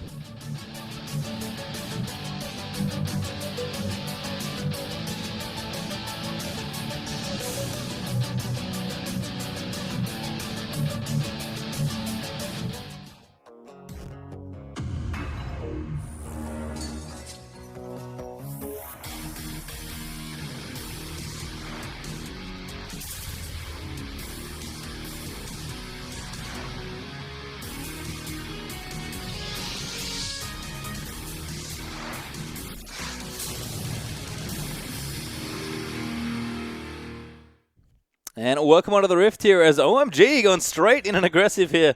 Going to get themselves a ward now as well. Dandy, all of a sudden, there's way too many people in his jungle. He's like, what the heck are you guys doing here? Get out of my jungle. And this is what we did see from OMG in the second half of last year.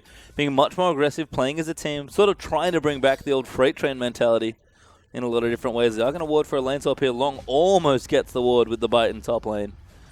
But we'll see exactly where these teams want to send their laners. Because Vici right now, up a game of course, can take this one, sweep the series and go home happy with day 1 of the LPL. OMG of course need to win 2 here in this best of 3. So they're going to have to start with 1. Try and push it to that 3rd game. And once again, probably the first lane swap we are going to see. Now stepping over a ward is Endless. We'll see whether Misfortune hightails it for the top lane. Doesn't look like she will be. SMLZ, of course, probably going to go with that Emax. Thunderlord's Emax Misfortune, just obnoxiously strong at this point. And we've seen, again, so many bans. He's going to take just a little Krug, doesn't bother with the big one, takes a little too long. And Dandy with a bit of help here from Long, actually starting blue buff, not red buff here. Yeah, so many people invaded the top side, way too many wards. Lane swap did, in the end, come out. Caveman! Invading. Yeah, actually, he's not doing a bad job here. Is there smite? No, actually, no smite at all. Fishbowl is going to get himself the blue buff, but Caveman did quite a lot of work here. In fact, Five's trying to do the same, but he'll get zoned off pretty quickly. Does slap a little wolf, but Dandy does get the big one. No, he didn't slap the wolf. He just hit someone for 3 gold. Never mind. Rip. 5. Caveman, much more successful in his invade, in my opinion. Well, I can see double jungling, of course, as a response to these different, now 2v0 lanes that the top laners have left. Like you said, haven't seen too much of this on this particular patch, but no stranger to it, certainly in the LPL. And let's see how the LPL goes, because LPL very, I guess, infamous in the end for the freeze and never push in, just build up like so much CS and gold on your AD carry, and then the European split push came out, fast push came out, and you stack up 4 people, zone people completely away from the turrets, and just push until people respond. So, want to see whether that is something similar, and it looks like they have stacked the wave nicely. 4 members are coming down, so it looks like OMG want to get the turret quickly, and Vici respond very much the same. Yep, everyone moving into their different lanes as the mid laners are going to get isolated here. You can see Cool doing a nice job zoning EasyHoon off early and poking him down with that Thunderlords. Does miss the W there, so won't get the proc, but these turrets are going to fall quite quickly here. Dandy even coming in as well. That 80k for the from the infamous jungle. teleport. None of the top laners did it. Looks like we've learned our lesson after a hard off season. And turrets are going to fall quickly here. That's 2 different 4v0 pushes. In fact, looks like Callisto's even going to catch one of the waves here. Long, he's going to get all the gold as well. Another common feature of this particular split push. And looks like we've gone back a year, just briefly. Yeah, and actually they grab the wave and don't push hard. So one of the adaptations that we saw towards the end of the Worlds was when teams were just like, we're not going to let the wave bounce because we're going to keep 4 members down there and shove it all the way to the turret. And then your top laner is going to be that starved, and we're going to give the gold over the AD carry, that your AD carries can no longer fight our AD carries. Instead, both teams let it bounce. Long going to have a short lane, and it looks like on the other side of the rift, Dark going to have the long lane to deal with. And we'll see whether this, I guess, safe lane that we said about Vici is able to keep themselves safe. Dandy actually here in the mid lane as well. Not too hot in the Jungle Graves ganks, but I think trying to provide some presence given how aggressive Cool has been playing early on in this lane. EasyHoon, though, once again, keeping up that very precise, meticulous play, is making sure he secures his CS. That's kind of EasyHoon 101. Yeah, it certainly is. We asked, we knew he could play these stall mages, but asked the question, Rise, kind of more of his flavor. Lysandra, much more mid-game focus, so excited to see how he performs on this one. And, as you said, just farming up an absolute storm, keeping himself nice and safe. Not really much happening in the mid lane, just EasyHoon dictating the pace of the game. Yep, keeping things nice and even there as Fishbowl going to move down, spot a pink ward here. We'll clear it out of his jungle. Dandy did get a trinket ward that he spotted here as well. Endless and Caveman are actually going to push things up. Dark is in the area, but doesn't really fancy himself a 1v2 right now, it looks like. Staying pretty far back towards his turret is Cool. Does go in for a bit of damage, but EasyHoon able to trade a bit back. Just missed the W there, EasyHoon, it looked like, so wasn't able to stun him up underneath the turret. Otherwise, that could have been some good damage. As Dark and Fishbowl trying to repel this push. You can see, once again, Lorne going back to that top lane. As long as he sees 2 people bottom, he is confident they cannot dive him up here. We'll just be able to farm and get the levels up. Yeah, it's just 1v1 right now. SMLZ doing just fine, but trying to shove down the turret. Long's just going to hang out and get what CS he can.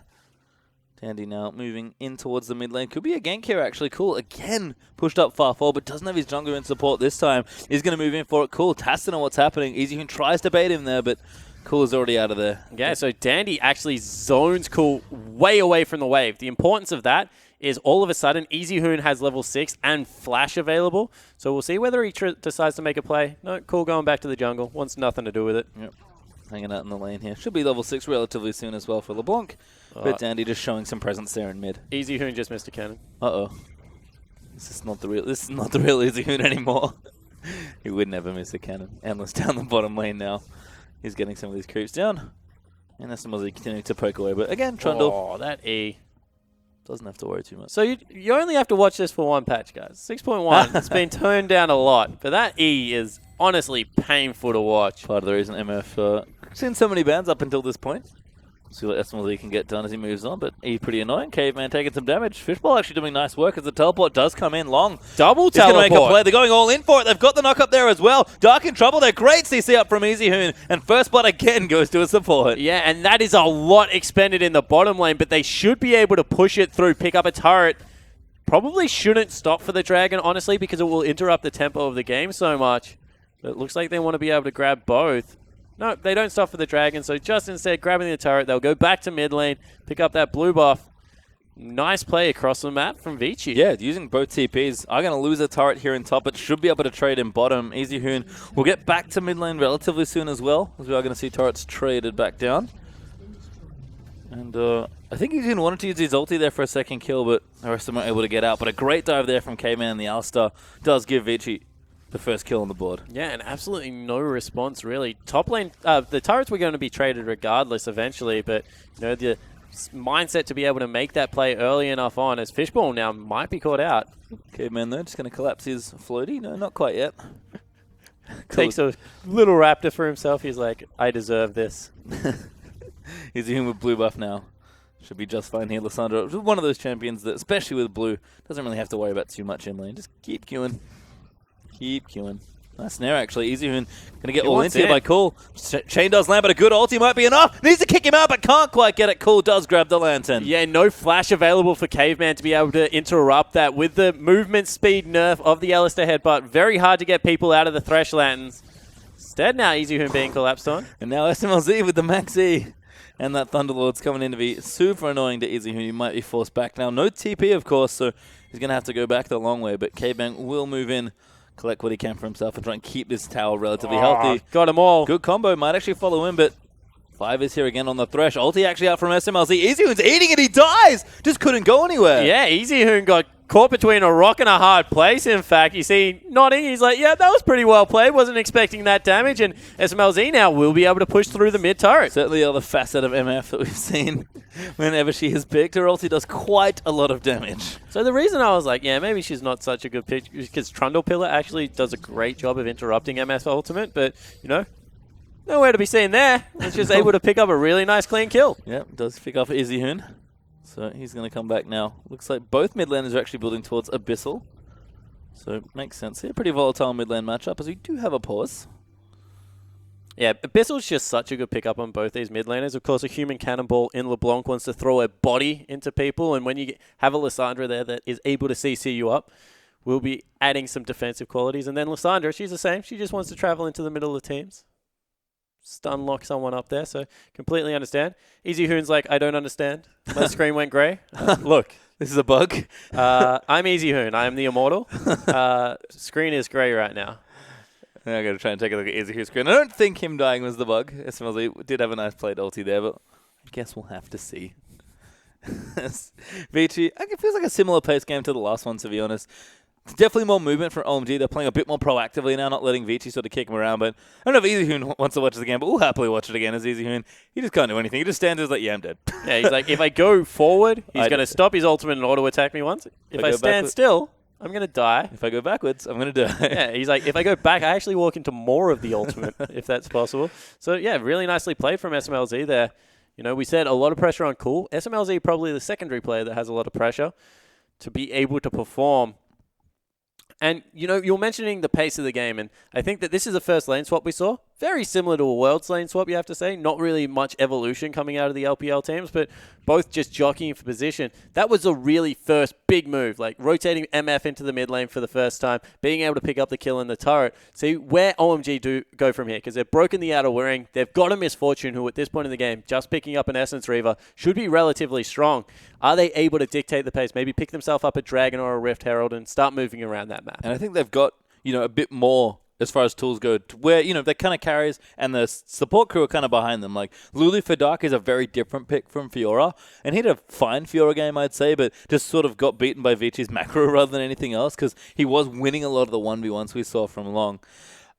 Cool, I think, now is much more enabled as a carry, and Lulu is definitely pretty much a pure support champion, at least from the top lane especially. So it feels like the carries are in the right place this time. It's just a matter of, what's your mid-game look like, OMG? Yeah, I think it was the Flash Worlds that were really playing these support mages, either Morgana and Lulu with the LeBlanc, and it was like speed her up and just like throw her into someone and see what you can get done. And that's kind of what this team comp feels like out of OMG. Speed up the LeBlanc, throw her into the middle of the team, get the bullet time over the top, see if you can layer some CC in there, and like let's just see what happens. Let's play like a quicker game of League of Legends, because last time we tried it and it just did not work. You know, when you look at what they had going for them, like a triple threat comp with a lot of CC, but they just weren't able to execute in team fights because they were getting beaten around the map. This time they really do have the tools of being able to kick things off nice and quickly. The problem is, when you look at the scaling on the side of like a Lysandra or a Trundle, like they're going to get beefier and beefier as this game goes on, especially the Trundle, and it's just going to be hard to shut down what Vici are going to do to them. This is one of those key things with top Trundle that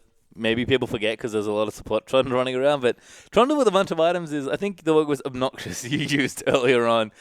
Lung is definitely a player that his versatility is something I really admire. I feel like he sits on, I actually don't know quite which end of the spectrum he sat on last year because he did play quite a few more champions, but he likes the tanky champions, but Trundle can act a bit more like a carry, and he's kind of got that element to him. Like, he'll play tanks, like he'll play 6 tank item Hecarim, but he'll still do work as kind of a split push or carry threat. Yeah, he certainly does, and I think his Gnar was the best example of that. He was really willing to split push with Gnar and make the teleport plays in group when he had to, but try and take the one-on-one. So definitely agree that there is that feeling about him, and Trundle, he has the best of both worlds. He's a good team fighter. He strips away all the resistance from someone. Good disruption with that Pillar of Filth, on this skin at least. But in the 1v1 situation, it is just so hard for a Lulu late game to actually be able to kill a Trundle, or at least get him to the point where Trundle has to respect the Lulu, that Lung should just be able to run around and do whatever he wants. It's like time to troll, man. Just get the club out, start beating down the structures. So I honestly think there are just more options available to Vici, but right now, tempo of the game, there is a hope for OMG to just continually push this forward and see if they can make Vici make some mistakes. And it's just classic OMG as he popped back in. Dark actually going to get pillared up by Long, and he's going to chase him down. Trundle very annoying here as he bites him once again, but here is Thresh with the Lantern. Does find the hook, though. Might be able to turn things around. Does get the knockback there with a flay, but Long ignited, and will just walk away safely. Yeah, he certainly will. Movement was coming down from Misfortune to see if she could head anyone off, but Long uses the ultimate and just runs, gets a summoner spell, I believe, as well as no summoner spell, but double ultimate out, so just really good play there. Yeah, I mean, again, Long is pretty weak right now, just Swifties and a pickaxe here, so not really anything item-wise to speak of, but he will get stronger. He'll start to be more of a split push threat. Both top laners got a little bit starved early on because of the early lane swap action, but they're starting to pick up their farm now. Long is a very nice long lane to farm from actually at this point, although it seems like Dark is joining up to do a pretty similar thing there. And again, just that early positioning here is cool. It's trying to continue to be aggressive. They've finished their first item up nice and early, and Cool just wants to keep applying the pressure. Yeah, so we'll see whether Cool goes towards some Spooky goes for himself next time with that Frost Queen's claim, and if Easy Hoon picks up something similar. I really like it on Lysandra, actually, because the catch potential is just phenomenal. Yeah, we saw it from Xiong when RNG were playing earlier on. It's just, again, obnoxious. The item is so efficient and so good at chasing people down. Lysandra's already good at that, but you just get that exemplified, I guess, when you pick up the item. So, Asamoah hanging out. Gonna keep knocking out minions. Strikes the E in there to make sure he can clear the ward safely, and Fishball's down here as well. Feels like OMG, again, are trying to stick together a lot more here and just play as a team. That was OMG's old calling card, I feel like, back in the day, like in 2013. So, trying to bring a little bit of that back here. Yeah, and, as far as it goes with the team comp that they've thrown together, definitely better as a 5-man unit, so you have to respect the decision-making on OMG, and this is the kind of team comp that Cool has always liked to run. You mentioned 2013 OMG, where they used to just put people in the jungle, then group up underneath turrets and kill people. Certainly, as I said, speed up the LeBlanc, get her in there, has a very similar feel to it. Well, we'll see if OMG can get a little bit more work done. They've done some here.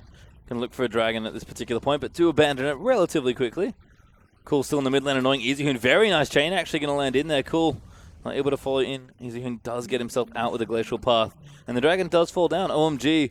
Very slim gold lead here of about 200, but will go up in the Dragon and turret advantages. So Vici holding on, but it's not nearly the same amount of pressure they were able to put out early on in game number 1. Yeah, and really the only advantage they have is Long there in the top lane, but that is starting to stack up.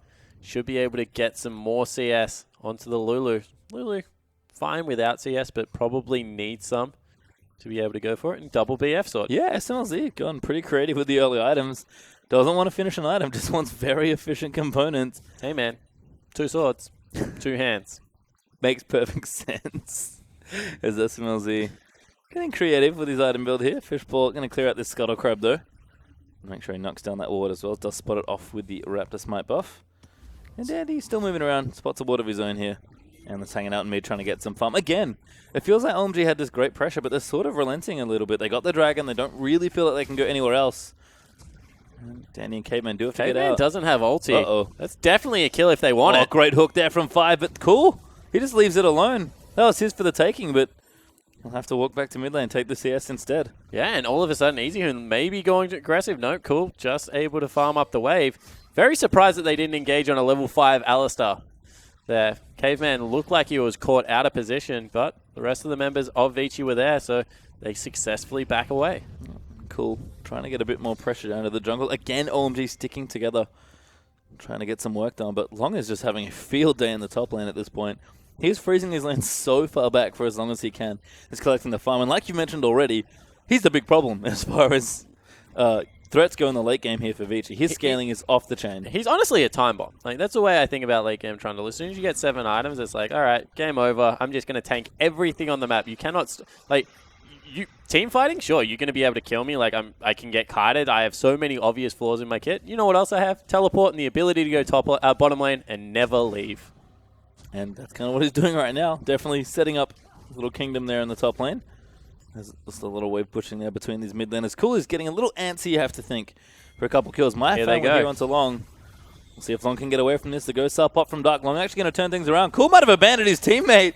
And Dark's in a little bit of trouble. The bait, though, he's going to play for it. The long con is there. And now Lung's going to keep moving back in. Easyhoon's here as well. He's going to turn it around. Dark will be the first one to fall. And now it's Cool versus 3 there. As he's going to get pulverized up. Dandy up as well. Make it 4 as Cool's forced to flash away. And that's a great flash in from Dandy. Does the damage. He's going to be able to get the kill. The Hoon moves in for it. And Dandy collects it this time. Yeah, and that was a great collapse out of Vici. We mentioned it game 1. As soon as the top laners started fighting, it was always Vici that moved first. Once again, able to get in position. OMG looking to see if they can get something done over the other side of the map, but they need to be careful because people are collapsing. Long's coming now as well. Actually does port behind him for the flank.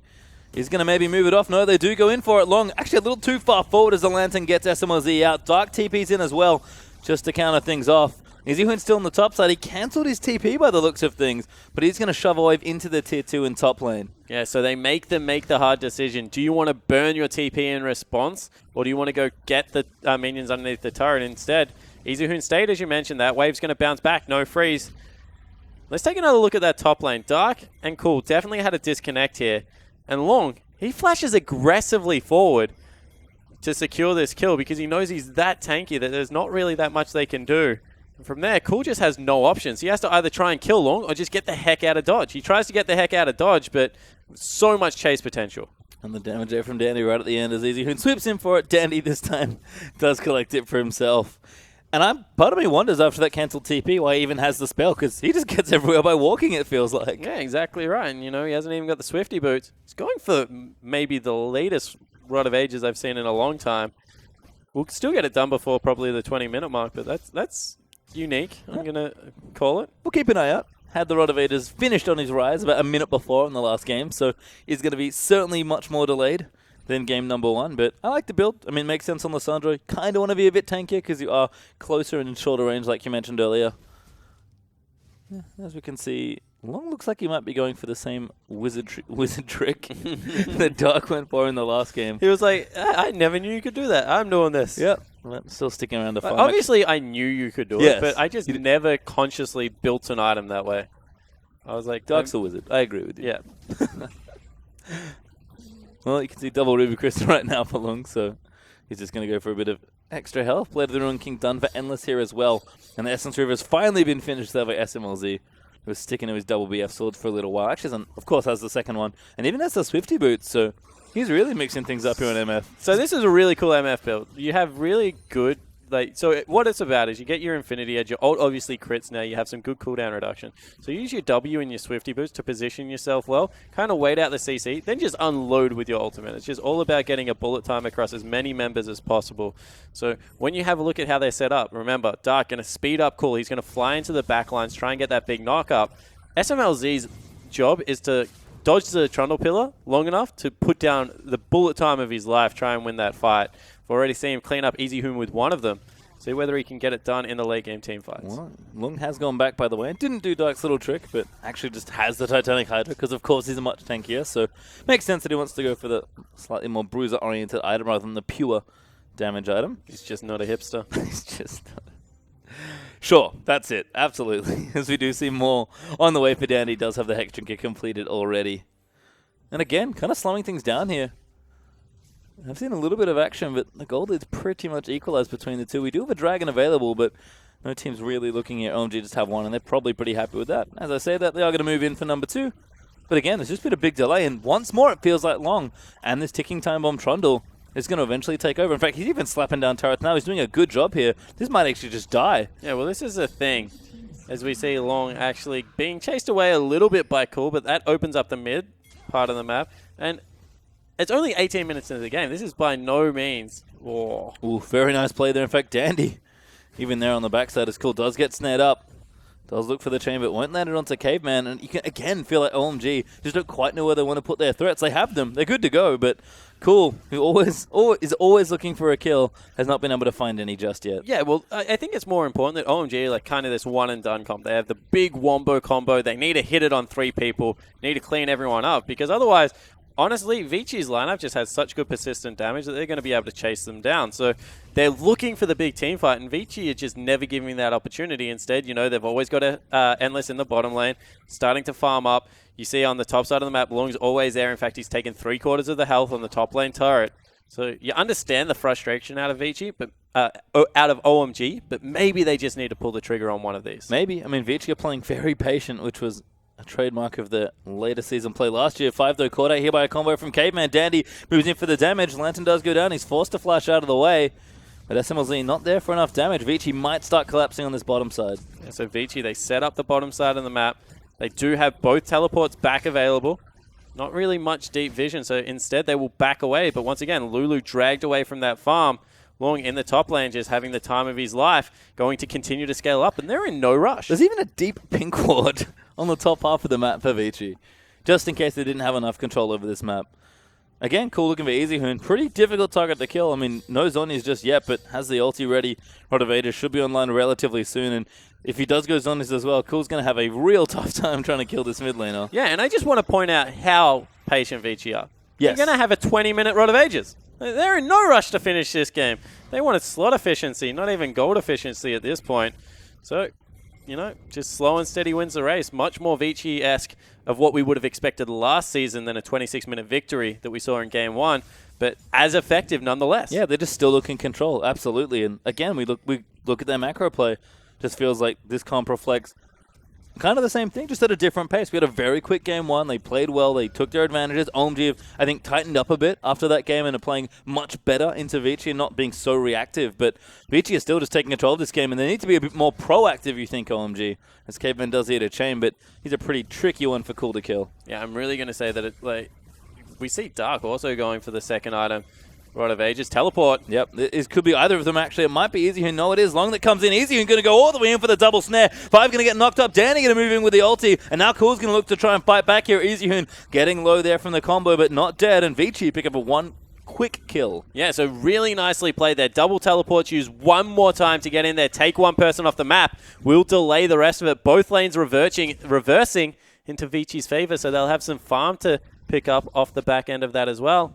And OMG just starting to bleed. Yeah, Cool took quite a lot of damage in that exchange as well, so this is going to be tricky for Vici to try, for OMG to try and answer. Could be a turret kill. Actually, ulti up from SMLZ as the fight continues. Dark does slay K-Man, who's a little too far forward after that.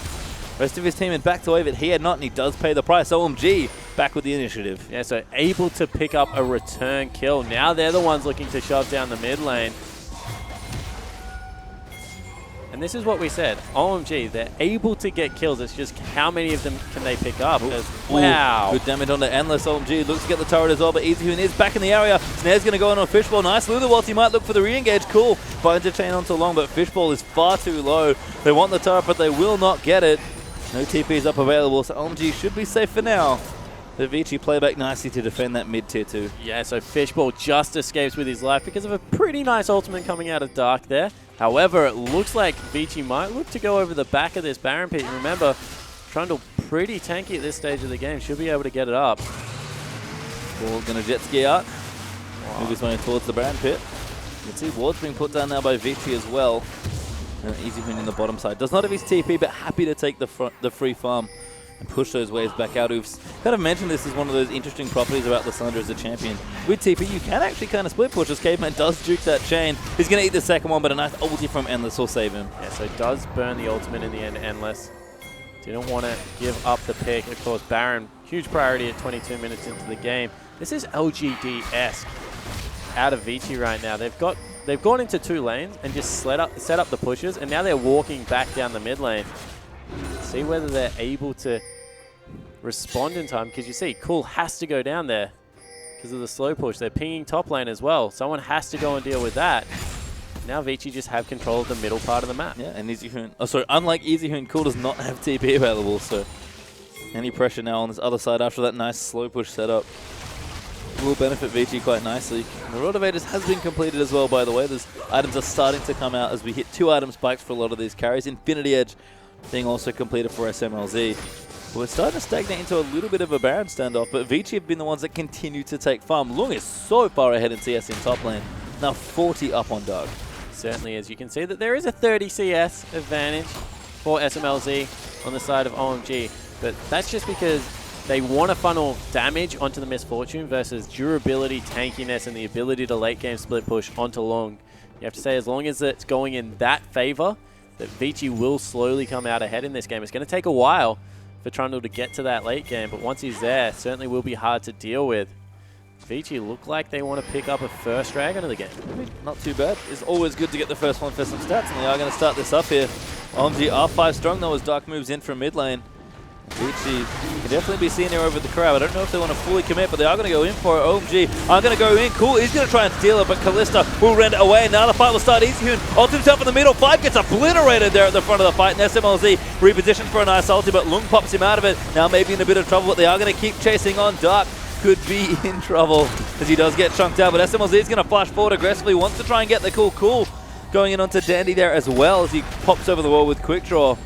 And it's pretty, there's a lot of low members here. Endless is going to eat the Thunderlords. No, doesn't need it. The auto's enough as well. 1 for 1 there with the Dragon going to Vici. And Long, cool. Oh, it's going to spot him, but Long actually pretty tanky. Dandy's back around as well.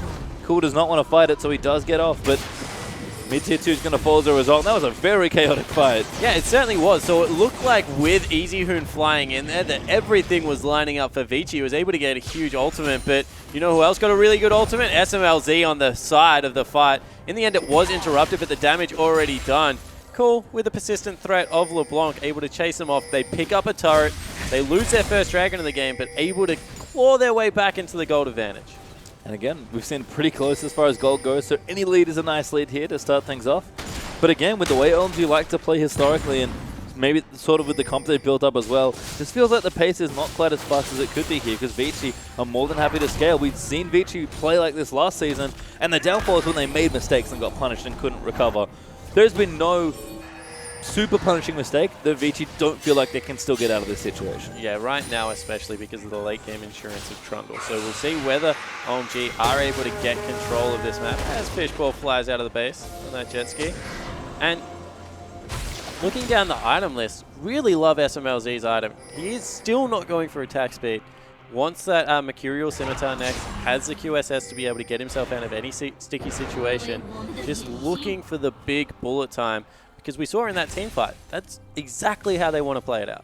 Certainly is. And even though that late cancel was not enough there from Long's Trundle, who is going back for an item actually. Some tank item is finished up here. He's got his choice here. Is it going to be Spirit Visage first? Looks like he might be building into Frozen Heart after that as well. That's cool down in the bottom side Maybe now. an Iceborne Gauntlet because he picked himself up another Ruby Crystal. Wants, I guess, the persistent chase threat out of that Iceborne Gauntlet. A little bit more of a slow.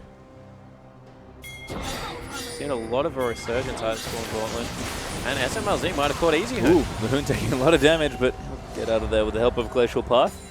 Again, OMG, playing a little bit more aggressively around these lanes, starting to push them back up. Trundle is still annoying in the bottom side, but Cool's going to look for a kill. Dandy is the target, but chain lands on a Caveman, does not finish the tether. Vici, however, are having to play back very far towards their base. They're just relying on this Trundle to get damage done and relieve some of the pressure. This is honestly the sole win condition. Like, OMG are the ones that have to actually win the game because Vici will just win it naturally through a Trundle. He's just going to continue to smack down structures, and with double teleport, split push is always going to be better on Vici's side. Although with Cool collapsing now, Long might be in some trouble. It's a 1v2 right now. Tower's going to help out as well, but there's the easy Hoon teleport that we expected. Long is going to get the tower. Cool's going to get locked up. He does have to dash away. Easy Hoon's forced to use the summoner, but he does keep his teammates safe. Rek'Sai down here now as well. Could force a 2v3, but a nice pillar there onto Fishball, and Easy Hoon's out. Yeah, so in the end, they take 3 members from OMG down into that bottom lane. 2 still not enough to deal with it. And the danger of that is that if you take 3 members down there and Vici catch the remaining 2 members, just going to open up that Baron area with the double teleport. Easy Hoon's just able to respond so quickly around the map. You know, we said he was really good at walking. This time he actually uses a summoner spell.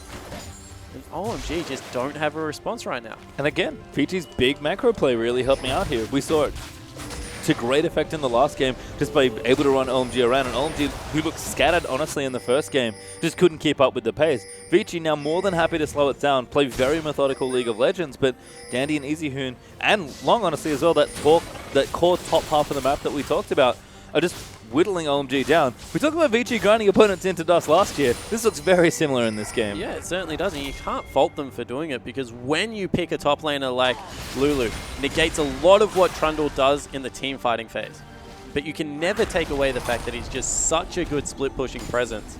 And Long, unrelenting. He's just going to go back to the bottom lane time and time again, as long as the rest of Vici don't get caught out. Little tricky now that Easy Hoon doesn't have the port, and OMG have found someone. It's Caveman who's going to get locked up, and ulti out. Double ulti actually is Endless.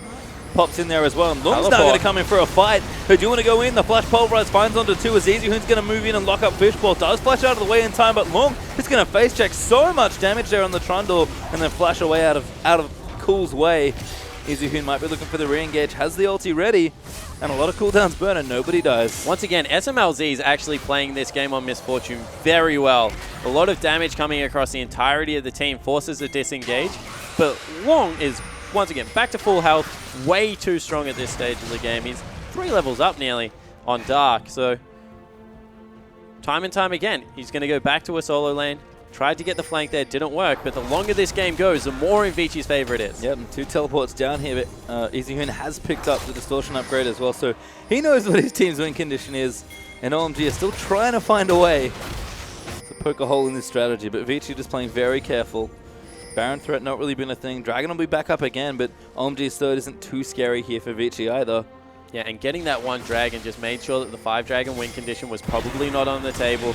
You know, now Vici just controlling the side of the map near the Baron area. OMG, you can tell that they're desperate for the fight because they walked into the bottom side of the jungle and they're still looking for the engage. Yeah, Cool getting poked as he runs out. Caveman has popped his ultimate once again here. Easy Hoon might come back in. Does flash in for the ulti, but SMLZ QSS is out. Gonna get an insta-kill there after a great hook from 5. And now Lung's gonna be the target. Pretty hard to kill, but if they have enough time, they might be able to. Caveman pops himself back in. Cool now going to jump in for a bit of damage, but he's low as dead. He pops out the ulti. Fishball going to get low as well. Endless going to take out Cool on the other side. And SMLZ another great ulti, but Long just going to tank everybody up here. The damage is too much. Dandy will sweep in to clean out the kills, and Vici turn it around as Dandy gets a triple. Yeah, Dandy able to clean up the back end of the fight, and that was probably the best it could go for OMG. Easy Hoon didn't use ultimate. They had Long trapped off to one side and couldn't really impact the start of that team fight. But in the end, they're able to clean it up. Long that tanky, they'll take Baron as well. And Vici, it's been slow and steady, man, but it looks like they're going to win the race. You can see the replay here. Easy Hoon just goes in and gets wrecked, honestly. And this is what I'm talking about. Long kind of goes to the side of this fight now from this point on and can't really get back into the back line. And it looks like SMLZ is going to be able to line everyone up. but then Dandy just swoops in, able to get so much damage done. Fishball way too low, and that was aggressive play out of Vici, and this is what they were missing. The ability to pull the trigger in the late game team fights last split. This time around, no hesitation. Yeah, just pick it, and there's Dandy with a big smile on his face. Easyhoon maybe not so pleased given that he just got wrecked. He moved in, got hooked, and didn't get to use his ultimate. But Vici will get themselves a second dragon here. They've got the Baron as well by the looks of things in the midst of that replay. And all of a sudden, a game that was very close in gold. Vici spike out to 3,000 gold up and the Baron advantage now. Yeah, so certainly looks like Vici. The split pushing presence just becomes even more, you know, Titanic Hydra swapped out for Ravenous Hydra for the quick auto attack resets. And, you know, Dark, he's just a little bit too far behind. Hasn't got that death cap. Cool, might be caught out here. Trundle teleport, everything going down. They want to end this game. That Pinkwood that's been there for like 20 minutes is actually going to give Easyhoon a very big flank here. Cool's caught. Dandy's going to take him out. And this could be Vici continuing to hammer down these lanes. Yeah, so in the end, they use everything to get that one pick. Dandy also takes away a blue buff for himself. And they're just going to continue to push down. You know, that was a turret that they prepared earlier, very low. And Vici looking clinical once again in their execution. I just love that Pinkwood. It's been there, honestly, for so long in this game. Like, I'm going to say 10 to 20 minutes or something. Oh, yeah, definitely. It's been there for a very long time. And, you know, mid lane, that's been completely ignored. It's been all about the side lane split pushing, and we'll see whether now that they turn their attention towards it. Yeah, well, they're going to get this final mid lane outer. Got him knocked down almost as a formality now as Vici go up 5 turrets to 2. Dandy with that smoke screen going to help out with a bit of siege here. Let us knock it down here, OMG. Can't really fight. Baron's still up here.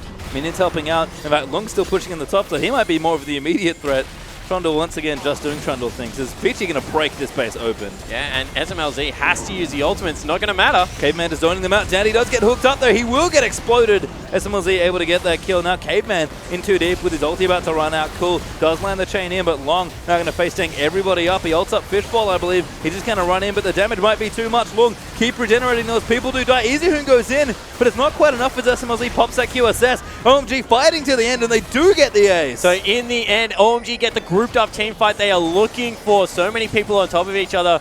Cool does work in the fight, and they will get the ace, but 2 base turrets gone. It's 2 exposed inhibitors, and this should be still Vici's game to lose. Although Cool and Co going to push down mid lane, see if they can get anything back. Might be able to break here, but death time is not too long at this point. Dandy up in 10 seconds, although the rest of them not that close behind, unfortunately. Do have to wait for the wave here. We'll start crashing in as SMLZ desperate to try and knock something down here. They have the teleport available if they want to use it on one of the minions. Also means that they have the wild growth. No, instead, just decide to take the turret. So Vici, honestly, maybe overstay their welcome and OMG hit back. Yep. I mean, we saw the last team fight.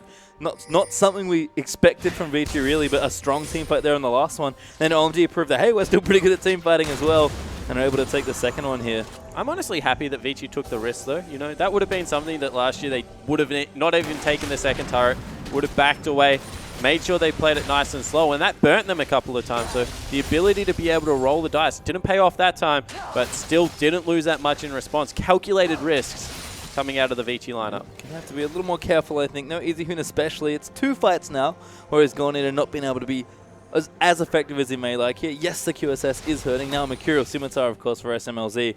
But Vici might have to pick their spots a little better as a team. Yeah, Easyhoon just made the wrong decision. It was a better choice to ult himself there than it was to ult SMLZ, just for the persistent damage, the ability to get another rotation of spells out.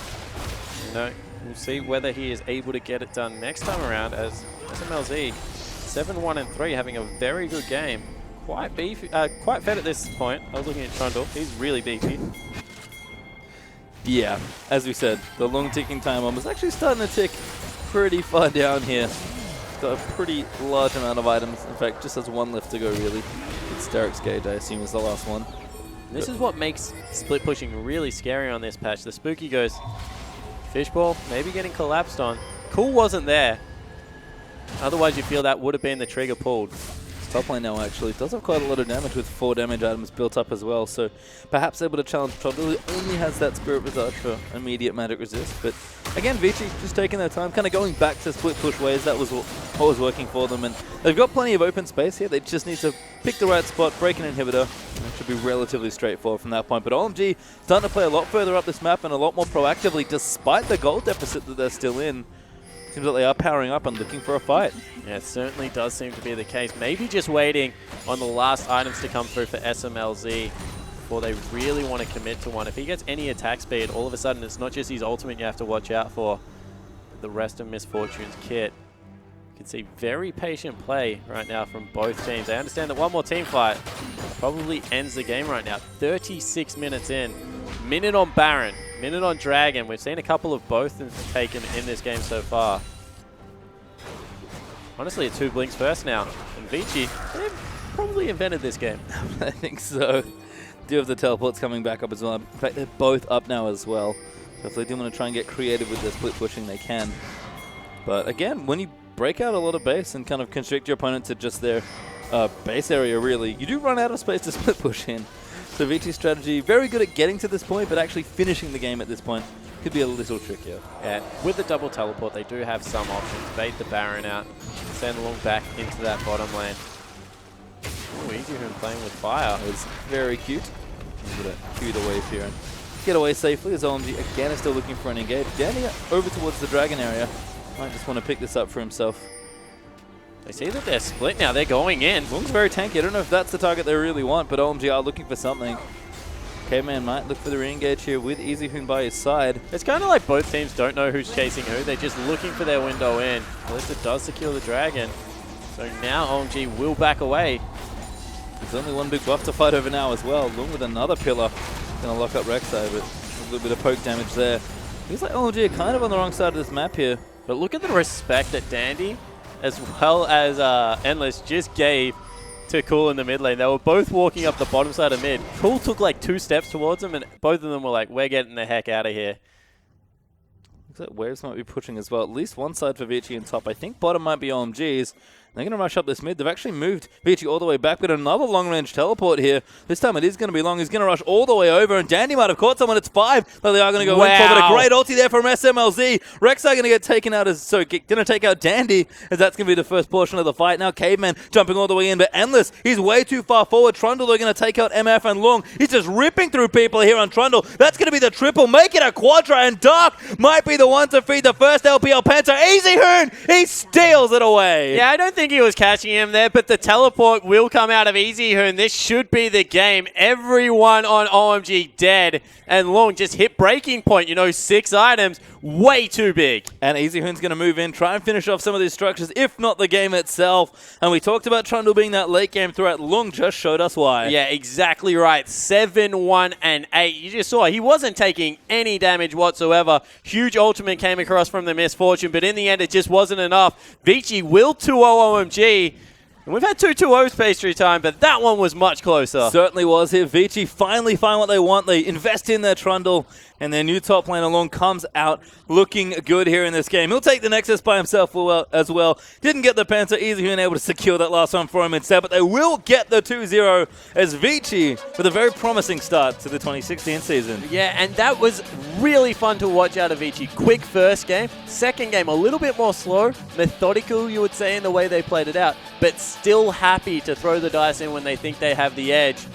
Lung impressed the heck out of me. Easyhoon looks right at home. This is going to be a team to watch as the LPL progresses. It is, and that game especially. I mean, we talked about Vici, again, big macro players. For me in that game, that double TP pressure and how they use them was probably the most impressive thing about how they played. The best thing about it is that is a Chinese top laner and a Korean mid laner who have played together for a couple of weeks, coordinating teleport plays across the map in a very split push heavy comp. You know, that's good execution coming across. Of course, OMG, a team that's rebuilding, I think it's fair to say, and Cool in the second game. Probably that's a performance we're expecting to see out of him. SMLZ also stepping up, but Vici, in what, except that they should have won 2-0, we have to say, it's still very impressive. Yes, absolutely. And Vici, you know, you get a star like Easyhoon on your team, you make some shifts around, you put fan favorite Daddy back in the jungle, you're going to take it out in front of your audience and feel good about your first 2-0. This team's exciting, and there's a lot of reasons to be pumped for Vici. They showed a lot against arguably a weakened team here in OMG, but still, if that's the way they're going to play League of Legends, I can't wait to see Vici play more this season. Yeah, completely agree. And the reason that it looks impressive to watch Vici, regardless the opponent, is because of how they play the map. It wasn't even like they were playing against OMG. That could have been anyone, and they would have played the map in the exact same way. Sure, other opponents might have thrown different things at them, but the split push in Game 2 and the ability to control Game 1 the way they did in the top half of the jungle is going to be the exact same every single time they play. And we saw that a lot from Vici in last season, but the issue was they couldn't quite leverage enough star power or playmaking power to get them out of situations where the games were a little closer and they couldn't execute on their game plan. OMG, again, a team that we keep saying it, and we'll sure say it for the first few weeks, are rebuilding, are finding their feet, and Vici just outclassed them in the top half of the map, certainly here. Cool, had a couple of okay games where Easyhoon is no slouch as an opponent, and Loon looked a lot better than Dark in that series, and Jungle especially also had a differential there. So Vici can play this way against a team like OMG. Put them against, I don't know, LGD? They'll probably still play the same way, but how effective is it going to be against that caliber of team? Yeah, I completely agree. And like, can they play when people start throwing different things at them? What happens when someone picks a split push back against them? All of a sudden, the comms become much harder to make the call. But this is a team fight that OMG kind of looked like they'd clawed their way back into it. SMLZ goes massive and cool. You can see he's just always a presence on the side. I mean, Lung is still doing his job here. Not quite as tanky as he may have liked, but he's doing everything he can. Easyhoon tries to go in for it, and SMLZ just doesn't quite have enough. And if you're a mid laner, this is a really good fight to watch how doing nothing actually did everything for cool. There were two members, Easyhoon as well as Endless, on the back end of that team fight that felt that they could not go anywhere near the fight because there was a LeBlanc that was just zoning them off. So cool, not pulling the trigger there, actually the right call, just able to just continue to zone. And, I mean, SMLZ looking about the same as always after a relatively strong team fight from him. But I think it's nice to also see Vici be taking team fights. This one in particular, this was Lung just going absolutely mental. Yeah, it certainly was. And you see, like, Dandy gets blown up there, and you think Lung on the backline, he's isolated all by himself. And it's like, but he's not dying. Nope. He's just able to continually put out all of this damage, chase people down. You can see he's actually getting health back at a rather rapid pace. And, you know, Scumbag, Easyhoon, I still don't think Lung was catching up. I think I agree with that. I don't think he was going to get the kill out of it. He would have wanted it. You can see there a little bit more animated after the Quadra. We saw his 1v2 outplay in the top lane under that tower last game. It looked pretty chill, but getting a bit excited there with the Trundle. Why wouldn't you? A fun pick there. And nice to see Trundle being used in a different way as well. You mentioned that he can flex sort of between support and top, maybe in some other positions, but nice to see a lot of support Trundle, which is sort of what we expected, but then Lung really show off why the top Trundle is good as well. Yeah, and the fact that teams can always threaten the top Trundle, so you just can't throw away something like a Lulu, something that can't stop the split push, is always going to be nice. And there is the MVP, of course. It's top laners again that keep getting the award. Apparently, top laners ruled today, but Long did have an excellent game there. I think I would actually give it to him. Yeah, that game I would agree, and I think that it's more Vici executing their strategy well, right? So Lung, he definitely performed very well that game, but it's because Vici put lots of the eggs in his basket, and with good reason. They knew that as soon as this Trundle got rolling, there was nothing that could happen in the late game that would slow him down, and the last team fight certainly proved that exact point. She had 100% kill contribution, which means, I mean, makes sense if they're playing around the Trundle. They literally have everyone there helping to make sure he's always around. Yeah, it certainly makes sense. And, you know, the only time they fought was if the Trundle was on the screen, so it makes a lot of sense to he's going to be able to execute to that level. That's a good strat for me. I think I would do that too. Yeah, I certainly... Trundle was that good. I certainly agree. But, guys, I think that will be all for us tonight. You know, EU LCS is kicking off, though, so head over to Riot Games 1 if you do want to check that one out. Matchup will be Fnatic versus Origin to kick it off. Of course, the rematch of last year's final. Origin looking much better this time coming around, but you might want to go over and check out Fnatic's new jungler. Spirit's pretty good. That's true, but that is all for us this evening. It's been a whole lot of fun. There's plenty of League of Legends coming up this week, so make sure you guys catch the LCS, and of course, we'll see you later. But for myself, Spawn, and the rest of us here, good night for now. We'll see you tomorrow.